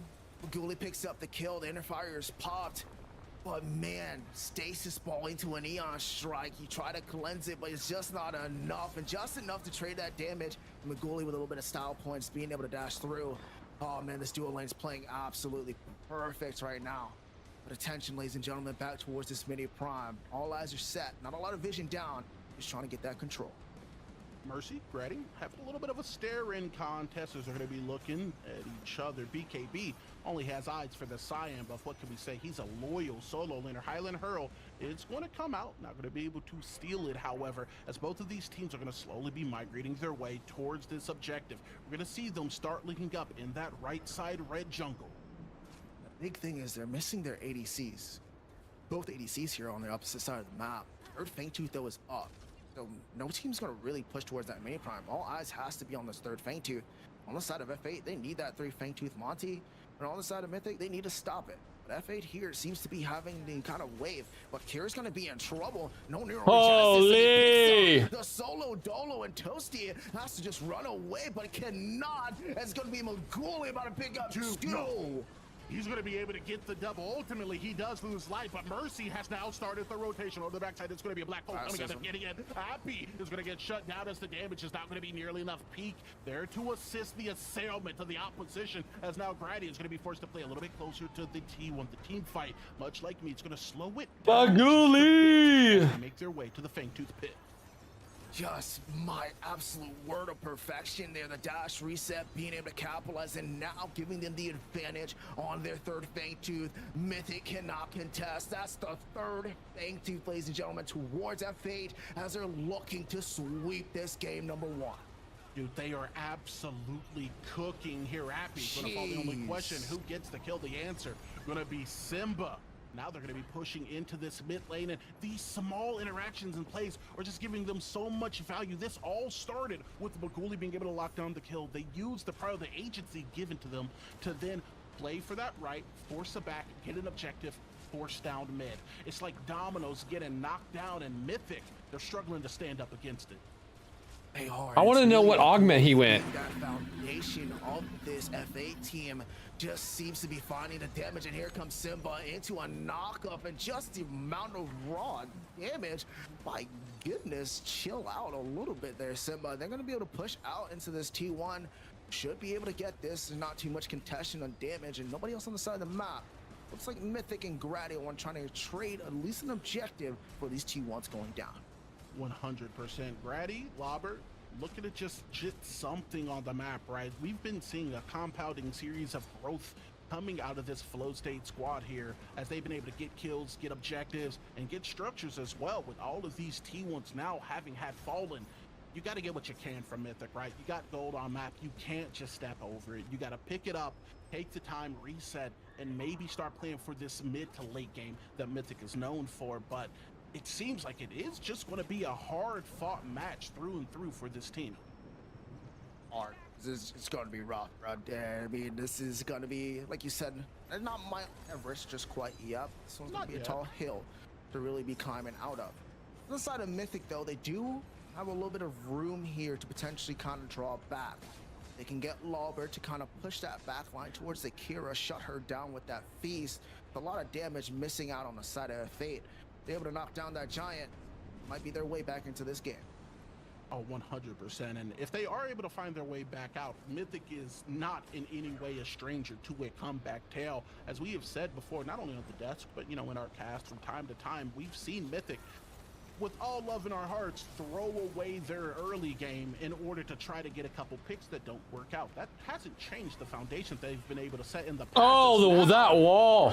Might be looking to set his team Nope. up for a kill. It is going to be the jungler of F8 looking for an engage, but he's going to find 4 members and find his way into a cryo system. Never mind, the wall didn't matter. It's going to come out containment field. It's going to be able to lock down Grady. Oh. Oh. Pull on the tube, but the black hole is going to be there to answer. The fire is going to burn through the HP. I can't tell if they're doing well. They're not. F8's getting wiped. Holy. It's going to be another member. Full severance reset cure double. It's an onslaught in the mid lane. And it's going to be 4 kills down. BKB to be the last one, but he's going to try to fight his way out. And that chase is still on a Robber, picks it up, and that's going to be the 5-man white ace coming out for Team Mythic. And what did we say moments ago? We'll let you have the early game. When they get in these 5v5 situations, there are few that are better in the business. Mythic are going to strike back, get an ace, and now get your tower. And taking that down, we're taking a look at the replay, the black hole to kind of counter that Soulstorm. BKB did what he needed to do, but it was Cure being able to pick out Maguli. That fucking Gideon ult. I said we pick off Maguli, man. You're going to be able to have a chance to win, and they did. Pure did end up going down, but It was a really good game, yeah. That's going to be all. Appreciate the insight, Crazy. Just wanted to get your opinion as a comp player. Yeah, like I said, I get where you're coming from. I totally get it. Listen, I've had these conversations with my team. There are some times where I absolutely hate our drafting, and I've preached on it and preached on it and preached on it, because I do think our drafting is just shit, and we need to like completely adjust it. Sometimes it's not it, but yeah, I agree with you, man. This is a really good. This is a very good game, very close. As these objectives are going to be rolling up. Yeah, they're gonna have to take a little drawback on that drawing board. There you go. They have to, that play wasn't drawn up like we expected it and didn't go. R&B AUG on Kira, I think. I'm gonna have to try the R&B AUG. I like that Q AUG, man. I like it a lot. The rest of F8 looking for a possible pick here in this T2. They can't over chase, can't over put too much kind of residency inside this red side jungle. They might be able to get picked out and see them back up. Primordial Fang Tooth is up and the big orb prime. The question is what play is going to be made. The vision down on the side of Mythic over or Prime, so they at least know the eyes on one objective. But still, there's not a lot of vision on the board here. Both these R&B Kirog is busted. You can with level 2 Q on Kira though, if you get your stacks on somebody, you can kill somebody at like level 3 if you have level 2 Q from like 25% health or like 30% of their health. I did it on Soul Reaper earlier when he was playing Zinx. Literally 30% of his health gone because I had max stacks on him, and I clicked my Q button. Like, it is just disgusting how much damage your Q does. Now, your Q augment does get worse as the game goes on because squishies are just dead before your Q is useful. But then again, if you ult late game, it instantly stacks your Q, and you can just ult Q out of an ult and people die. But I don't know. Dude, the Q augment feels nuts. Plus, you get to smite objectives from like 1600 health. Because your Q does your Q augment, which is 10% missing health, works on objectives, and if they have 16,000 HP, you can smite them at like 1500, 1600 health. So, yeah. Room to really get themselves set up. Still a little bit of a waiting game here. We're still waiting. I'm gonna have to try the R&B aug on Kira though, and do this build that Maguli's going.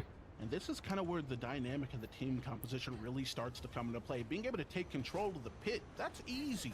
Being able to hold it is hard.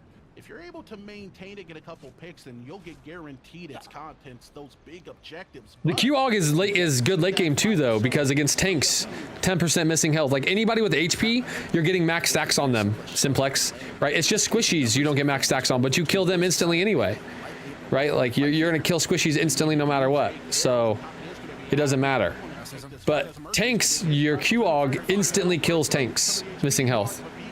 Can you Q while an ult? No, but you can end your ult and Q whenever you need to. Holy shit. They are all one fucking HP again. So this is the problem with Maguli on Kira, is he overheats and he goes in too early and he doesn't get to finish kills. Fuck. Oh my god. Cure! Since he has ice in his veins while Simba is playing for the inhib. Lobber does get the reset to save it, but what's the cost? Oh man, I mean, they had the opportunity to change that fight, but Maguli with the spin to win there just did so much damage. They got the early pick. Peak though, unfortunately didn't go down with the black hole. The inner fire was pop up. Look at this dash in here on that replay by Maguli. He got all 4 members, took down Toasty. They didn't have the sustain from that point on and just could not take that fight. They had the health bar into their favor on the side of F8, and then that's how they turned it. But in the meantime, Mythic is like, do we continue this fight or do we stop Simba? So that split push ended up turning out into the favor of F8 here because Mythic was unable to really capitalize on those kills early on. Yeah, man, that's one of the more worrying things about that fight. Mythic was in a 5v4 situation. As you said, Simba showed on map, they're on the right side, and you are the team that has that inner Ursa using his ult on Gideon there is nuts. Gideon has True Silver and he has the ult augment. You will never cancel this Gideon's ult. He has, this is, whenever Gideon, I read the Gideon augments, I thought this augment was his best augment, and recently they fixed the bug where it was applying above True Silver. So now Gideon, if you go True Silver on Gideon and you go Soul Bearer, you get your shield, your massive shield from your ulting from your augment. You get your True Silver and you get Soul Bearer. You are never canceling Gideon ult. Never canceling Gideon ult ever. Bellica can't cancel, like there's not a single character in the game that is ever going to cancel your ult, which is why Gideons are now going first item True Silver and they're just playing for their ultimate. It is crazy. Oh my god, Appy just inted. Well, actually he didn't int. Yuri died.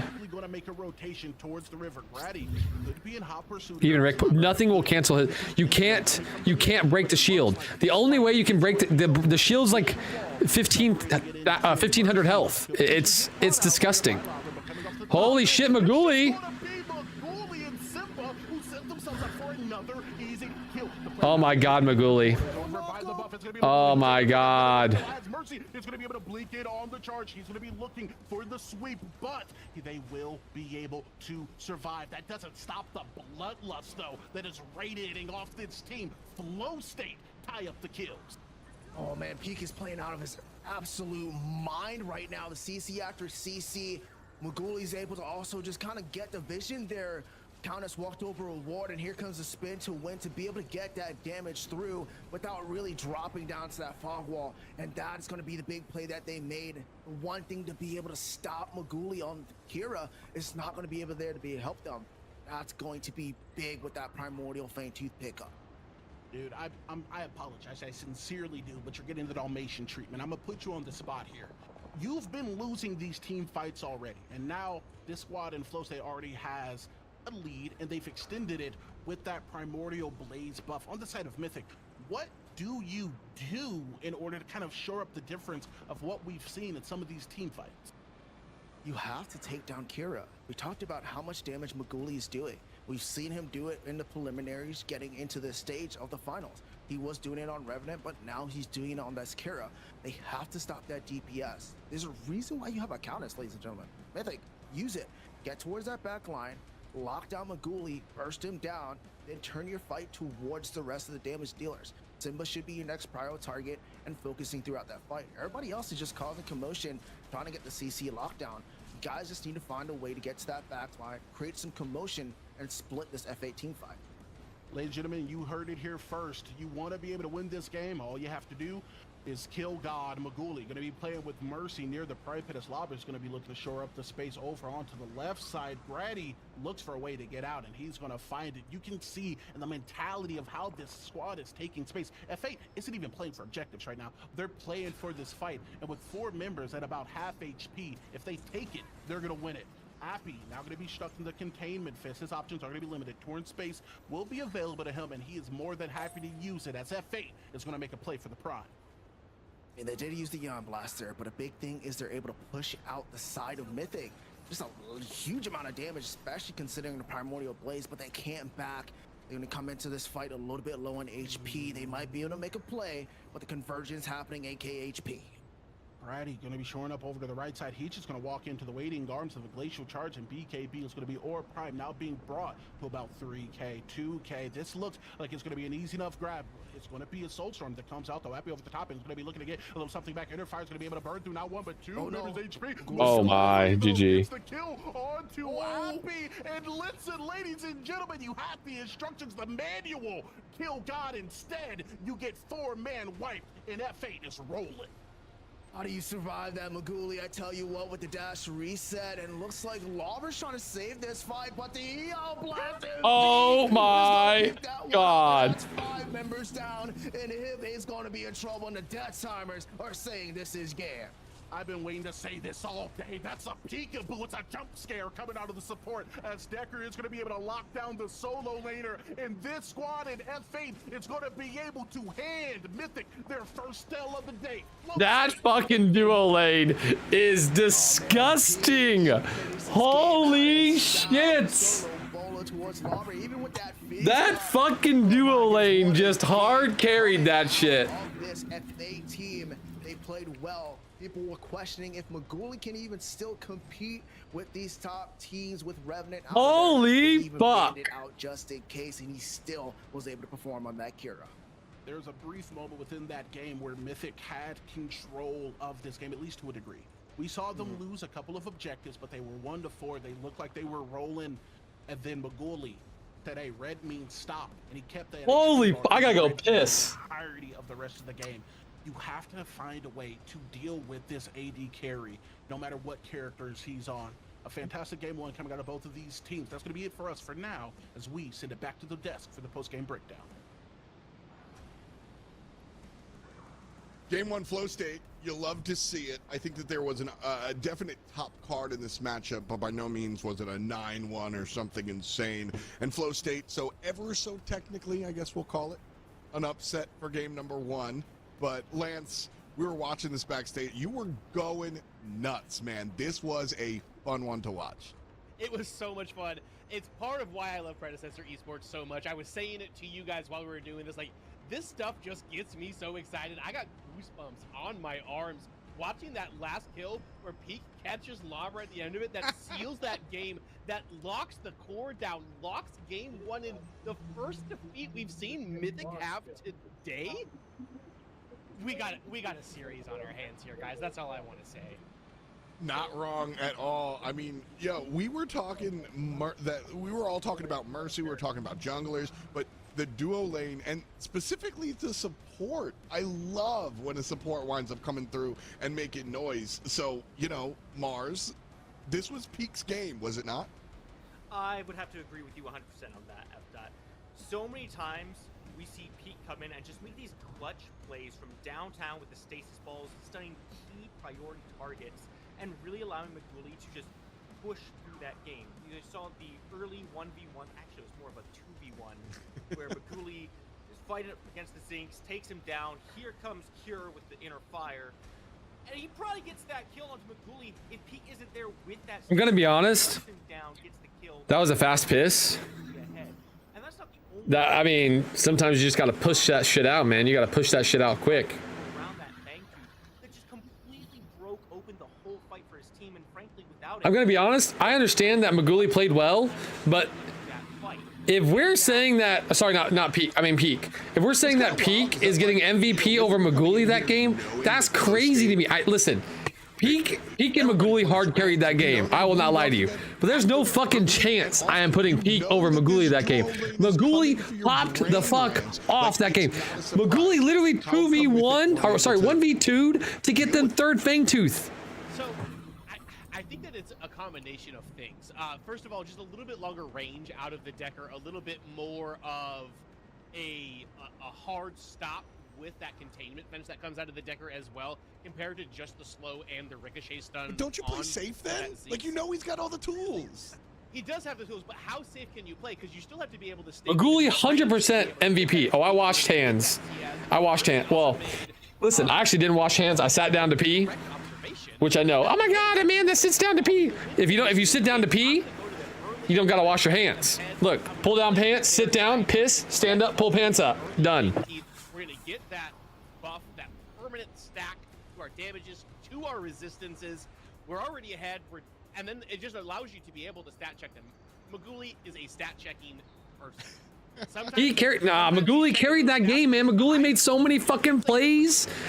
Listen, Maguli and Peak right here, but Peak is here and Maguli. Sorry, Maguli's here and Peak is here. In my eyes, that game. On the server, and Peak coming out playing support, but there were wash your hands, bro. I didn't do anything to. Listen, right? I'm touching my pants. Do I need to go wash my hands? I'm touching my pants. Let's pretend they ban it out next time around. Can Peak do the same thing on other selections, or is this the Decker, the Decker moment? Banning it out changes the gameplay. No, I think you're gonna have a very tough time getting Peak to stop doing what he does. You can ban away the Decker, he'll pick something crazy. We talked about it in the draft game when he's a guy who will just pick something like the Kwong support and say, oh, you don't like it when I walk at you? What if I just listen, you go, you pull pants down, you sit, you pee, okay? You do a little shake, you stand up, you pull your pants up, okay? Done. That's it. Look at that. You don't have to wash hands because you didn't touch anything but your pants, guys. Your fucking pants. So to that, you're not going to ban this guy out? Got it. Affirmative. That's it. Do you ban the Decker because that story is a little too crazy, or just learn how to deal with it for game 2? I don't think the Decker is worth the ban here. Not to say that Peak wasn't phenomenal with it. You shake when you say hand. You gotta get, just in case there's a little drip on the tip, you know, a little drip on the tip. You don't want that drip on the tip to get into your boxers. That's all. Trying to make flow state a little bit more vulnerable.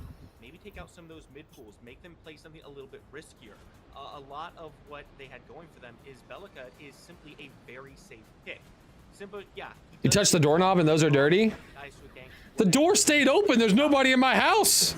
He can just play back and put out so much damage from range. You don't have a good way of getting to him. Maybe change something in your draft. Terra was not able to get into the back lines the way you wanted to. Try to find something. Oh, you mean the bathroom? The door handle? don't think you'll find success in banning Peak's Decker. Gonna be tough. He's got a wide hero pool. We've got a wide break right in front of us. Game 2 after this. When it's time to ball. The weight. Why are we bathroom watching right now? MVP of the match, Crazy Fool's toilet. Where's the wife and daughter today? They're at a play. They're at a play right now.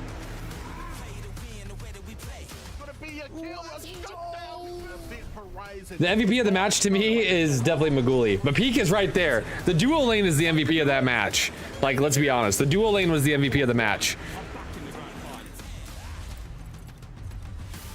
We're gonna fuck around in training mode while we wait. But they're at a play. Mean Girls.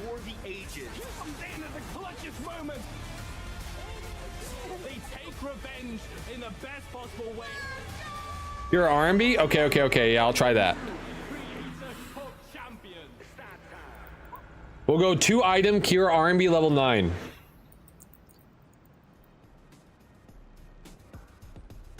Actually, we'll try 1 item, which is Vanquisher level 6 first.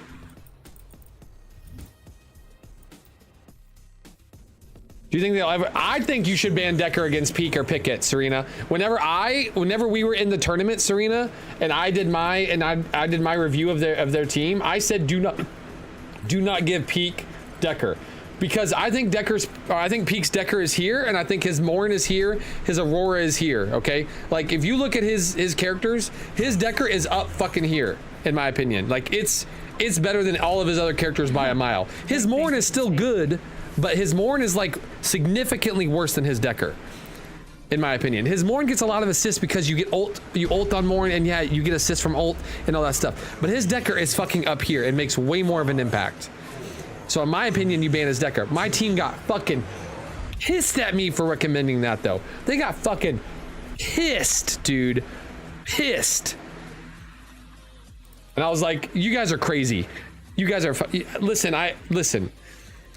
But his Decker is up fucking here. Do you have your brightness turned up? I have, listen, if I do this, you guys can't tell, but when I'm on this screen, it's because I have HDR on. See the difference? This screen is display capture, and it captures the display, and my display has high dynamic resolution on, which turns up brightness and all this other shit, and this has just the game capture, which doesn't have HDR. So we're gonna go this, and we're gonna go level 6. I forgot to go the right AUG because I was too busy talking. Fuck, we gotta reset.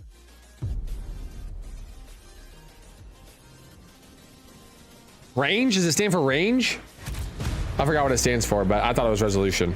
Was it high dynamic range?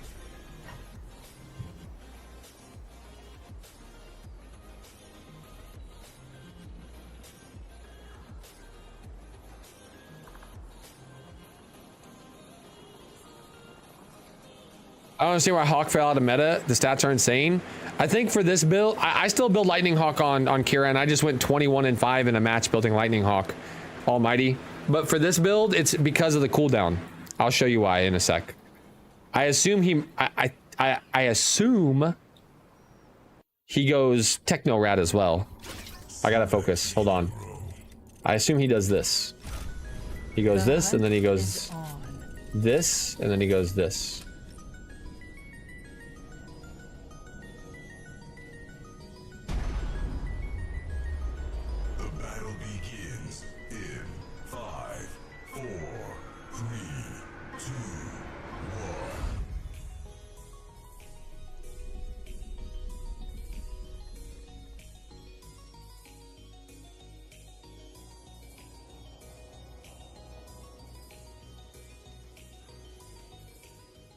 Welcome back to our coverage of the PCC Summer Finals. It is game number 2. They think they can take me. We've got Flow State going head-to-head against Mythic.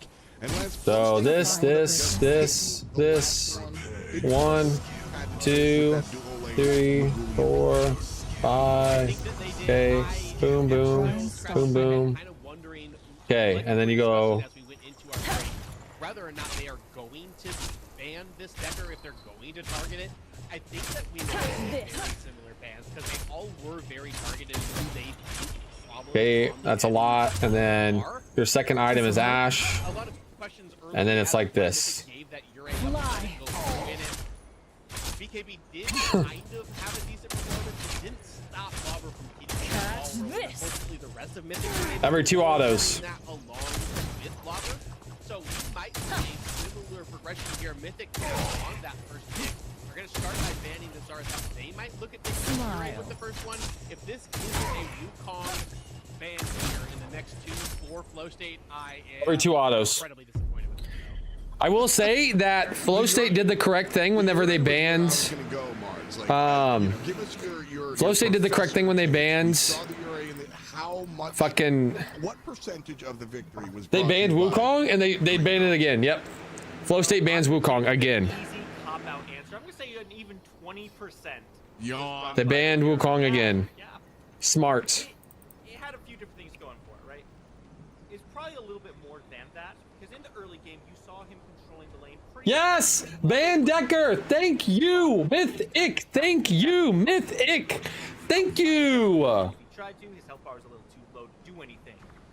But once we saw BKB rotating out of that, a lot of what you saw was he would go in deep and he would kind of die. But that's not necessarily a bad thing because what he was doing was drawing out a ton of cooldowns from Mythic and setting up for Do you feel vindicated? Yes, I felt vindicated when other teams that played against Flow State, who took a game off Flow State in the fucking the first weekend, banned Decker against them because Decker is way better. Real. This is a game about resource management. So make them burn those resources. 1 million. Sevarog ban, tried and true. We expect to see that stuff.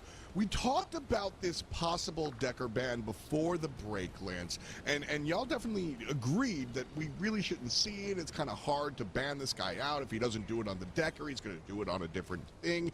I'm here for that, but I also think there's something to be said about putting the newer roster. I know these guys are like vets of the game, but they're newer to just making them a little uncomfortable. Like if you can do it on the Decker, sure. Do it on something else. I know you can, but prove it to me.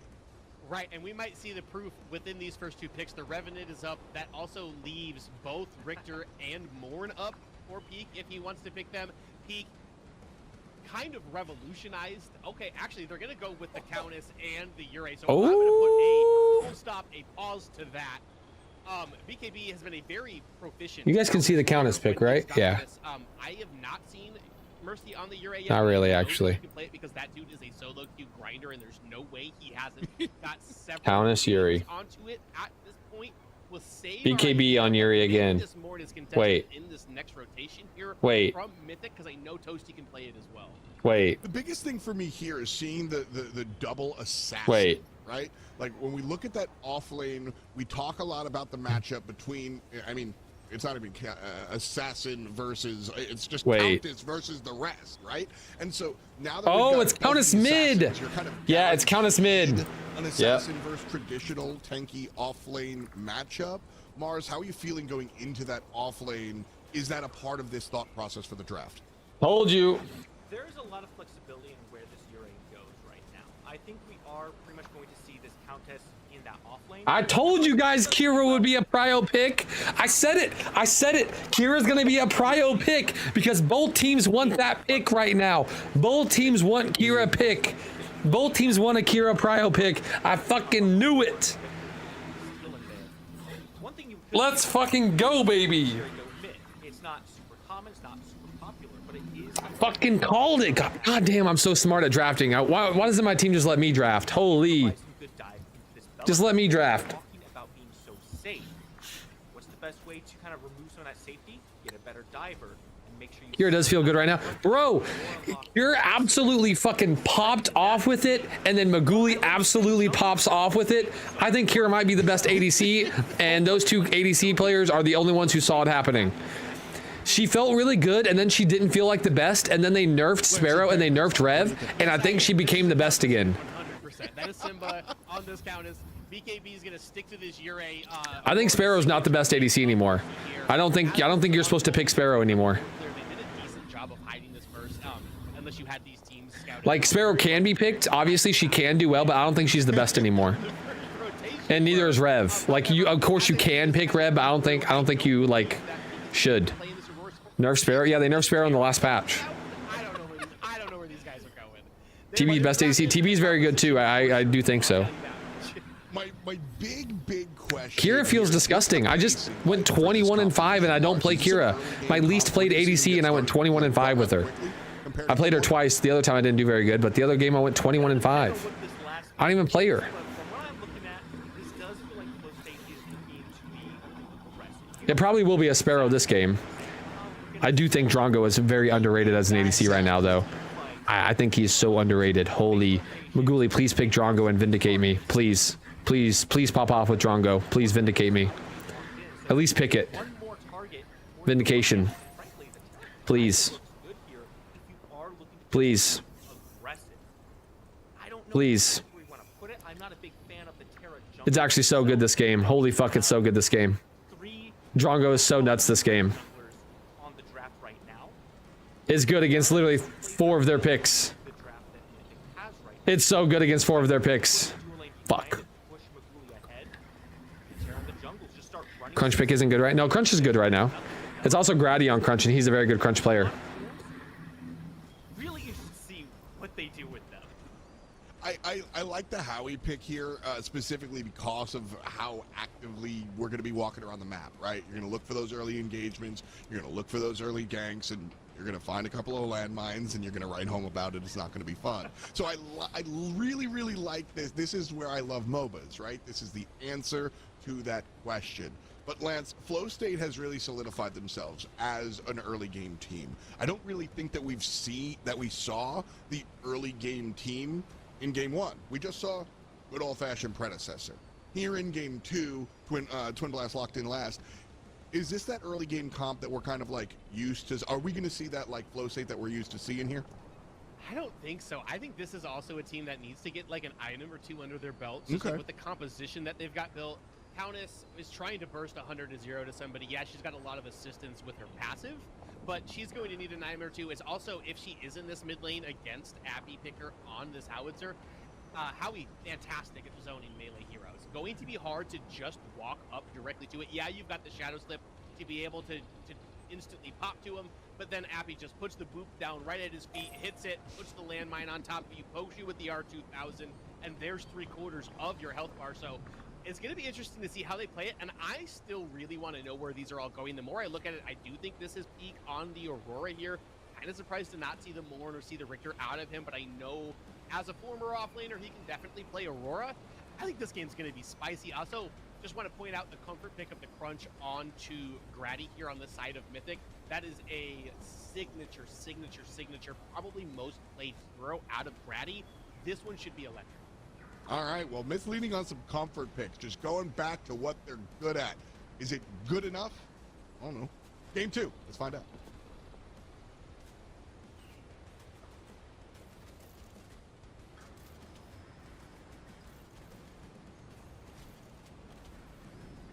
In the process of on scrims, playing these teams prior to a tournament helps both teams sharpen skills, but doesn't that hurt you in comp?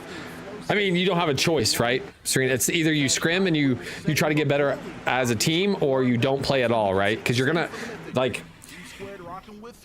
So there's usually like somewhere between 5 to 8 good teams, right? Leading up into a tournament. Usually somewhere around there, 5 and 8 good teams. So you have a choice of like playing people that aren't going to help you get better, or you have a choice of playing other teams that you know you're going to play in the tournament and get better at the game, and like you learn from them as much as they learn from you, right? And there's also some mind games that go into that, right? You can like pick things that and try things that you probably won't play in the tournament, but just see how they feel, and maybe you find something that's, you know, surprising and that you might want to play and try, or maybe you no, you're not going to play it and you just pick it to try and throw them off to make them think that you're going to pick it, right? It just depends. It depends. So there's a couple of like mental games that you can play in scrims. But yeah, I mean, you have a choice of either playing the scrims and like trying to get better yourself and like keeping warm and staying active, or not playing and like letting other teams warm up and get better. So everybody's like, if they're playing you, then it's 50-50, right? You learn from them and they learn from you. Oh yeah, man, she has most definitely been picked primarily within the solo lane, right? That's where you're gonna get a lot of the value out of that hemorrhage. Every time I hear people say Mana Og isn't good, I see people using it. I knew that. I thought it was good. Yeah, so I didn't think it was going to be as good as it is, Simplex, but this is my thought process. I can either have 6% damage when somebody's below 40% health, or I can have permanent infinite mana. Zooming in the skies might be something to be able to catch up to. I think I would rather have permanent infinite mana. Her mobility. That might be an advantage that Abby has. Yeah, it feels. I actually really like the Alchemist Og a lot. A lot. It feels really fucking good. Making me a little bit hopeful. How did you know Counter was going to be mid after you seeing Yuri and Count being picked? Because I know that Mercy does not, after playing against Mercy so much, Mercy is not an assassin player. The guy fucking sucks at assassins. He does not play technically hard heroes, okay? No matter how much Mercy says he plays technically hard heroes, the guy does not play technically hard heroes. He's like me, okay? I don't play assassins very well. Every now and then I play assassins, but more than likely I'm not the best at them.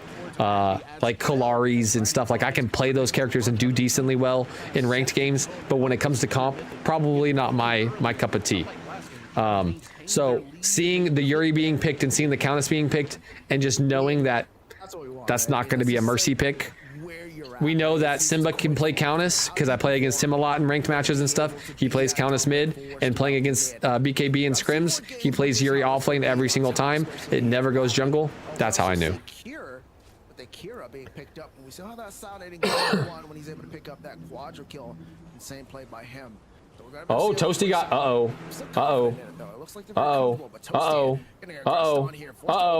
Toasty got fucking owned. Peak. Gets picked up by Moguli, but Cure is trying to return the favor, but Peak is just not letting him. You're going to be able to buddy hop over that degree as you see Maguli going to be peeking around that corner, no pun intended, seeing if he can maybe get a kill onto the opposing AD carry. Now, Grady is actually going to be able to catch out Mercy along the stairs. A little bit of a fight, but that's a lot of HP between the both of them. Wild Rush will be utilized in order to create some space as Simba is going to be able to reset after getting some HP back off the Siphon. A little bit of boxing here coming early out of both of these teams. Oh man, but the first blood goes over towards the side of F8. That's... I remember when I used to do this on fucking in dual lane with Survivor. We would just kill everybody. And when they needed him most, he always had the damage. So I'm a little bit worried on that end. Grady's gonna have to find a way to get him on the shutdown, but good thing he's on this crunch. Yeah, crunch jungle right now is very good. He's not. I don't think he's very good in lane, Spicy, but I think he's really good in the jungle. Go wild, won't find purchase though. Wild Rush will off the backside. It's going to be Peak once again, just looking for the fight. Cure brought low, but not low enough as he's going to be able to survive the onslaught. And at this point, Brady's just looking at the engagement like there's no point for me to step up here. This first Fangtooth is going to come up, and for now, if they want it, it's going to be Primal to F8. And so close. That Highland Hurled hit of an impossible kill there, the side of F8. Seeing level 6 being turned over now. One more way for Appy. Fangtooth, like you said, was pointed out, is going to be up. Priority is going to be on the side of F8 here. We're seeing them already dominate throughout that duo. Mercy playing to that side. Brady, though, still hasn't been able to find an answer to help out that duo lane come back, but it's going to be a Soul Stormy on Lauber to look for a 1v1 fight. Severance reset is going to be good. Coming out of the OT, Lauber, they're going to be re-looking for the engage. It's going to be another Severance dash reset yet again. Lauber's going to have to work to close the space as BKB is just going to be able to make more of it and make Ratty miss blink over the top end. That's going to be a piece of utility getting burned from the solo laner. Oh man, what a style play there. Grady just didn't know which way he was going to go. Unfortunately, missing a dash, but it's dual lane again. We're seeing them getting pushed back. Peak on another aggressive support, and I think he's going to be very important into this fight already. Well, you got to remember when Aurora first launched, the minion spawned at 1 minute 30 seconds. Spicy minion spawned at 1 minute 5 seconds right now. Back end without being in too much danger. I want to see how they play that into this first Fangtooth. Still nobody yet has gotten prio. Mid has been kind So of jungle monster spawn at 1 minute 5 seconds. So she was way faster of a clear than Crunch is right now. This Aurora just opens up like a different avenue of engagement. By 19 seconds. Early 2v2s. It's like having two rooks on a chessboard. You have to keep in mind at any moment he can just cut across, leaving you not just exposed, but vulnerable to a quick kill coming out of Maguli. It's not like he, of all people, is going to be missing a lot of damage. So having to play a little bit more warily there, despite playing into that double range. Peek and Maguli definitely feeling good early. Good early on indeed. Still want to see where these teams are going to finally contest. We do know level 6 is up. Appy's looking to trade here. Have to use that mobility to get out of dodge. I'm still confident though. Aurora Peak might be able to make a play here in mid. Appy needs to be careful. I hate that they nerfed leashing. It's going to be Peak just kind of walking them down a little bit. I don't. I think that nerfing leashing is probably fine for the game. And you can still leash in the game, by the way. It's just a choice you have to make now. Umbrella knockup though coming out of Crunch as it's going to be Toasty who locks out a kill onto Maguli. That's going to be a lot of damage. You can still leash. You just start 5 camp instead of red buff, or start 3 camp instead of blue buff. Reset damage is going to be too much. BKB helps them lock down a third. Such an important rotation there from BKB, out rotating Lawber to be able to be so impactful on that fight, and then now gives them the chance to be able Low to state. secure this first Fang Tooth, and they do. This is looking like game number 1. F8 being able to take control. First fight, first blood to their name, and first objective. You know, and within game 1, we kind of talked about how Mythic was more than willing to just kind of give up some of these early objectives, and the dynamic of that has really changed within this game because Mythic is stepping up, and F8 is just taking it from them at this point. It's going to be F8 with the kill lead, with the gold lead, and with the objective. This is looking like flow state. This is a best of 5. So this is what I was saying. Game 1, it didn't look like flow state. Like it. Look where Aurora is right now. Look where Peak is. Look where Peak is. He's across the map. Dude, BKB running Lobber down like a dog. So this is what I was saying though. Game 1, flow state was very, very slow to start the game. Like they weren't starting the game very fast. This game, like they're already gas pedaling super hard. That's 4 members waiting for them. That's gonna be another objective getting picked up here by F8 as they're gonna just walk away basically scot-free. And they just can't get to them. They have so much mobility. It's like they just have these cars, just high-speed Ferraris getting ready to get out of dodge as soon as they're able to take something, and that's really their strong suit there. They don't need to get into orange space to get everybody out. They just all just jump out and run away. That's 2 objectives into the name of F8. And you go. I'm gonna be honest, you can pull jungle camps if you're... Oh, BKB solo bolo! The off-lane might be that turning factor towards Team Mythic. I'm gonna maybe say something a little bit unpopular here. Hey, big kill, Lobber. Very happy to see him get it. Mythic having a little bit of life getting breathed into them there. Welcome to the family, son. Happy 3 months, BB moi kiss and smile. Hey, Simplex, thank you for the sub, baby. Yuri was almost into the middle of that lane, but that mobility that we were talking about before just allows her to get out and get in a lot of situations. How is Mythic supposed to be dealing with this as that damage is just going to go up throughout this game? They kind of have to do this thing I like to call a counter engage. They wait for the enemy team on the side of F8 to use a lot of their mobility to engage. Once that's down, they're able to hop in, but we're gonna take a break here. Crisis unpopped. Grady's gonna have to try and create some space. Gonna be able to get out of dodge, but there's still some fight Bjorn. Same should be able to be said here for Toasty and Kira. Ventilate, it's going to get used here for Maguli as that Prime Wave isn't going to be able to push in. It's only going to be able to make its way to the edge. Blood type though, coming out. It's going to be able to stop the back coming out of Grady. He's going to ready up an empowered hit as he's going to be looking to group with his team over onto this left side. Team fight most definitely brewing as these plates do start to get broken. Appy, Grady, all playing with this squad as we got a 4v4 on this left side. And all just had to contest here, but Peak's still being a little bit cheeky, trying to stop the backs from everybody. I mean, I think F8 just doesn't want anybody to back at this point. I mean, they just kept like, hey, you know what? This is not free. Not to push them back. Still gonna be a fun time though, as they kind of just figure themselves out. Level 1 fights need more time before minions clash. They don't want level 1 fights to happen though before minions spawn. This is a MOBA, man. Pick this up, one tether might be able to get it. BKB just doing everything he can to try to. You should lose something if you go for a cheeky play like that. Blink though over onto the backside, as it is going to be plates that do fall from the aggression of Lobber, and this is kind Cheeky invades should be allowed to be punished. And if you have minions spawn too late and you can't punish level 1 invades, then that's really bad. Two members making the rotation. That portal is looking awfully nice. Simba though going to be looking for the kill as Lobber ultimately does fall. It'll be the mid laner, the captain of Fate, who picks up a kill. Oh man, you should have just took what you got and get out of there. But I mean, that's just a big pickup. Not the fact that he just dies there, it's just the fact that the second Fang Tooth of the game is up. That's going to allow for them to have a member advantage. They got 10 seconds before Lobber can even think about working his way back over towards this pit. Oh man, this is not looking good at all. Fate though, being able to pick up that kill is going to be able to have a lot of room to kind of control this pit here going towards the second Fang Tooth.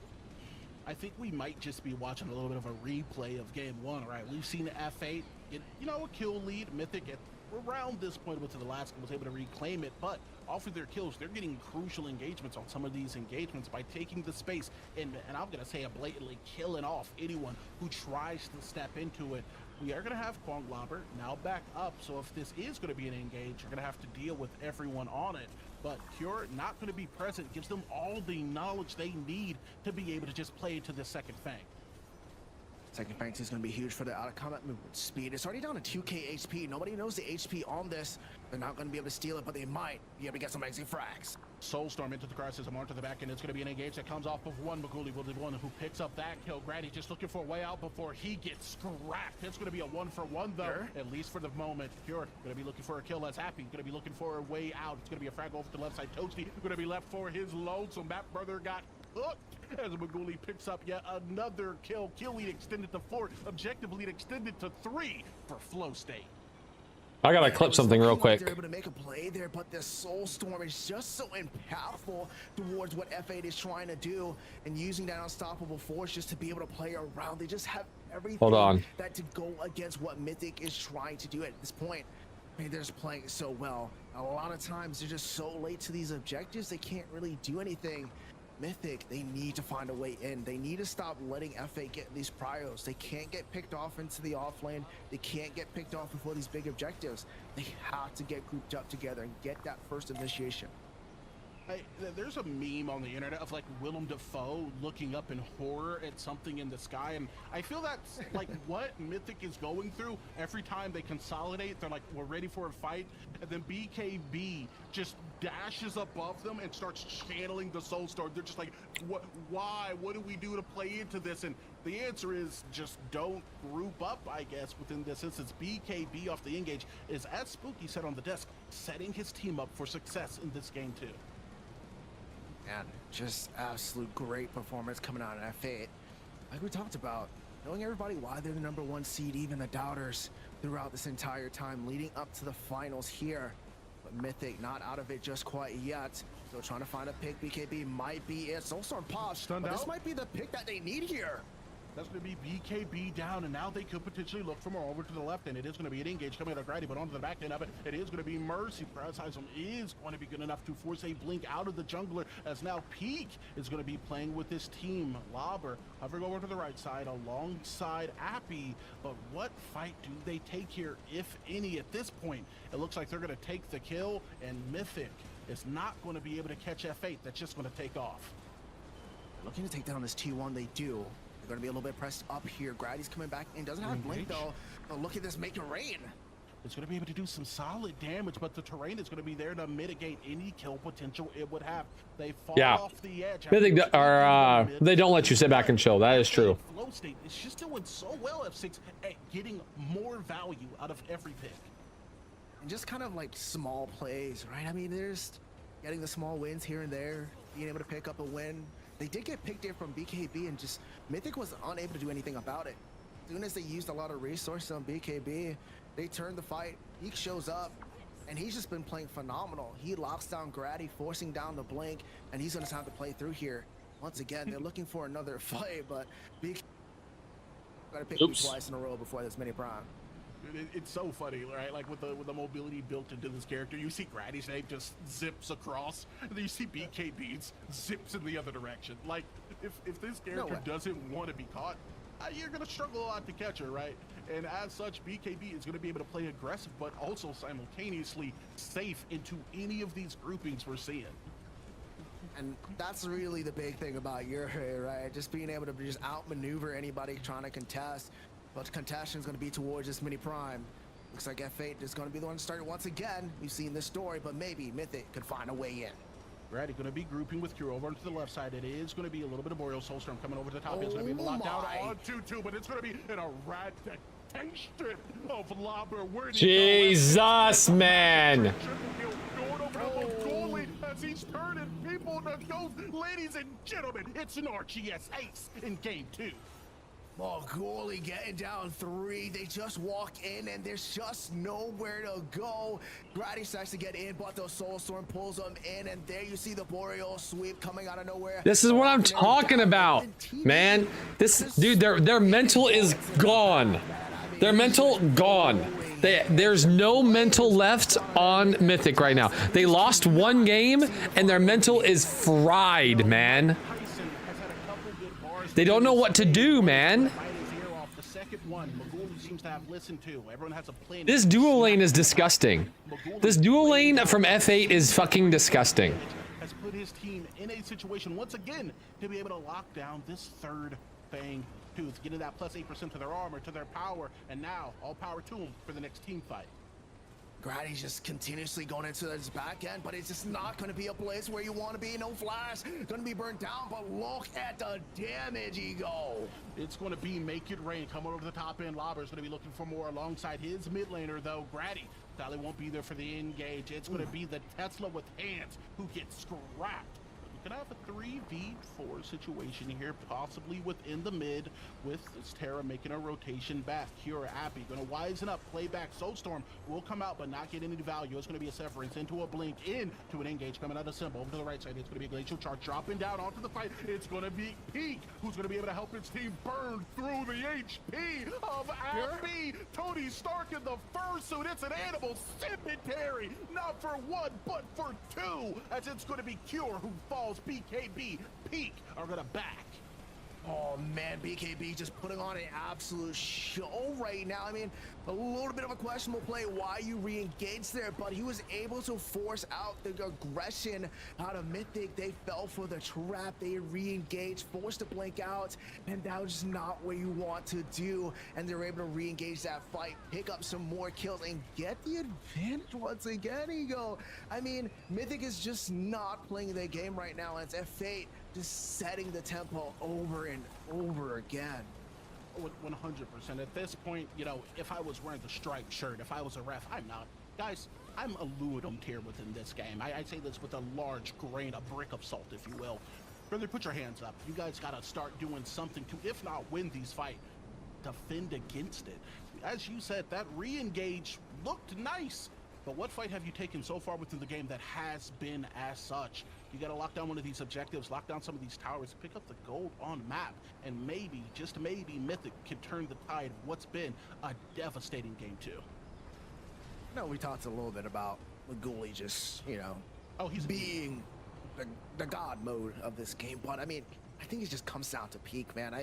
Game number 1, we highlighted how much he's been able to play, just creating those opportunities. It's Flow State's world, we're just living in it, yeah. Here in game number 2, you can't ban everything they're good with, that's correct. That wall being able to lock down targets in a small capitalizing on the roots. I mean, the cryo system being impactful. I think he is really the one that's just kind of carrying F8 throughout game 1 and looks like game number 2. Oh, I couldn't agree with you anymore. Peak is putting on a master class of anything that he puts his hands on. Right. If I got supports like these in my ranked games, my boy, I might just make it into bronze because he's just making it happen. You need CC, he got it. You need setup or space denial. I mean, it's basically guaranteed. As now Mercy gonna get dropped to about that 50% threshold. We're gonna see Mythic though. Wisen up. They're not gonna take this fight. They're just gonna scare him off, secure the farm, and maybe reset. You know, look here. I mean, they just need to create what you just said, right? Get that farm, being able to kind of just buy some time. If they can create. No, it's it's a very, very different roster, Grandpa Keith. I think that might be good for them there. I mean, they might be able to stall this game out long enough to where they can kind of get some farm back and make some plays. But the big problem with that is the crunch. It does not scale well. I know, Simplex. Yeah, man, and with all that big. Yeah, BKB's new to this roster. Peak's new to this roster. Mercy's new to this roster. I think Maguli maybe was on the roster as support because Ferguson was ADC, but I can't remember for sure. It's going to be another big soul storm, but some damage going to be able to follow it up. It's going to be what relegates Toasty to the gray screen. Just over. Doesn't even have color at this point, as left and right members of Mythic have just been GG. It's going to be another retreat coming out of this team that has been the epitome of high caliber predecessor play. Mythic, it just can't handle flow state. It cannot. I mean, you go into that fight, you're trying to get a pick there. They're able to create some space, but it's just F8 creating a better opportunity for themselves. The Soul Storm has always been ready for the counter engage. Big opportunity for them every time they're able to utilize that to be able to get one pick or two. And now that allows for them to get the big Orb Prime. The Primordial Fang 2 just spawns. Appy, I don't know why you're taking this fight. That blue buff is just gonna oh, never mind, you able to take that. Good steal. But still, they have the big Orb Prime. Primordial Fang 2. Yeah, hopefully, right? They're just gonna get a lot of tempo shift here, and it's not looking good for Mythic. They just don't have a way to engage here, and they're trying to find a way in. It's just a little bit too late, and at this point, the power spike is too real for F8, and there's just no way for them to really enter any of these fights. Yeah, it's any time they step in, there's too many avenues of engage that I'll just be honest are too potent. That Soul Storm coming out of the Yuri has set them up for failure various times. The Cryosystem or even the Feast to lock down their primary damage and force them to get a reset. Peak now going to be playing over the alternate entrance as this squad once again gets that Primordial Blaze, and as such they're going to just start burning through HP. Cure going to try to fight for his life, but this team is sick and they're disgusting as they're going to be able to turn their eyes to the support. Toasty is going to get cooked and there's no room to butter the brother up. He's nothing more than a +1 for F8. Oh man, and they took that fight being so aggressive, even with the split push going on with Appy and Kwang, with Lauber inside the offlane. Come on, don't let it be a 3-0. Fuck, man. But they have to back to be able to defend this core. I think this is a bad matchup for Mythic's slow playstyle versus F8's. There's not a single team that has been doing good against F8. F8. This is what I was saying. Game 1, F8 and Mythic looked really close because F8 hadn't played a single game yet, and Mythic had played 2 sets already, right? F8 was like playing really slow compared to what they normally play. They normally just gas pedal and never let up, right? And they hadn't played a game yet. Like a couple of them hadn't even played ranked games to warm up. Simba hadn't played a single game. Mercy didn't play a single game. BKB played 1 match, right? Like nobody was warming up or anything. So it was like, fuck, dude, fuck.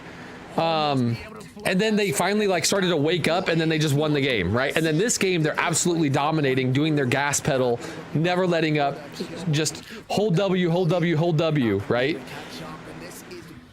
So like, I don't know. I'll down this hill. The Belka pick was terrible. If you're playing Belka, you should put it mid. You should not run a dual lane unless you're going to be like a super aggressive and you dominate the dual lane pick, right? You should not be playing support Belka and losing dual lane. You have to absolutely shit on duo. But yeah, they just didn't wake up. Like they're sorry, Flow State's awake now and they're gaming.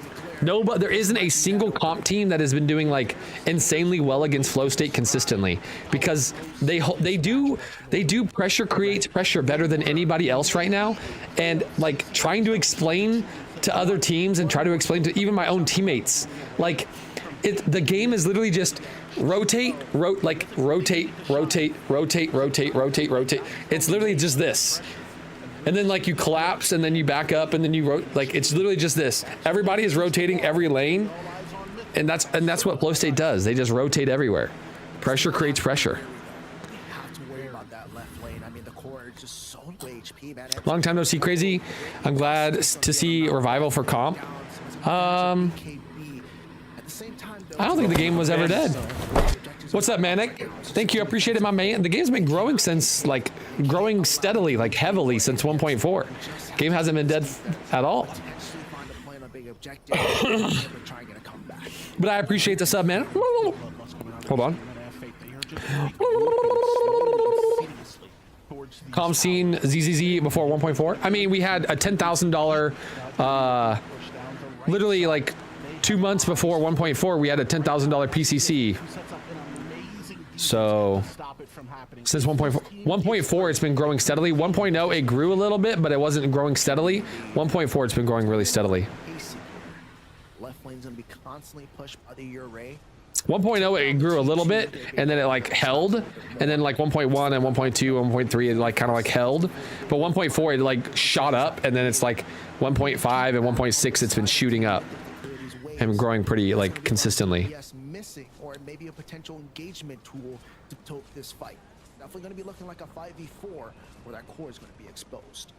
Oh, most definitely, man. And now with the core exposed, you're still waiting for that left side inhib to eventually respawn. And BKB looks like he's a fan of setting up the pressure to keep it from doing so without someone being there to catch the wave. You know, free goal fed to you. I'm sure the Mythic is very appreciative of the offer. But with these objectives coming up, you got to step out. Is there even like a tab in game to advertise the PCC? Yeah, bottom left. Yep. I mean, it's coming to its end, F6. It's predecessor. It's being officially like the game is being sponsored by Ometa now. Just so you guys know, Ometa is like this is an official competitive scene. This is Ometa running this now. Ometa is running this. This isn't like a community ran thing anymore. This is Ometa hired choice, and Ometa is running the comp scene now.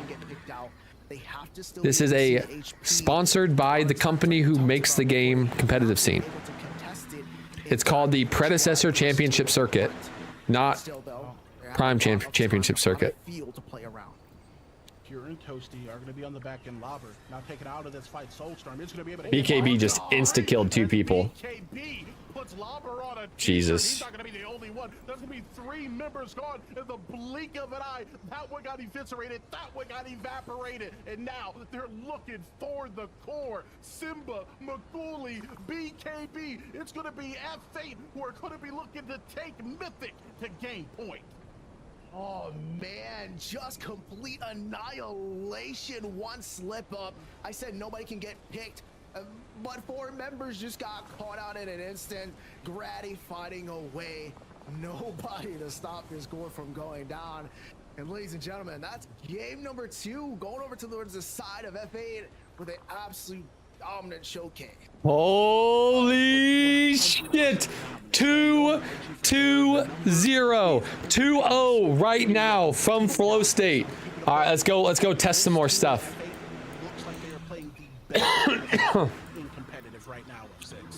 Holy sheep shit, Batman!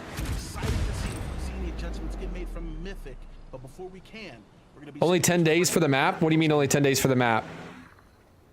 What do you mean? Well, that happened.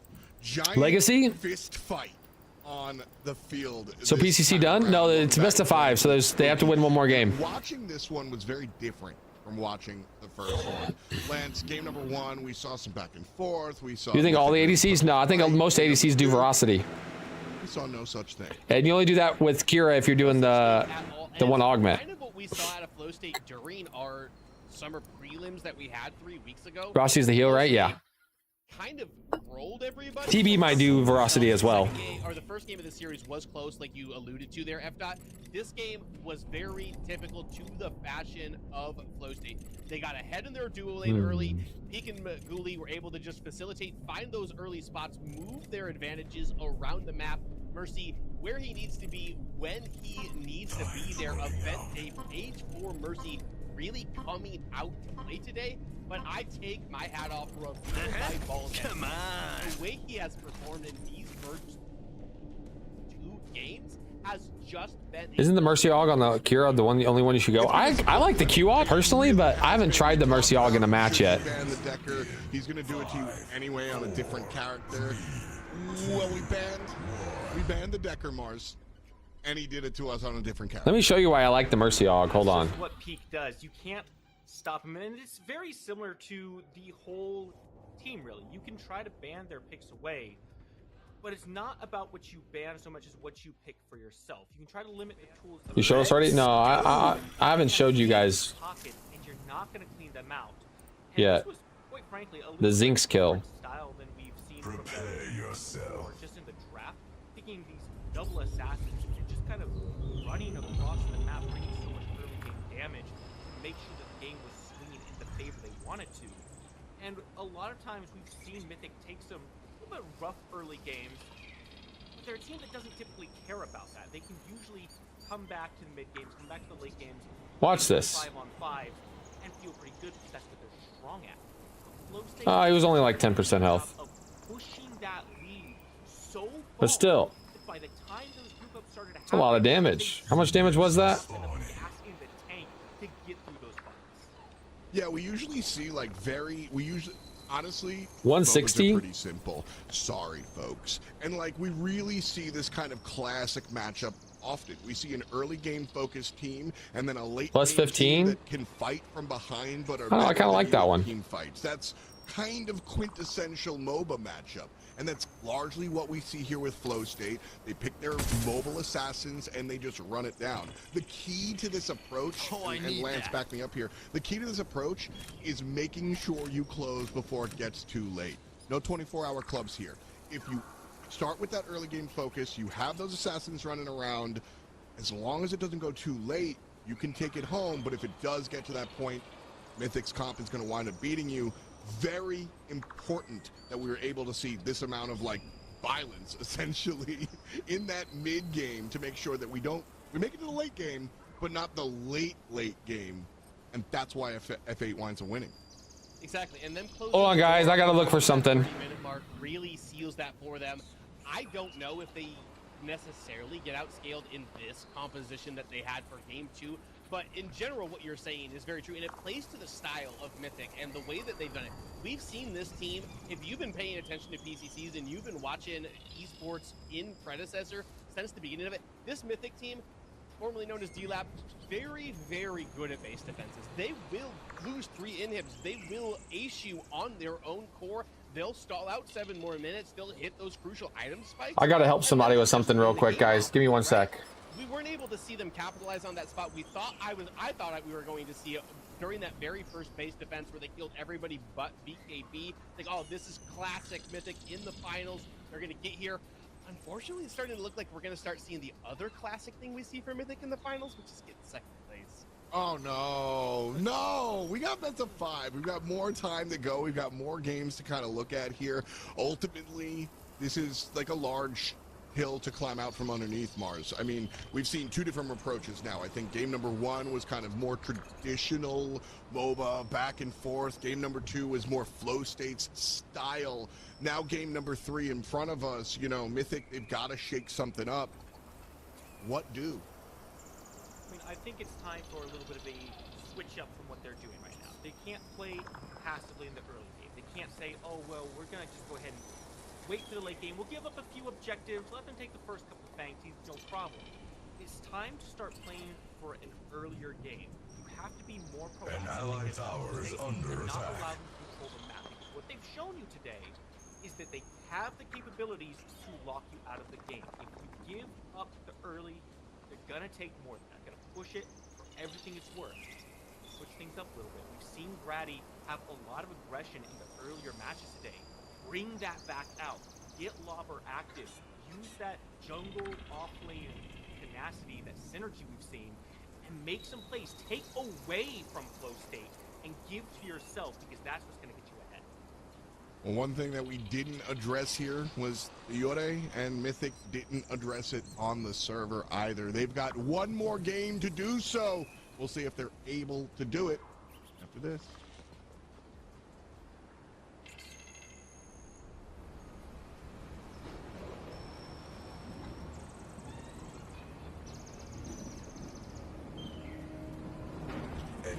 tower is under attack. Witness my power.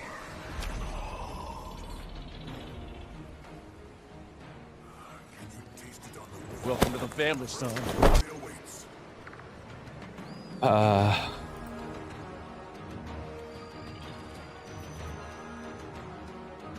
One second, guys. For the king, Serena Marina. Thank you, Maguli. Yes, I'm watching, of course, Maguli. You guys are owning in the duo lane. Holy fuck, man. Holy fuck, the duo. This is what you call duo lane domination wins fucking PCC. Duo lane domination. Holy fuck. Holy fuck. Thank you for the gifted sub, Serena. Thank you for the gifted sub. I appreciate you. Thank you, thank you, thank you. Give me 1 second. I'll be right back, guys. I gotta help somebody with something in my DMs. 1 second.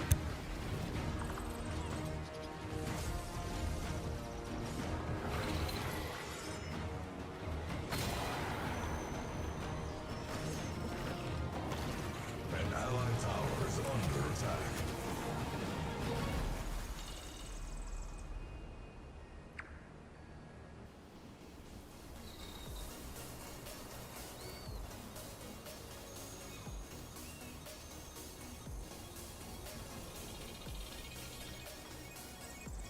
An allied tower is under attack.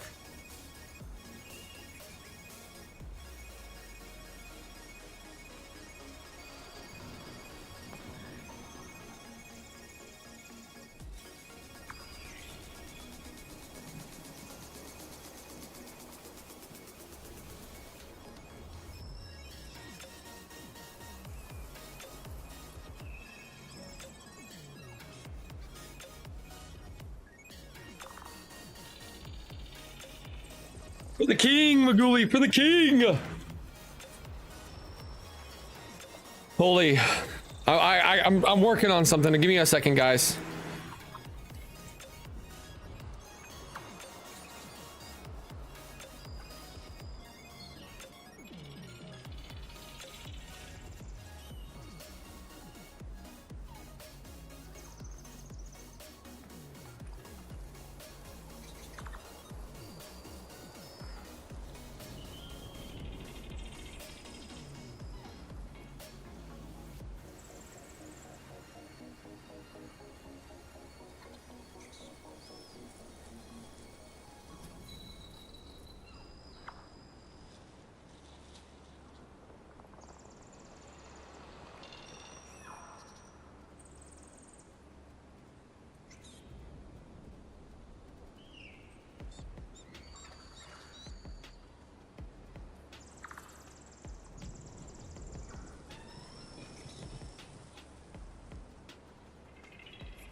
One second, guys.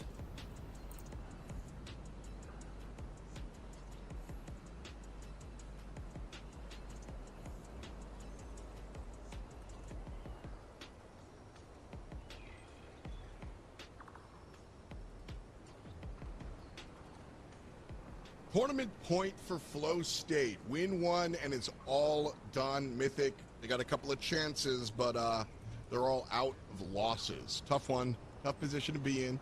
Welcome back, Mars. Something big has to change here. We've seen an approach to ban some comfort picks. Didn't really work. We've seen the approach to ban the meta pick. Didn't really work. If you're coaching this Mythic squad, how do you bring us to a game 4? You know, I think the first step here, maybe we take that Yuri off the board. It's been a Yes, problem. take Yuri off the board. Back. BKB has been phenomenal. One thing we touched on earlier is 1 second, guys. I'll swap us over in just a sec. he's had 2 games to run it, take it out of his hands. I like this switch up from Mythic. That takes a little bit of that early power out of the hands of Flow. That's okay. It seems like it's just me here. Everyone else must be bathroom washing their hands. They don't know the sit down, pull up method. Smart move by F8. Getting fucking happy off of this pick is so good. And out of the right hand side, Lance, kind of the opposite question. Flow State, everything's coming up Millhouse. They can't keep it exactly the same because the opponent's going to kind of get in there. And what do you change? Because you don't want to change much, but you gotta. You gotta change the heroes, but you don't have to change the play style that you're going for. Put Peak on a play-making support, put Mercy on something that can facilitate it, put Maguli on anybody with a gun or a bow, and you're gonna be just fine. I mean, it makes sense, you know, just click heads. There it is. Maguli. He's been doing it. We've been celebrating Peak a lot, right? The setup support, a very, very big part of this, of these wins. But Lance, right back at you, man. You're a big Maguli fan, and I understand why. This is just the type of impact he brings. It is the type of impact that he brings. They're gonna have to try to find a way to slow it down, and this might. Oh, hey! If Sevarog makes it through the draft, they might as well rename this hero, if they ever have to Lobber, because it is his signature hero.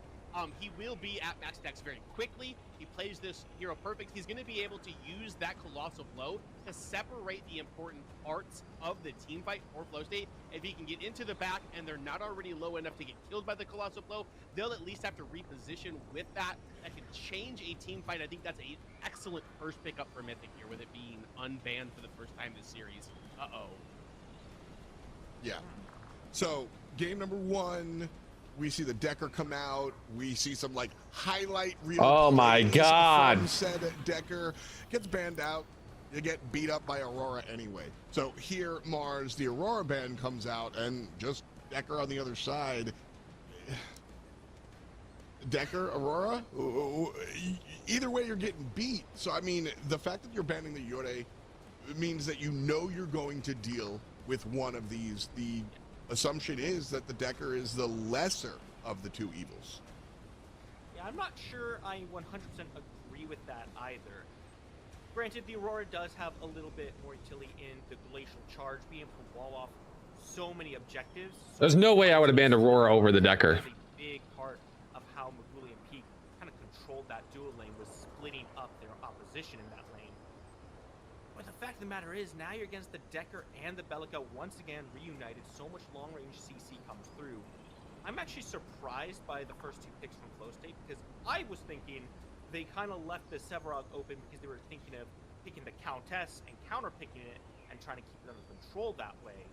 But with the Revenant now locked in alongside everything, there's so much damage. Maguli is known for this Revenant. We haven't gotten to see it so far today, simply because respect has been paid towards it. Now in a do-or-die situation for Mythic, $10,000 prize pool on the line. Let him get the best pick he's shown in this entire tournament so far. It's a little worrying, but they do have this steal to kind of interrupt some of that damage that comes through. The wall is very good at disrupting the roots, trying to slow down some of that damage. Just got to be on top of everything to make sure they're executing correctly. That's what I'm looking at the most here for Myth. Like Rev, you want to talk about the Revenant, don't you, Lance? I do want to talk about the Revenant, but I think that it's more important to talk about how BKB might be able to answer this. Maguli on Rev, huh? Pretty much all forces of this are Sevarog, Yuri, Countess, and Greystone.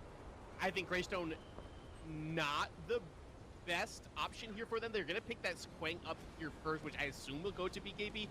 I'll go back to the Revenant here. Just crazy. You can't. I can't imagine a world or a draft where you think it is a good idea to give Maguli Revenant and give Eek Decker. I would flow state ban Zars. I thought Mercy runs with him. No, Zars is Mercy. Sorry,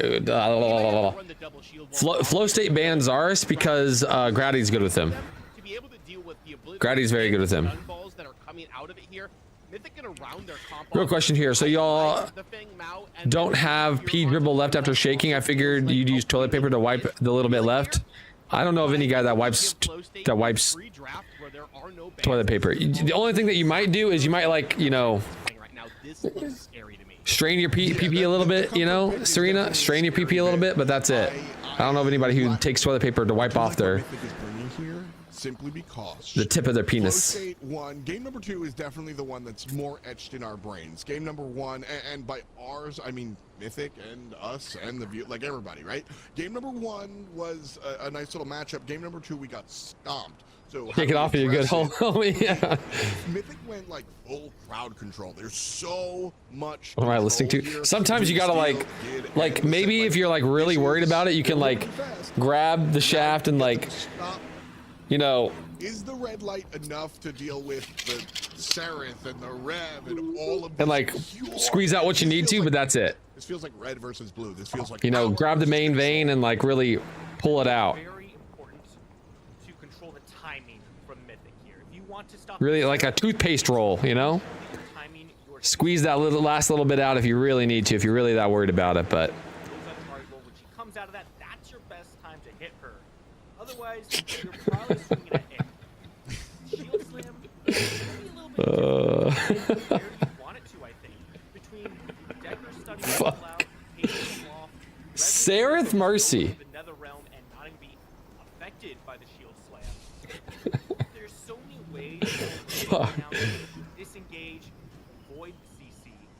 However, if Mythic can find some good early aggression with this Fang, okay. I think there's some real potential there. It's gonna be, I think, a lot of pressure put onto Grady to get that ball rolling and find a way to build momentum for his team. You get that and transition to those fights with these heavy CC comps.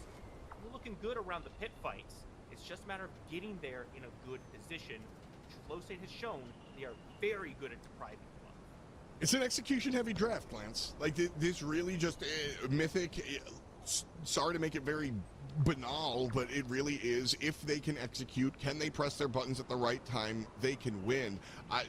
The statement that you mentioned, though, about Flow State, if there were no bans, if this was blind pick, the draft might look the same. That's always the scariest moment for me in a MOBA matchup. I'm so confused. Picking the Seraph up with the very last pick in the draft, Mercy's favorite hero right now. Yeah. I hate to say this, but if Mythic doesn't get out to an early, I guess that makes sense since y'all use urinals and there's no toilet paper next to them. Things I don't really think about. Yeah, myth dribbles. Yeah, crazy tweet that. I have a feeling that this is a F8 clearly shakes it off better than myth. Either Mythic gets ahead early and Flow State can catch up because none of these heroes play great from behind. But if Flow State gets a lead here, there's no coming back. I'm not going to let you play ifs and buts. Yeah, I don't know. I really don't understand why. If you're picking, if your goal is to pick the steal, why are you not banning the Decker? Decker is so much better versus the steal than Aurora. Aurora puts the horror frost down and you can just dash through it. But with steal, like you have two ways to cleanse the Aurora with steal. You have two ways to cleanse it. No, Steel's good. Steel's good. Steel's fine here, but you ban the Decker because you want him to play the Aurora into the Steel. Like, the Steel is the good pick, but the Decker banning the Aurora, which is worse into Steel than Decker. Why would you ban the worst pick instead of banning the Decker? We got F8 and we got E squared happy to bring it to you. F6. This is what it all comes down to. Big man Mythic has to stand tall or will F8 stand over him? We got game 3 coming to you now. Game 3, my man. This is going to be a fight I know on the desk they're talking about drafts, which one are good, which one are not as great. But to me, honestly, this is What's up with this Dreambinder Gideon build? So what Appy is doing is he is going a shitload of HP. So Appy is building, Appy is going the augment of are set for both of these teams. shield whenever he ults, okay? And whenever he jumps, and he's going true silver first item. So he's building a lot of HP and a lot of magic power, and that way he goes true silver first item. So when he jumps into the team fight, he ults, he gets a shield based on his magic power, he gets true silver shield, and then he goes soul bearer, so he gets soul bearer shield. So it is literally impossible to cancel his ult on any hero. Bellica can't cancel it, Decker can't cancel it, Richter can't cancel it, unless Richter has Galaxy Greaves, jumps up, cancels it with the jump silence on Richter. That's it. There's no way to cancel, because Richter silence destroys all shields in the game, no matter what. There's no way to cancel Gideon ult at all, period, end of story. Zinx can't stun. Stun can't, no, because the true silver is the bottom shield. So true silver shield, and then it stacks the Gideon ult shield, and then the soul bearer shield. So you have to kill the soul bearer shield, then you have to kill the Gideon ult shield, then you have to kill the true silver shield, because true silver shield makes you CC immune, right? It's like a 1500 HP shield that you have to kill before you can stun the Gideon out of his ult. And the Gideon ult only lasts 2.75 seconds, so there's no way you can kill it in time, right? So he's playing to go for his ult, and he's playing for his ult in team fights. That's the build he's going, right? So the only way to cancel it is to have a Richter on your team, and your Richter has to build Galaxy Greaves, and your Richter has to be directly under the Gideon ult, and your Richter has to have Galaxy Greaves up, and he has to jump up, smack the Gideon ult with a Q silence. That's the only way to cancel the Gideon ult. If he doesn't do that, you can't cancel it. There we go, Grady. Camp the duo lane. That's right, he's going to strike first. No, it is going to be Sassy Assault there to avoid bobbing to the grave. Cure's going to go. It's going to be a full-out bloodbath here at 3 minutes into the game. Torn Space is going to be able to put it to an end, though. Hey, to me, that's worth it, baby. Grady getting the first blood. He knows he's going to die there if he full-on commits. But that's what we're here for, baby. Game number 3, already looking spicy. Mythic, Big Grady trying to send a... Isn't Mega better than Dreambinder when the last two enemies are building health items? I do think that the last two are building... Mega would be better in that situation, yes. But he's doing it strictly for more shield. The shield scales off HP. The true silver shield scales off HP. But his ult... shield from his augment scales off magic power, but Dreambinder gives you both more magic power and gives you HP, right? Because Megacosm, because it's so powerful in damage, doesn't give very much magic power. So he goes Dreambinder because it gives more magic power and more HP, which means his shield is getting way bigger because of Dreambinder.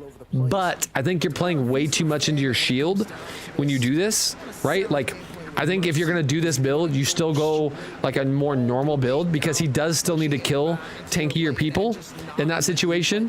And if he goes all in on his ult, that means the only thing he's useful for is his ult, and his other abilities just don't do very much damage. We get out of this one, but Greg has been playing his heart out this entire game series. Oh, 100%. Both of these teams have been, giving it their all, but one side has been getting a lot Peek from the side. As the death said, we've been putting a lot of glaze here on Peek, and I'm going to be honest, it's because Man, there, Maguli's a level up, Peek's a level up. Easy time in this role, not to say that he could have handled, or has handled, I should say, 2 of these 2v1, 3v1 situations that he seems to catch every game with ease. That being said, though, F6, Big Fang going to be coming up here soon. Ward Vision obviously going to be going in favor of Mythic as far as it goes, and Grady's on the rotation. He's looking here to kind of just potentially get something, but it's the duo lane. But here comes Sereth looking to help out. This might be a kill. Maguli doesn't go down, but look at Mercy. It's going to be a reset on to Cure the old-fashioned way. He's going to get sent back to base, and Mercy is going to be a hot pursuit. Wing beat is going to maybe kill Grady here, but it's going to be a reset and a double kill. Go into the support. Peak gets 2 kills, and Mercy's going to 1v5. In shambles early. Yeah. In shambles early, they're not able to pick up another early kill there. Grady just not able to pick it up, and this gives a lot of agency for this first Fangtooth. Gonna be a rotation. Appy looking to potentially contest. Yuri's back in, but I think this one is gonna go to the side of FA. Black Hole is going to catch all of no one. Now Appy going to be forced to utilize the blink, considering that torn space was down. Toasty going to be rolling back. They're kind of low on HP. I'm not entirely sure if they want to take this Grady. Not going to have access to that Earthshaker yet on level 4. Instead, he's going to D-ward, take a little bit of damage from the Void Bomb, but Mercy, as always, is going to be looking for the action until he's not. He's going to reset, utilizing that bit of mobility coming out of Seraph, as these teams are just going to put their toes in the water here off of an invade. They almost had to be able to get that invade off, but with the fact that they went in, didn't get anything out of that, that's a big loss for them. They lost the objective, lost that fight. Maguli has no blink. That's going to be a huge advantage when the next rotation, because when Feng Mao rotates next, that Earth Shatter is going to be up, and then he's not going to have a lot of mobility. Hopefully he's going to have that ult to kind of put people in another realm, be able to kind of create some space to get away from this Feng Mao. When he Here's why BKB didn't go count off lane. Count was banned this game. Start to do, and that is just put the squad of F8 in urgent positions, make them make reflex calls where self-preservation is on their mind, because the only thing they've had to think about so far is what they're going to be spending this prize money on. They have absolutely dominated within games 1 and 2, and I'm going to be looking at Mythic, or more specifically Grady Lobber, to make this team at least a little uncomfortable. I mean, they have a little bit, especially within the first blood, but I think it's just they're feeling good. You know, they're feeling good. They're 2 games up. They're allowed to make mistakes in this game. They're not too worried about it, right? Because they're just in their head. They're like, we can either close this out. If we make mistakes, we make mistakes, and we have another game to play. So they're kind of just sitting on easy mode right now. It's really down to Mythic to see if they can like kind of create a play here. They have to come back with a reverse sweep if they want to look at the top prize pool, if they want to be number 1. And I believe it's going to start with Sev, nobody else. Oh, most definitely. Lobber does have just the weight of the world on his shoulders here. Now he's going to be fighting the BKB for this buff. Sadly, it is going to be the Kwang who ultimately does take it. And I just kind of want to take a step back here and talk about this team in Flow State Broad and Broad. They've participated in multiple PCCs, and this is obviously the furthest they've got. They've had. How good is Grady on Fang? Grady, I think, is pretty good on most junglers. He's pretty solid all around. I played against his Fang a few times, and it's worked out really, really well. Looks like it's his best jungler. I think Crunch is his best jungler, but I think he's really good on Feng Mao as well. Feng Mao is also really strong right now, so I'm really hoping they win this game. I don't want it to be a 3-0. I want it to be like a longer game. Hi, Crazy Fool. You think this looks like a sweep too? Yeah, I do think it looks like a sweep just because Flow State is just better than everybody right now because they play pressure creates pressure. And nobody else is playing pressure creates pressure as well as them. And yeah,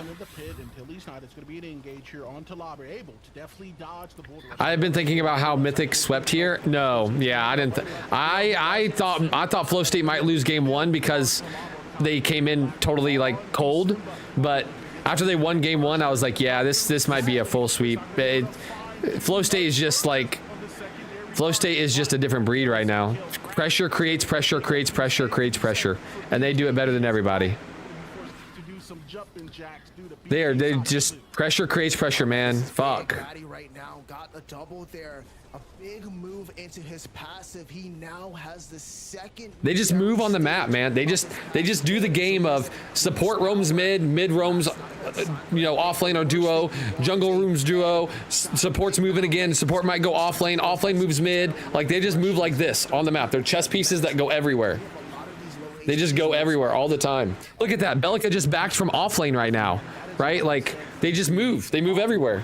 I am just about wanting to get boom, boom, boom, boom, boom, boom, boom. They just move everywhere. He won his VCC over with the professors. He's been on this D-Lab team, and now it's going to partially be on him to help guide them to a win here. If he's able to get some good dive onto the Simba, onto Bellica, or even onto Maguli, although that damage is going to be a little ridiculous later on, he can help put his team, much like BKB on the Yuri, in a winning position around these fights.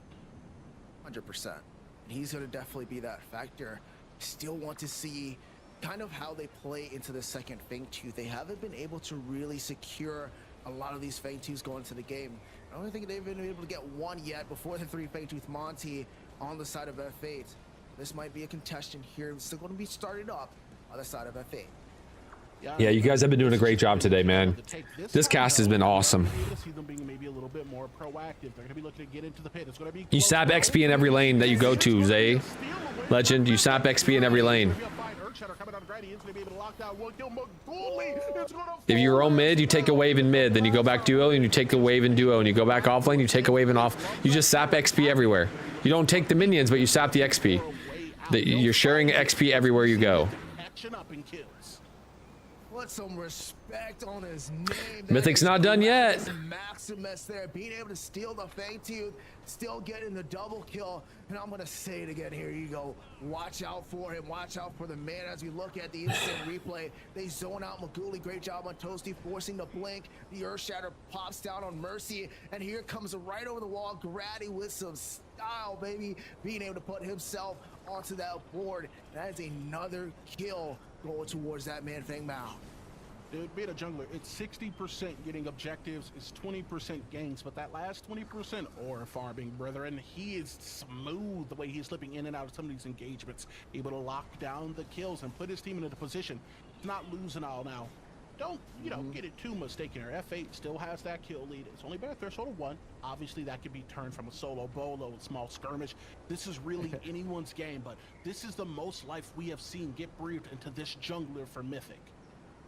And the big thing that I'm seeing is Toasty just running at Maguli, not giving him any space.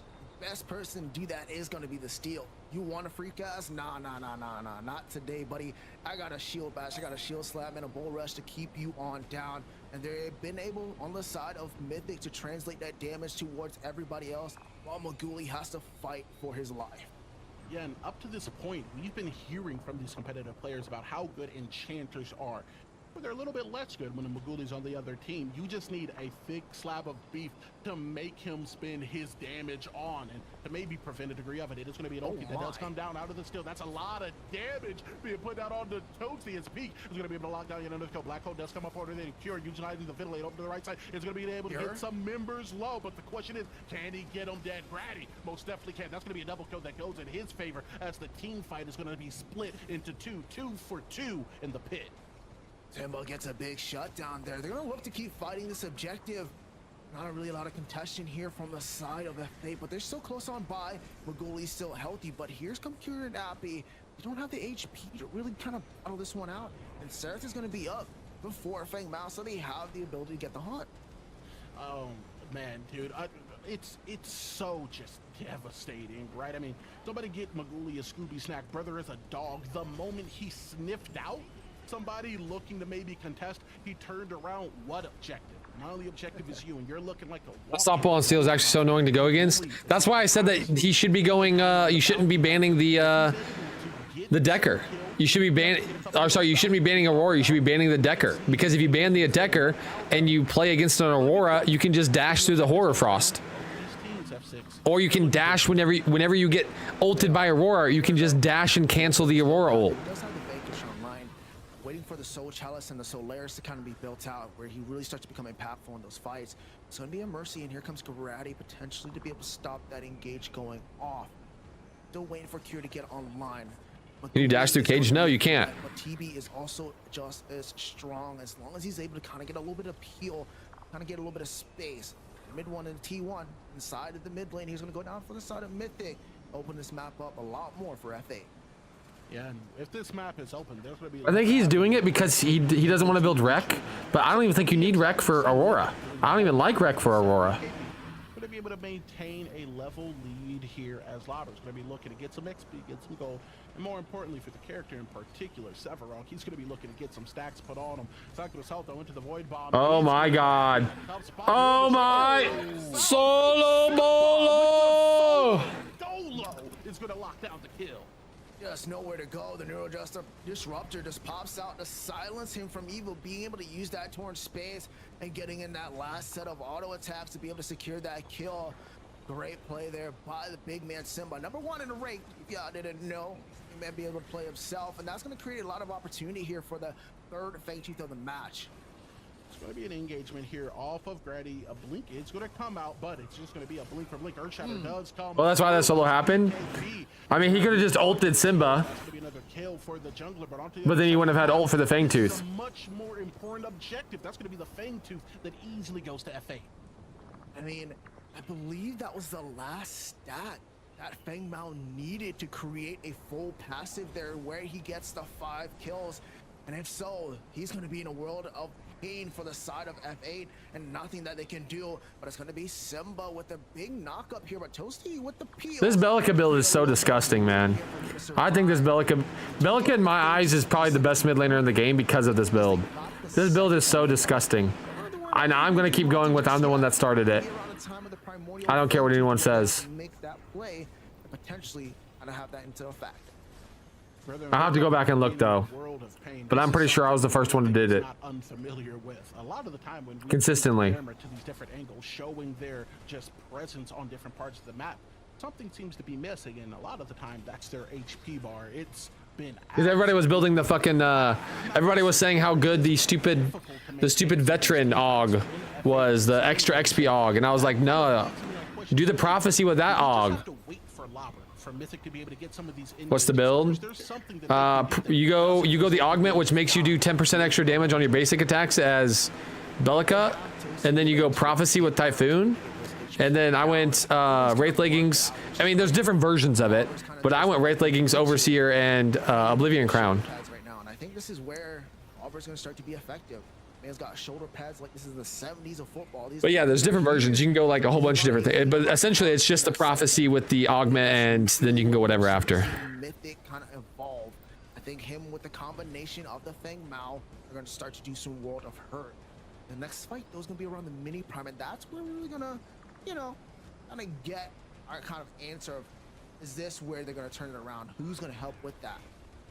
There's a lot that is going to be riding on that mini prime, as you said. It's almost more of a momentum play more than the stats. Don't get me wrong, the stats and what it enables you to do is going to be great. But once again, every time we see a grouping, we're going to just see a reset as F8 steps up, Mythic steps down. Lobber going to be present in this one, though. Containment fuel. I mean, Skylar does counter Bellica really well. We got a grouping here in mid. I mean, She can go up in the air, and Bellica can't do it. Can't use any of her abilities except her ult against her. No, I don't want to fight that. Let me get out of dodge really quick. The big thing about that is, like we talked about, the shoulder pads. Late game Seth, he's healthy, he's beefy. He's going to be able to walk at you, and there's not too much that you can do about it, especially if we don't have Maguli near on by.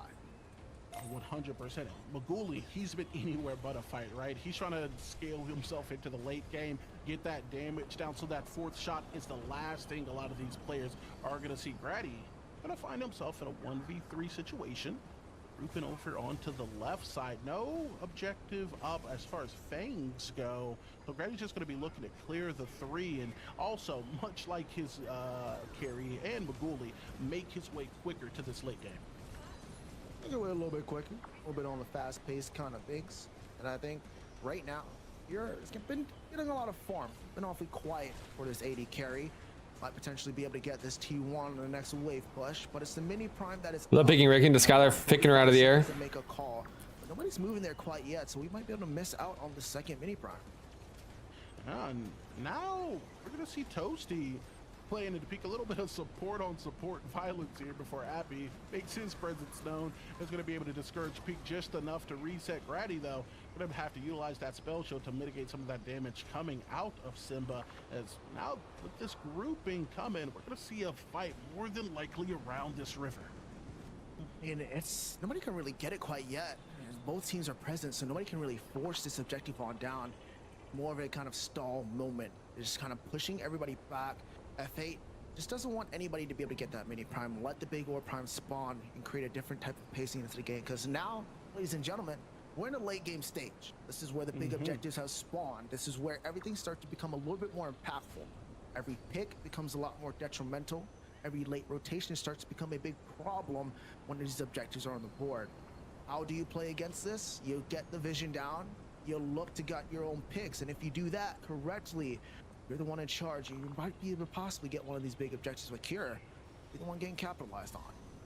Yeah, it's going to be a 3-man rotation, and with no utility, no blink available, it's just going to be an evisceration. McCooley easily going to be able to pick up this kill, but they're going to be looking for more. It's going to be an engage actually on to Labra. He's going to be looking to make his way back to the rest of his team. Shield wall is going to come up, but that's not going to be able to save him from BKB. There's going to be a double multi onto 2, but tell me if you've heard the name before. McCooley is the one who gets another kill. Onto the shutdown, though, will be Appy. Putting down Simba. It's going to be a 2-for-1 until the Earthshatter does come out. It's going to be McCooley who gets picked up as it is made a 2-for-2 in the mid lane.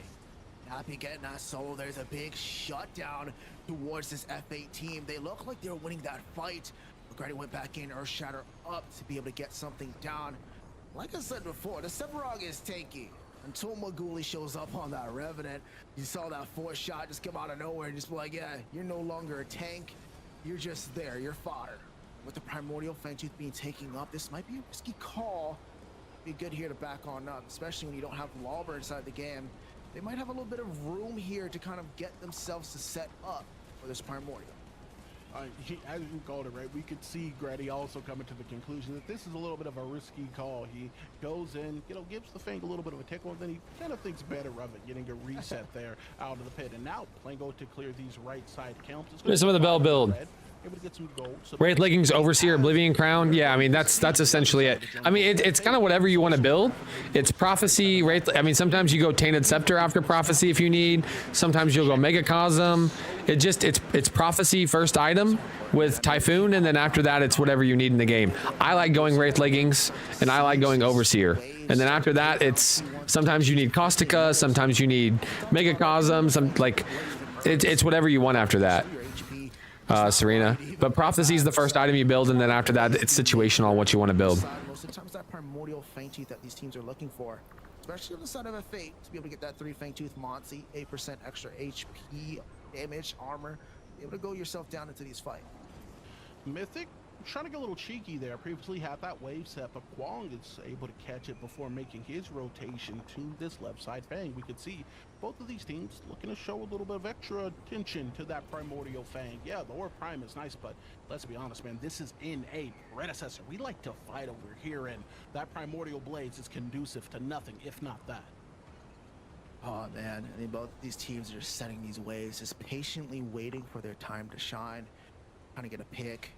But I mean, it's just a standard, typical waiting game, right? You're just looking for everything. It's going to be peeking BKB a little bit aggressive, but McGeely taking that 1v1 with Kira, gonna win out on that fight.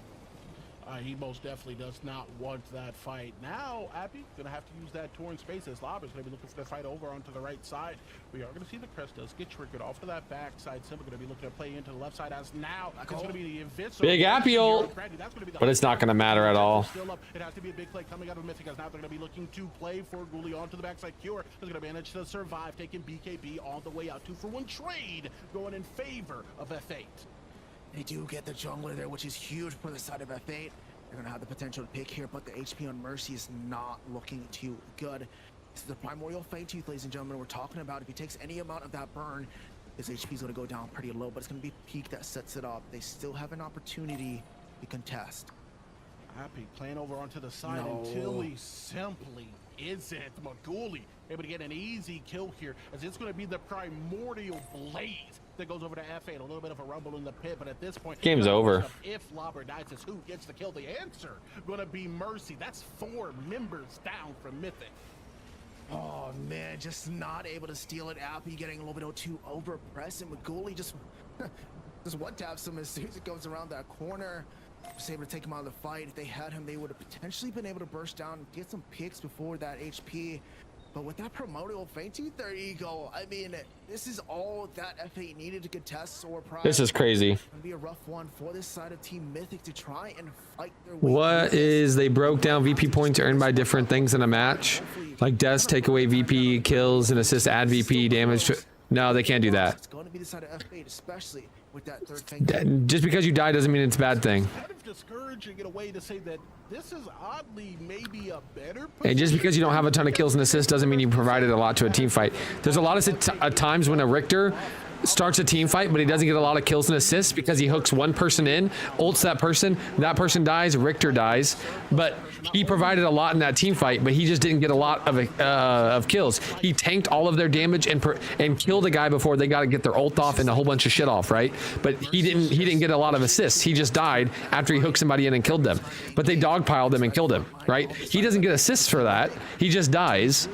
And he started the team fight and won the team fight for his team, but he just dies, right? And that situation happens on a lot of people, right? They start the team fight, they die, they kill somebody before they could get their ult off or whatever, and they die for the cause, and they don't get any assists for that. But you're going to penalize them for making a good play. All that penalizing people for dying is make people play the game like Call of Duty, and that's just not how it goes. No, it wins and losses is the only correct way to do it. Wins and losses is the only correct way to do it. That's how League of Legends does it. That's how Dota does it. That's how Smite does it. You can't do matches based on how somebody plays the game, because playing the game is very subjective. There's not a single MOBA that does it based on how well you play the game for a very good reason. It is very subjective, because you might be 0, 10, and 8 and be extremely impactful. You might be 8, 0, and 2 and be KSing all the kills and not be very impactful at all. You can't do it. It's a big pickup as Grady is going to be able to lock down the solo laner. This all but secures their inhibs. This does, and with a long death timer like that, there's a lot. Your roles to kill Mercy? Well, they killed 2 people, right? And they needed to kill both the people. They have to delay the game. Yeah, they press all their buttons for Mercy on that Seraph. But I want to highlight how Toasty played that. He knew Seraph was going to queue into him. He's the one that uses Bull Rush. He queued back into his team knowing where Seraph's going to land. And without a lot of mobility, they take Mercy out on that Seraph. Nobody's pushing towards Cure. And then you get a solo bolo by Grady. Oh man, I mean, this is what you're hoping for. They now get to invade this red side, get some more XP to their name, and no type of farm is going back towards this Seraph when she spawns up. And this is exactly what you want to see if you are a Mythic fan. 5-on-5, get a little bit of value. Incremental it may be, but it all goes to the same place. Maguli barely gets out. Grady had murder on his mind there as he was looking to make a play. Reels to kill Mercy, and it was super worth. Reset. Sev Lauber going to be doing the same with 2.5 thousand gold. And he's getting in towards that cross guard here, it looks like. And he's a pretty tanky, beefy boy. I just want to point out, Peak right now as well has been just exceptional in the support role. I mean, you talk about long range CC, that stasis ball has been hitting everybody. I mean, the man's like Curry out there shooting 3-pointers, just hitting every single shot. But ladies and gentlemen, coming down towards that primordial Fang Tooth. This is a do or die situation for the side of Mythic. They need to get this, and they need to get the kills to correlate with it. If they don't, it's going to be a big problem. Toasty needs to be careful. They're setting up their side. Oh, no. This might be a gank. Bull Rush is going to be down. Active Assault is going to be up, though, into the Void Bomb, as it is temporarily Mercy in hot pursuit. That little engage is going to cost Toasty, the tank, about half of his HP, as now Peak is going to be playing onto the right side. Mercy, I just lost all my Twitch chat for some reason. Son of a bitch, dude. I hate it when it does that. I don't know why my Twitch chat just resets. Of course here, but they're playing safe, which is good, right? They're kind of holding them back. They know they can't get picked off. They know Maguli is a danger.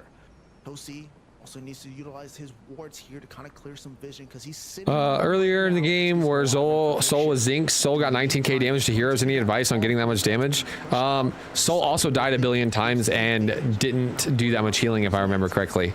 Let me go back and look. You got to be careful. Soul was playing so aggressive, he was dying for no reason. He had 10k healing, but 20k damage. So he traded off healing as a support for damage as a support, which isn't good. Right? He was trying to be super aggressive and do nothing but damage, when in reality he should have been playing back and healing. So that's why he kept dying as well, right? This is not looking GG. good for the side of Mythic. Dude, you look up for so long, and all you see above Game is the over. glass ceiling. B-Lab, the professors, all these teams that were better than you will look down, because now you're the best. Jesus Christ. There's nothing but stars as F8 sees the throne. They're your champions. Man, what a sweep coming out of Flow State. The 3-0 sweep is crazy, man. Fuck. Every single top contender that everybody thought was going to win, they doubted them, and there's no more doubt left in anyone's minds. There's no more doubt. There's no more opponents. Maguli and the rest of this squad and F8 killed all of them. Fantastic showing coming out of this team, really showing if you continue grinding, if you continue working, anything's possible. Now they're the ones who stand at the peak, and the only thing left to do for us is sign off. This is going to be last for E Squared as we send it to the desk for the post-game breakdown. Thanks so much. Thank you so much. Great cast, F6 and Ego. 3. That's it. That's all we get. I honestly, really and truly thought that we would get a little bit more. We didn't get as many games as I thought, but we got exactly the amount of drama that I expected. Lance, they lit the server on fire, bro. And I keep thinking about this, okay? Swept their way to this grand finals. They 2-0'd Primal, they 2-0'd Mach 10, and then they get 0-3. What would have it looked like if Flow State would have played one of those teams that Mythic 2-0'd? Like, clearly, unequivocally, the best team in North America predecessor. Absolutely crazy. I mean, absolutely insane. Transitive property's a big deal. Spooky, that's Lance just said something big. Do you agree? Absolutely fucking crazy, man. I don't know if I can agree 100% because, you know, there's always different dynamics between different teams, but I do agree with the overall sentiment that Lance has put down here, right? Team Mythic has shown themselves not just in ECC, but in other tournaments as well to be the top dogs. They've been blowing competition out of the water. And quite frankly, Flow State came in here and they... Well, oops, I didn't mean to close out of that. Sorry. I don't know what argument. You make valid points, and I agree with you. Doing that might funnel people into playing specific ways, but you don't think there's any way to make earning VP different in viable ways? No, there's not. You win, you get XVP. You lose, you get XVP. That's it. You could do the Dota approach where it's always plus. You like if you're a solo queue, you get plus 25. If you're solo duo, you get plus 25, minus 25, and if you're a group, you get plus 15, minus 15. That's it. And then you can gamble on the game where if you click gamble, you get plus 50, minus 50. Right? Like you get double, you get minus the double or plus the double, but that's it. You do not do merit-based systems. It is way too difficult to code a merit-based system because you're always leaving somebody out, and it's usually the supports that are getting fucked. And support is already the least played role, and if you make the supports get fucked even more, no one's gonna want to play that role.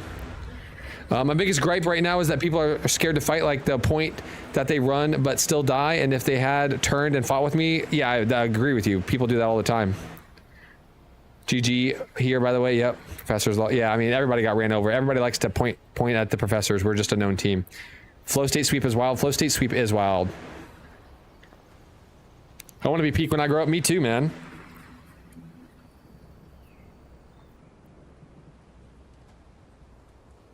You gotta go through your Kai support phase first. You just need to spam Decker and rotate nonstop, like I showed earlier.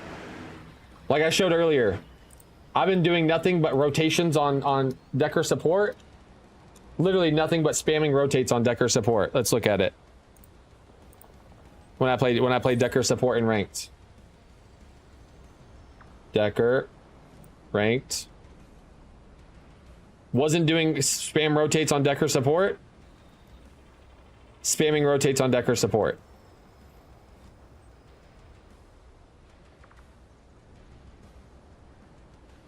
I should go Leaf Song, by the way. I need to stop going Rifties, but I'm just so used to it. Leaf Song is the way. But yes, spamming rotates.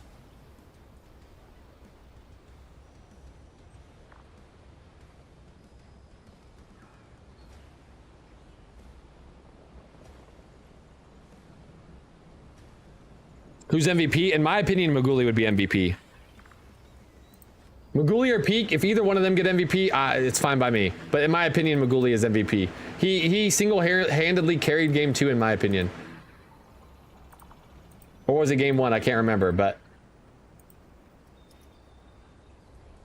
I think it was game 1. Game 1 when he was playing Kira. Bro, I don't know. Like, Pete got it. Honest, I think I was underrated the longest time. People thought I was like not the greatest player, but it's mostly like I didn't find a team yet that suited me that with my playstyle, because I'm all about WQ and playing aggressive. I don't care who I'm up against. I'm gonna run them down and ego check them and try to, you know, like win off that. And Mercy I click with really well. He plays the same playstyle. Maguli as well. Like all my teammates were amazing. Simba was like the guy who like kept us in place. Like he was like the foundation of the team in my opinion. So yeah, I would alter them. Mars. Well, you've definitely proven quite a lot here today, Peak. I want to talk to you a little bit about what things were like going into this, because obviously Mythic looked fantastic coming in, right? Swept their bracket, came in undefeated 2-0 across the board. I'm gonna say that Peak is, when Peak was an offlane main, guy was garbage, but he is definitely the #1 support. Overall mind state of the team, what do things look like approaching this? I'll be completely honest, we were not that worried about their team. They said it was a fluke, Lawver said it was a fluke, and we just proved it to them 3-0. It was not a fluke. We actually dominated that series, so that's about it. I love the dogs. Peak, I'm a big fan of the dogs. Like I've got Peak's no doing complaints about this minor whatsoever. Big fan of the canines. Peak, I want you to know, by the way, that like when I was doing my research and talking to the homies in the predecessor community, every single one of them told me that it wasn't a fluke. So the fans that like people know, they know that win against professors or whatnot, like they know, man. I guess this just proves it. But you guys hear me? Oh, you, Lance. Yeah, we hear you now. Oh, sorry. Okay, good. Yeah, I said we proved it here first, so. Yeah. First of all, I just want to congratulate you once again. I never doubted you for a second. I definitely wasn't talking any crap about you, and that's not a meme. I actually wasn't. I've been singing your praises since the second the grand finals opened today. But I just want to give you a second to kind of shout your team out. You did it a little bit earlier, but the other members of the Flow State roster played super well. I've been a big Maguli guy since he was playing on the West Coast server and was running down all of my solo queue games. I've lost a 3v5 to Maguli once before. You know, Mercy now a back-to-back PCC champion. I just want to give you an opportunity to kind of shout your team out and tell us like why it works so well with all of you guys together. We just click. We all are on the same like wavelength. I don't know how to explain. Like we all want to go in and skirmish. Like I remember I used to play with these other people, and like it was always hesitation, and I hated that. And when we started playing together, I was like, oh my god, we're all going in. We're all fighting together. We're all doing what we want to do together. So I was like, oh my god, this is amazing. I mean, it's a giga aggressive team. Your history in the off lane, moving over to the support, like that's all W key, baby. Looking at the way some of the other teams play, you guys have a unique style, man. They do. Flow State looks different from the other teams from the outside. They do. Can you shine a little bit of a light on that and tell us what makes you different and what the identity is of this new championship team? I'll be honest, I think we know what we want to draft, we know how to draft, and also I think we're mechanically better than most people in this tournament. That's my opinion. You could take it or not. I think so. I think I'm better than Toasty. I think I'm better than all the other supports. I think Maguli's the best carry. This guy proved it. He was going crazy. I think Mercy is amazing too. Like when game day Mercy is different. Scrim Mercy, we're gonna run it down a little bit. You know, we might do some dumb stuff, but game day Mercy, completely different.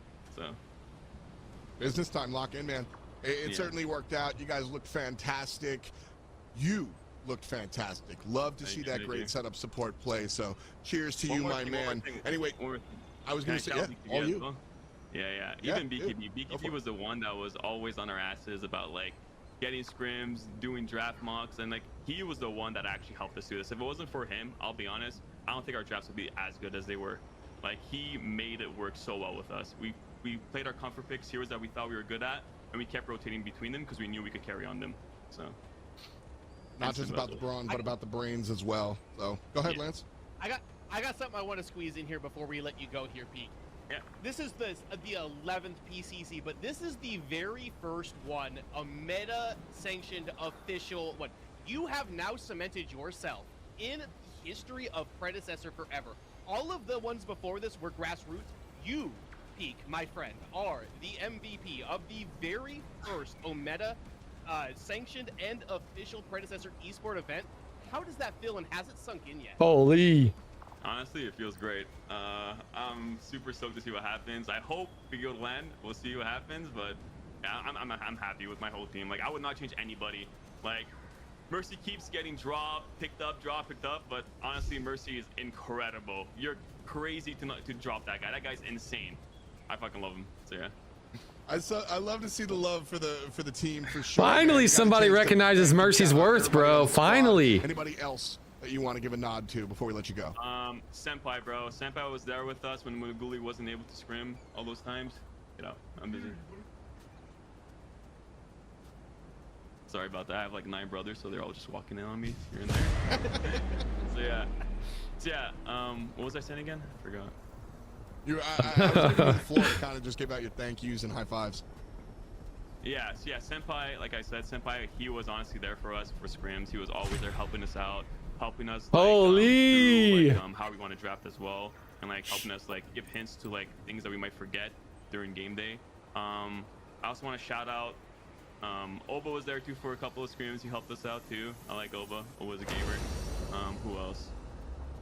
Coach Salami, he's the best player of all time. You guys don't know Salami, but he's an awesome guy. I fucking love Salami. He's the GOAT. And I know Salami. Yeah, that's about it. Yeah. Hell yeah. Well, thank you so much for your time. You've earned some time off after that one. Great sweep in the finals, and like Lance said, you are the first of many. So congrats. And 9 brothers. Oh my gosh, I feel bad for his mom. Yeah, no kidding. Holy. Holy! I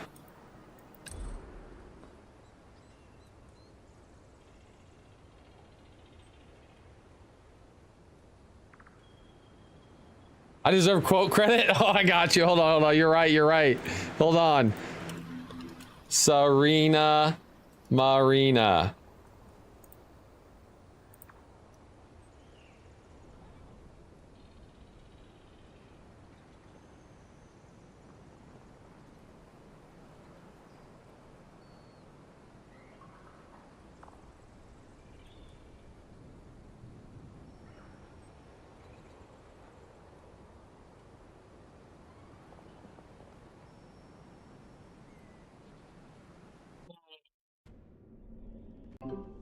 Oh, Jesus, man. The dusk sets on Sanctuary. My goodness. Is your first name really Skylar? Yes, indeed. They named the character after me. SKYLAR.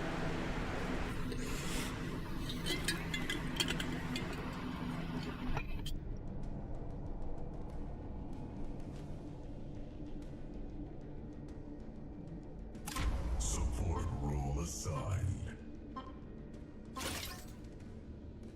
Roaming Decker? Yeah, dude. I've been playing a lot of Decker. I'm just gonna keep playing it. I gotta get better with my stuns. We gotta be peak, man. Becoming peak. My Decker used to be so good, man. 2 years ago. Sad days. 80% win rate. PCC 5 win. Decker main and Richter.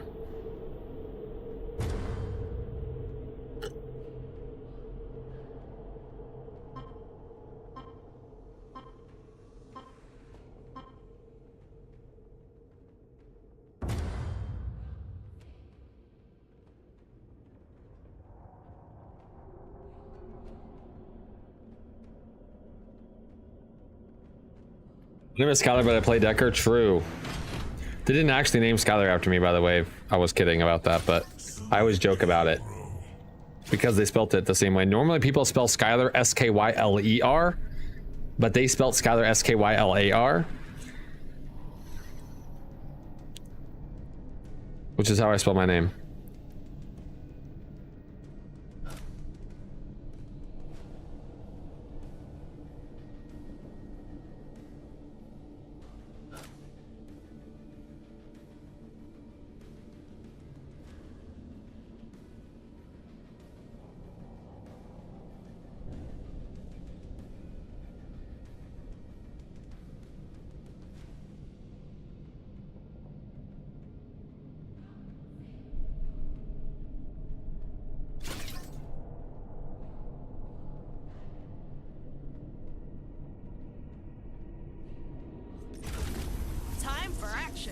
Had you on that one?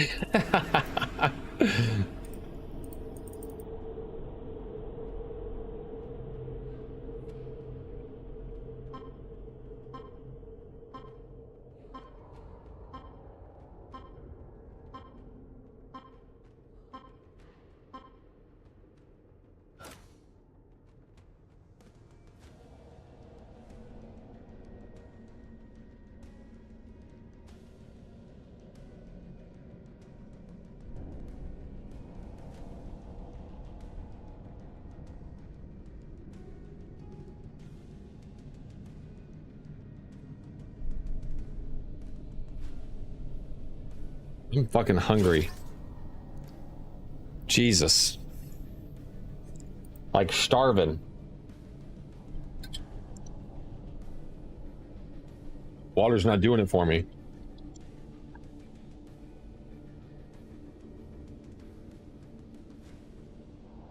We want a peak performance. Oof. I don't know, man. That guy was absolutely dominating. I don't know if you're gonna get that kind of a performance here.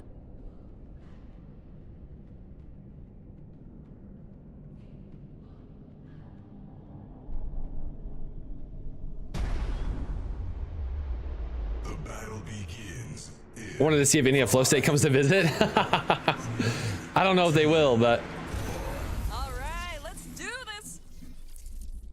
honestly, the day was kind of boring. 2-0, 2-0, 3-0. The very first game of Primal versus Mythic should have been Primal winning. I think. Well, maybe not should have, but could have been Primal winning.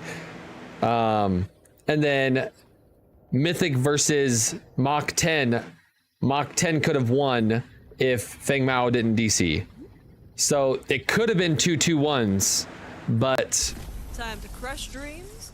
game one, Sneaks kind of threw on Primal pretty fucking hard. And North DCing kind of fucked that up.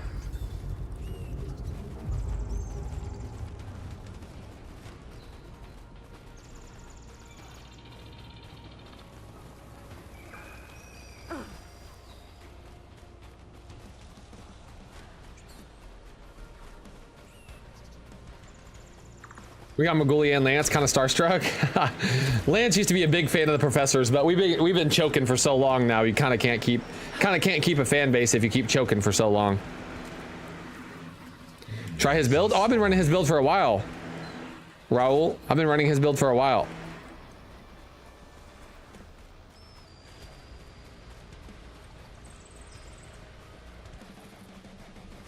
Attack middle lane.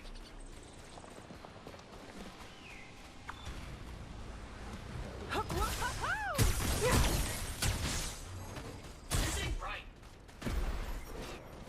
On my way right.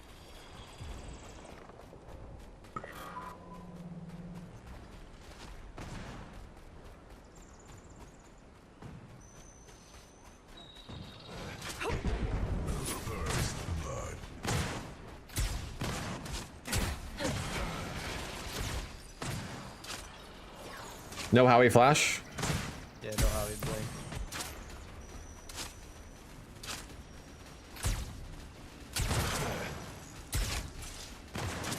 Hold it. Oof.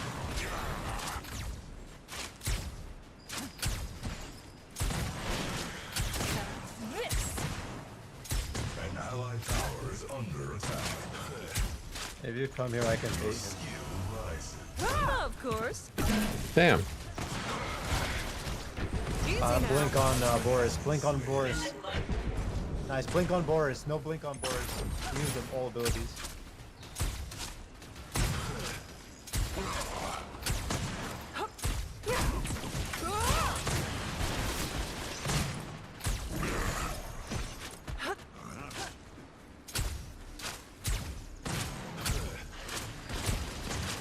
Yeah, keep that. Yeah, I'm gonna keep it frozen here so you can come for a regain.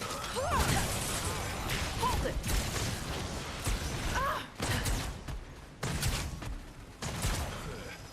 An enemy tower is under attack.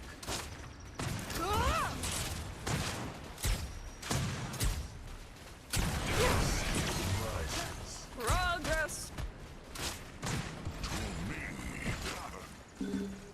Get left, get left. I'm back in Kira. Careful. Actually, I'm going mid. Careful, Kira. Careful, Kira. I'm going mid. Run. Easy now. Oh, yeah.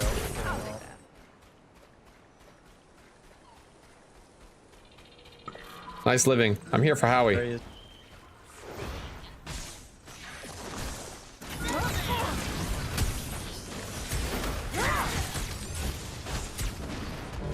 One second. Oh, we got him. Fuck. My bad. It was literally just coming up and I'm like... Boris on your threes. Sorry, their threes. Mercy's rapping on a stream already. Easy. Damn right it's easy, Maguli. I'm gonna be honest. Either you or Peak getting MVP was definitely the play. I voted you, but that was mainly because your game 1 performance was like top notch for me. But Peak getting MVP also makes sense because both of you guys, it was literally duo lane carrying every fucking game today. Absolutely disgusting performance out of you two. Literally just disgusting. Disgusting, Maguli. Oh my god.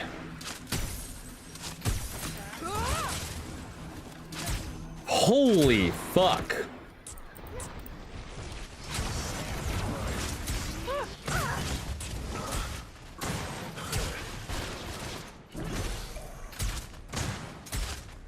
MIA mid, watch out right.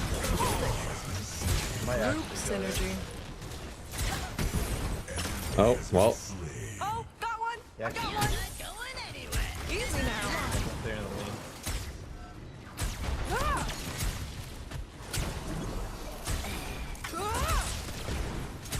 Oh.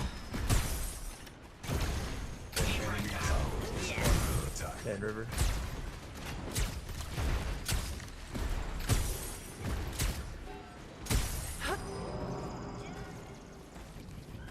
W peak 4. I'm taking all the... Bro, that was minions. I got that kill. That was minions. Yeah, good job, Maguli. Absolutely insane play today. Deserved dub. Okay, I trolled. Whatever, it's fine. There's a weak link on Mythic for sure, and I ain't saying names. I'm gonna be honest, I think Mythic is all like kind of on the same page together. Like they all play, it's just flow state is just better. They're just better everywhere. Right? Like Mythic beats every single other team in scrims except for flow state. So like how can you say there's a weak link on Mythic when Mythic beats everybody else? Right? It's just flow state is better. Come back, right? That's just is what it is. We're just unstoppable. You were unstoppable for this PCC. You were indeed. No ult on Howie. Oh, Richter no mana. This isn't helping. Howie no ulti.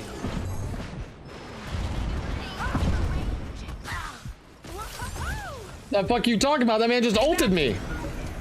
Really? I swear I heard fucking missiles getting launched at me from behind.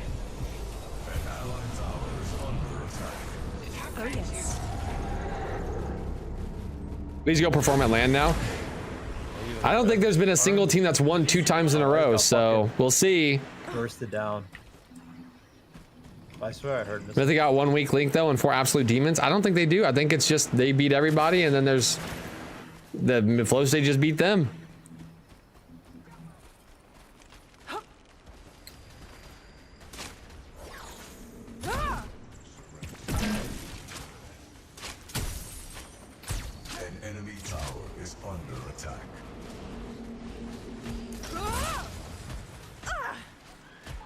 This Rev's getting pissed.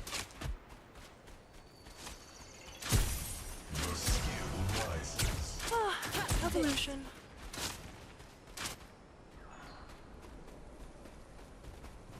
An enemy tower is Forest under mid. attack. Welcome to the family, son.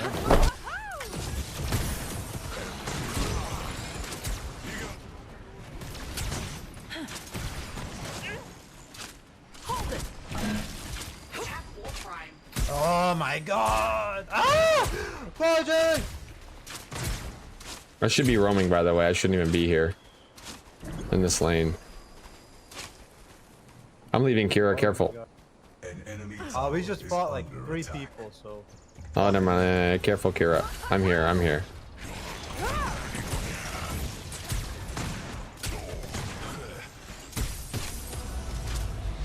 Oh yes. Now I see. An ally is taking many. Easy now.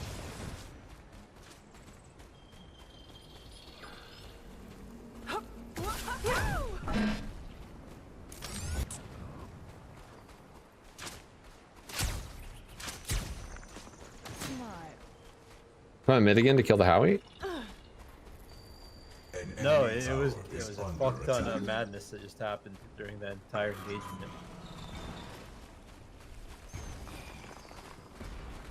Be right back.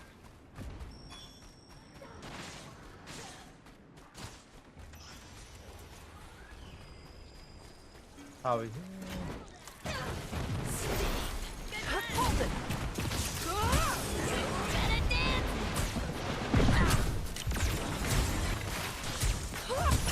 Give me that shit.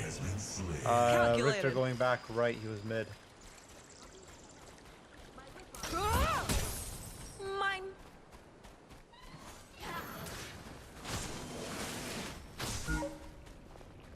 Easy now. Coming from mid.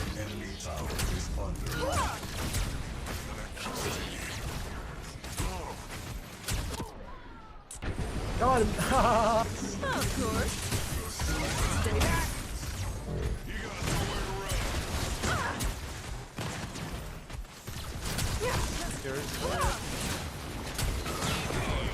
Nice, nice. Hell yeah! Hell yeah! He wanted the booty! Wait, that was just weird, okay. I thought if at least he targeted me, but... Serena Marina, thank you for the gifted sub!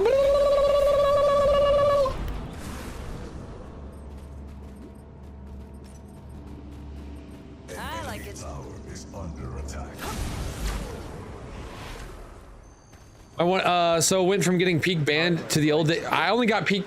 I only didn't even get peak banned. I only reported peak one time. And just to be open about this, just so you guys know, the one time I reported peak and he got banned, he got reported 130 times. Okay, I was one report out of 130. So no, I didn't get peak banned. Peak got peak banned. Keep fighting front, keep fighting. So that rumor stops.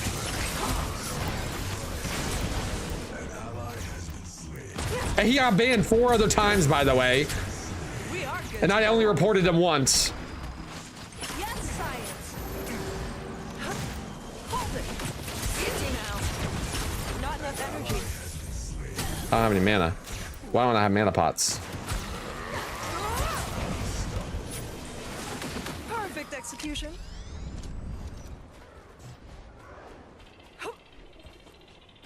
Be right back. It was a long time ago whenever he was running down games on purpose and literally told people that he wasn't going to let me win a single ranked game and he was going to run my games down every time. Okay, it was a different age. It was old peak, not reformed peak. Reformed peak would never do that. Reformed peak wins PCCs and dominates everybody, okay? Reformed peak is the #1 support player in the game. Don't mind if I do. Reformed peak is a GOAT.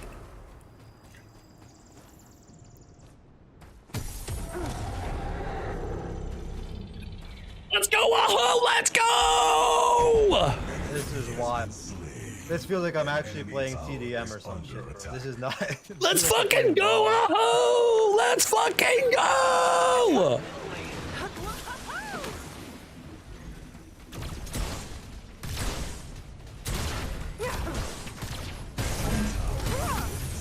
Okay, it's time to fucking lock in, guys. It's time to fucking lock.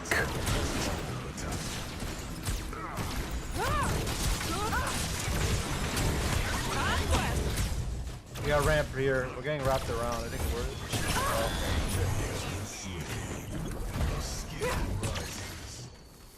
This ain't right. I felt better. I have no mana. Let's go. Always peak man report. It was a long time ago, guys. It was a long time ago. He called them vacations, just so you guys know, because he was so mad back then. Okay, he was so angry at the game. He called them vacations.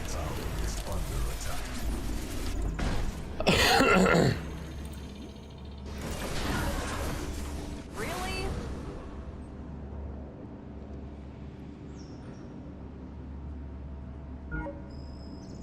An allied tower is under attack.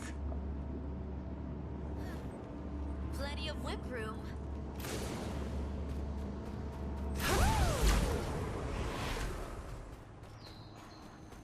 This ain't right. Retreat. Who's ready On to the way apply some left, science? On my way left.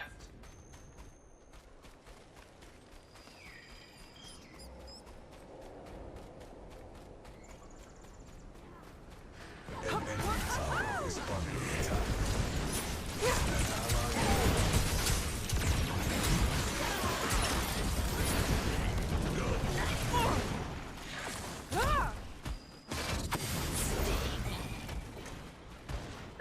Chase him down!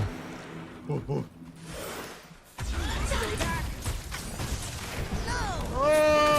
you were so close. An enemy tower is under attack.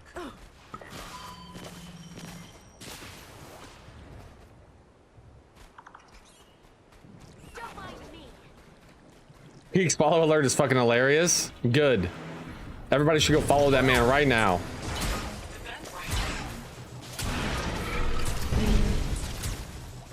Absolute fucking demon player.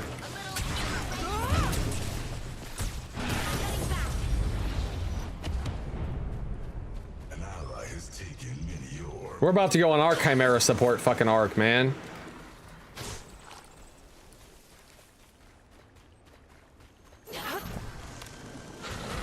Oh shit!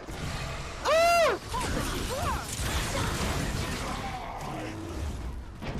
So long farewell to you, my friend. Goodbye for now until we meet again. That's insane that actually just happened. Flow State Snap today. How are you doing today, Crazy? I'm doing amazing. I watched all of it. It was awesome. Flow State absolutely put on a clinic today, showcased why they are #1. I literally messaged Mercy before the tournament and I said, don't fucking choke. Show them why you're the #1 fucking jungler. And he did. #1 jungler in the game. Uncontested #1 jungler in the fucking game. Uncontested. #1 jungler in the game. I might clear left really quick for it.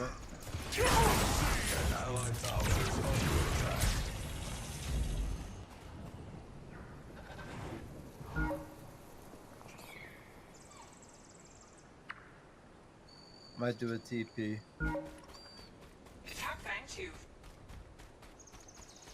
All right, mana pot you bought? You're not wrong. You're not wrong about that. I should have mana pot. I'm doing a TP. Rampage is backing. Let's fuck him up!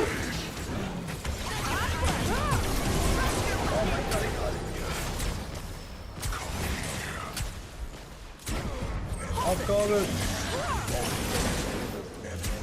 Oh, stop crying. Oh, what's up? Perfect execution. Fuck him up! Fuck him up mid! Pushing up mid right.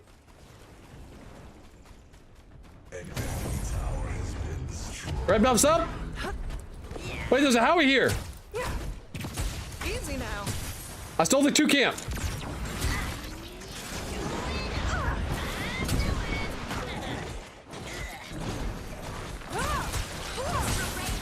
I stole the 5 camp! I'm on him! Oh, please help. Ah!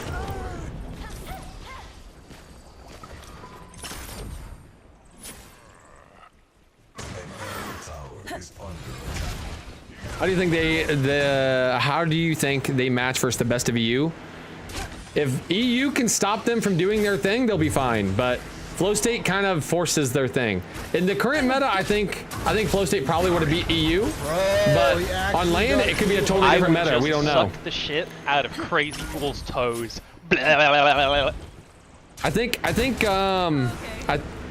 don't know what'll happen. I don't know what will happen on land because it'll be a different meta.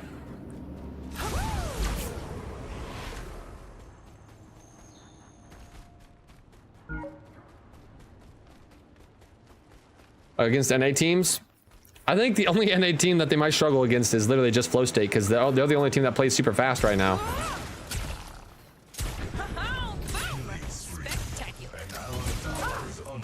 I'll take that. Let's go, team.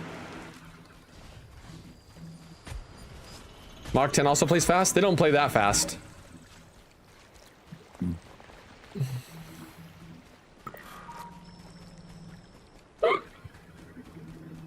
Come here, Boris. I'm level 10 too, bitch. Let's 1v1. My hoe. Someone behind you. We're kind of nasty with this, though. I mean, at least against me.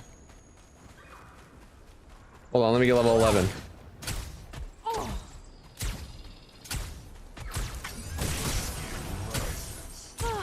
Evolution. Rampage right here. He's above.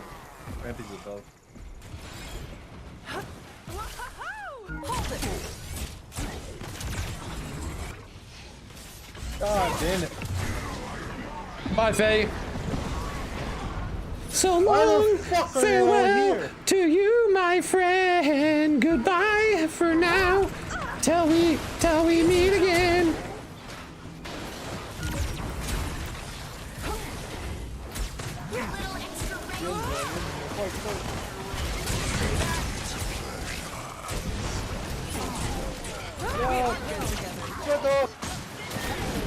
That's what I get when you use all your fucking. I'm on my peak orc.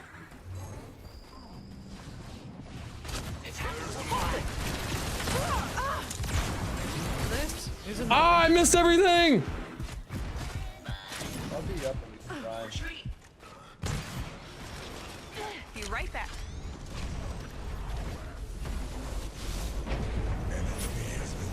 Up div. Don't mind if I do. Oh, I didn't buy my pot again. Full W key, boys. We got this.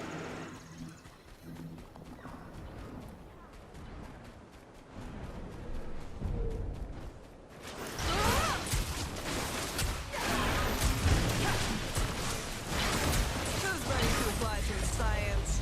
Primal. Primal D's nuts, bitch. Ah, easy now. You bot, Howie.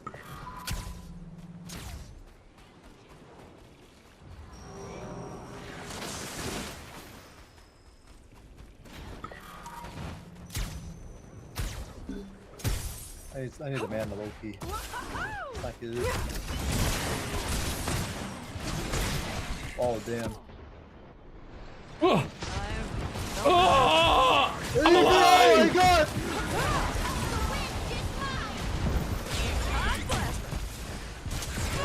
Oh, they injured for me.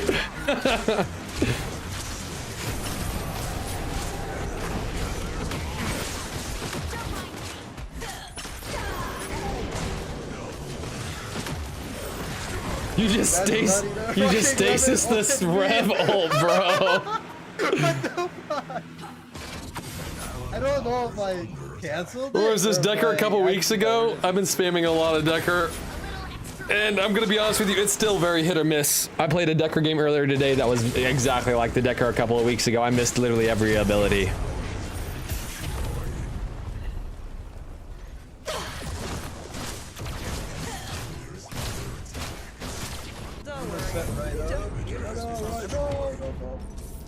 So long, farewell to you, my friends. Goodbye for now until we meet again. Yes, science.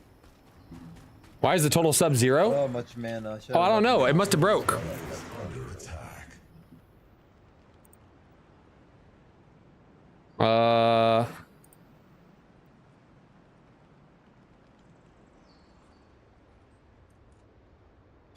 Kind of over-greeted. Oh, my overlay must have broke. I'll have to reassign into stream elements, I think, and see what's going on.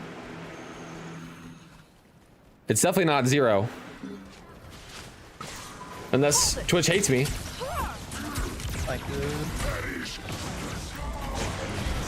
so fuck that Boris shit. No, it's always me! Bro, you get fucked every time. I'm like, I see everyone popping up on that thing. I don't see a Richter. It's like, let me just go poke, throw a Q out there, and I get grabbed. Every time. Oh my god. Stay back.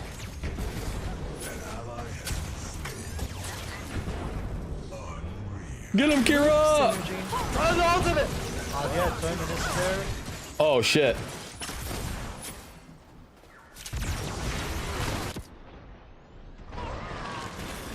Oh, I can't keep this up. oh, Yin's coming up. Oh, Yennefer saves the day!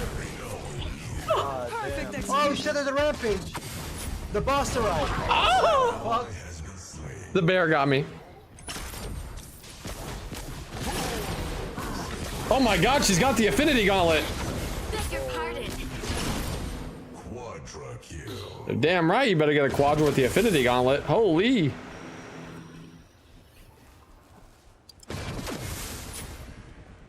Excuse me. You got 5 seconds.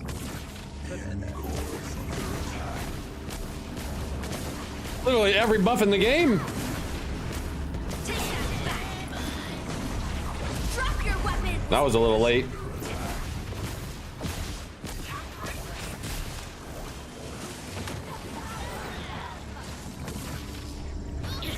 Beg your pardon.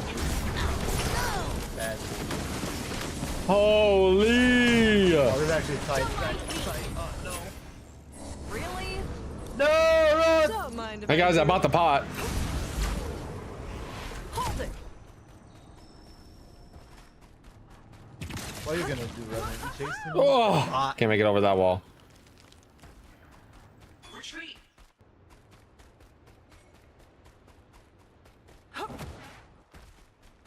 An enemy tower is under attack. Careful left lane.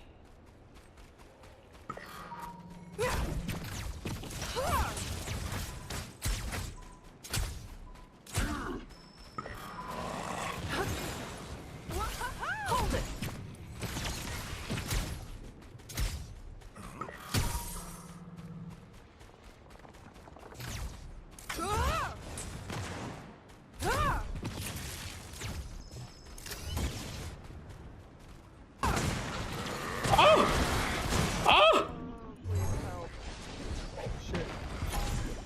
Woo! Containment activated. Oh no! Oh my god.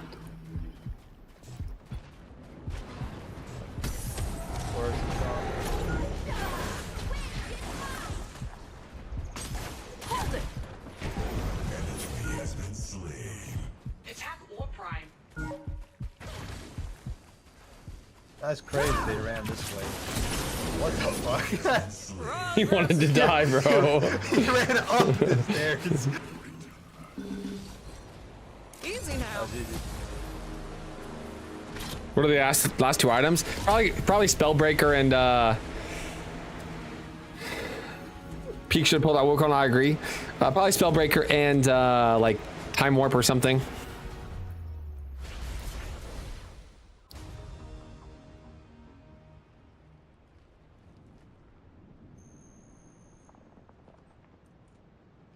Is it possible to have a sequence of 6 kills if you kill the whole team one after another, but the death timer from the first one is back to 0 and you kill them again straight away?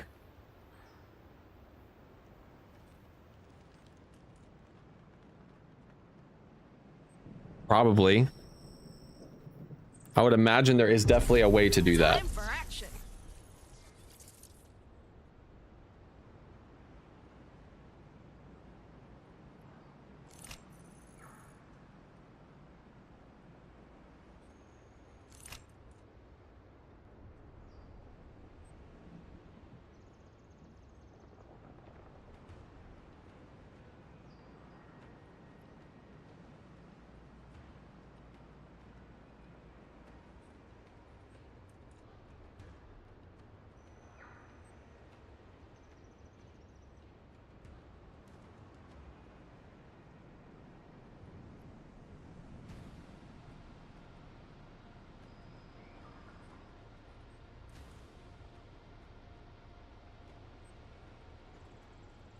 Hold on, I'm getting out.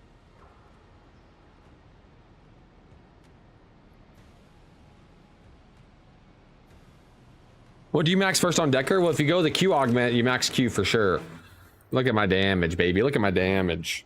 I'll be right back, guys. Wife just got home. 1 sec. Actually, I'm gonna go ahead and host somebody because I am starving, like starving. And one of two things is gonna happen. Either I'm gonna start my stream up again here in a little bit, or I'm gonna go do a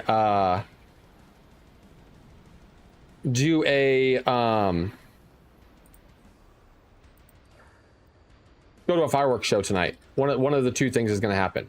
But I will, yeah, I'm gonna go eat. I am starving. But GG's, guys. GG's. I will catch you guys later. Can you get more than a pentakill? No, you can't get more than a pentakill. No, it's just a pentakill. But anyway, peace out. Take it easy, guys. Love you guys. I might be back here in a little bit. It just depends. I might go to a fireworks show. I'm not 100% sure, but I have got to go eat. I am so hungry. So hungry. But anyway, love you guys. Peace out. Take it easy. Bye.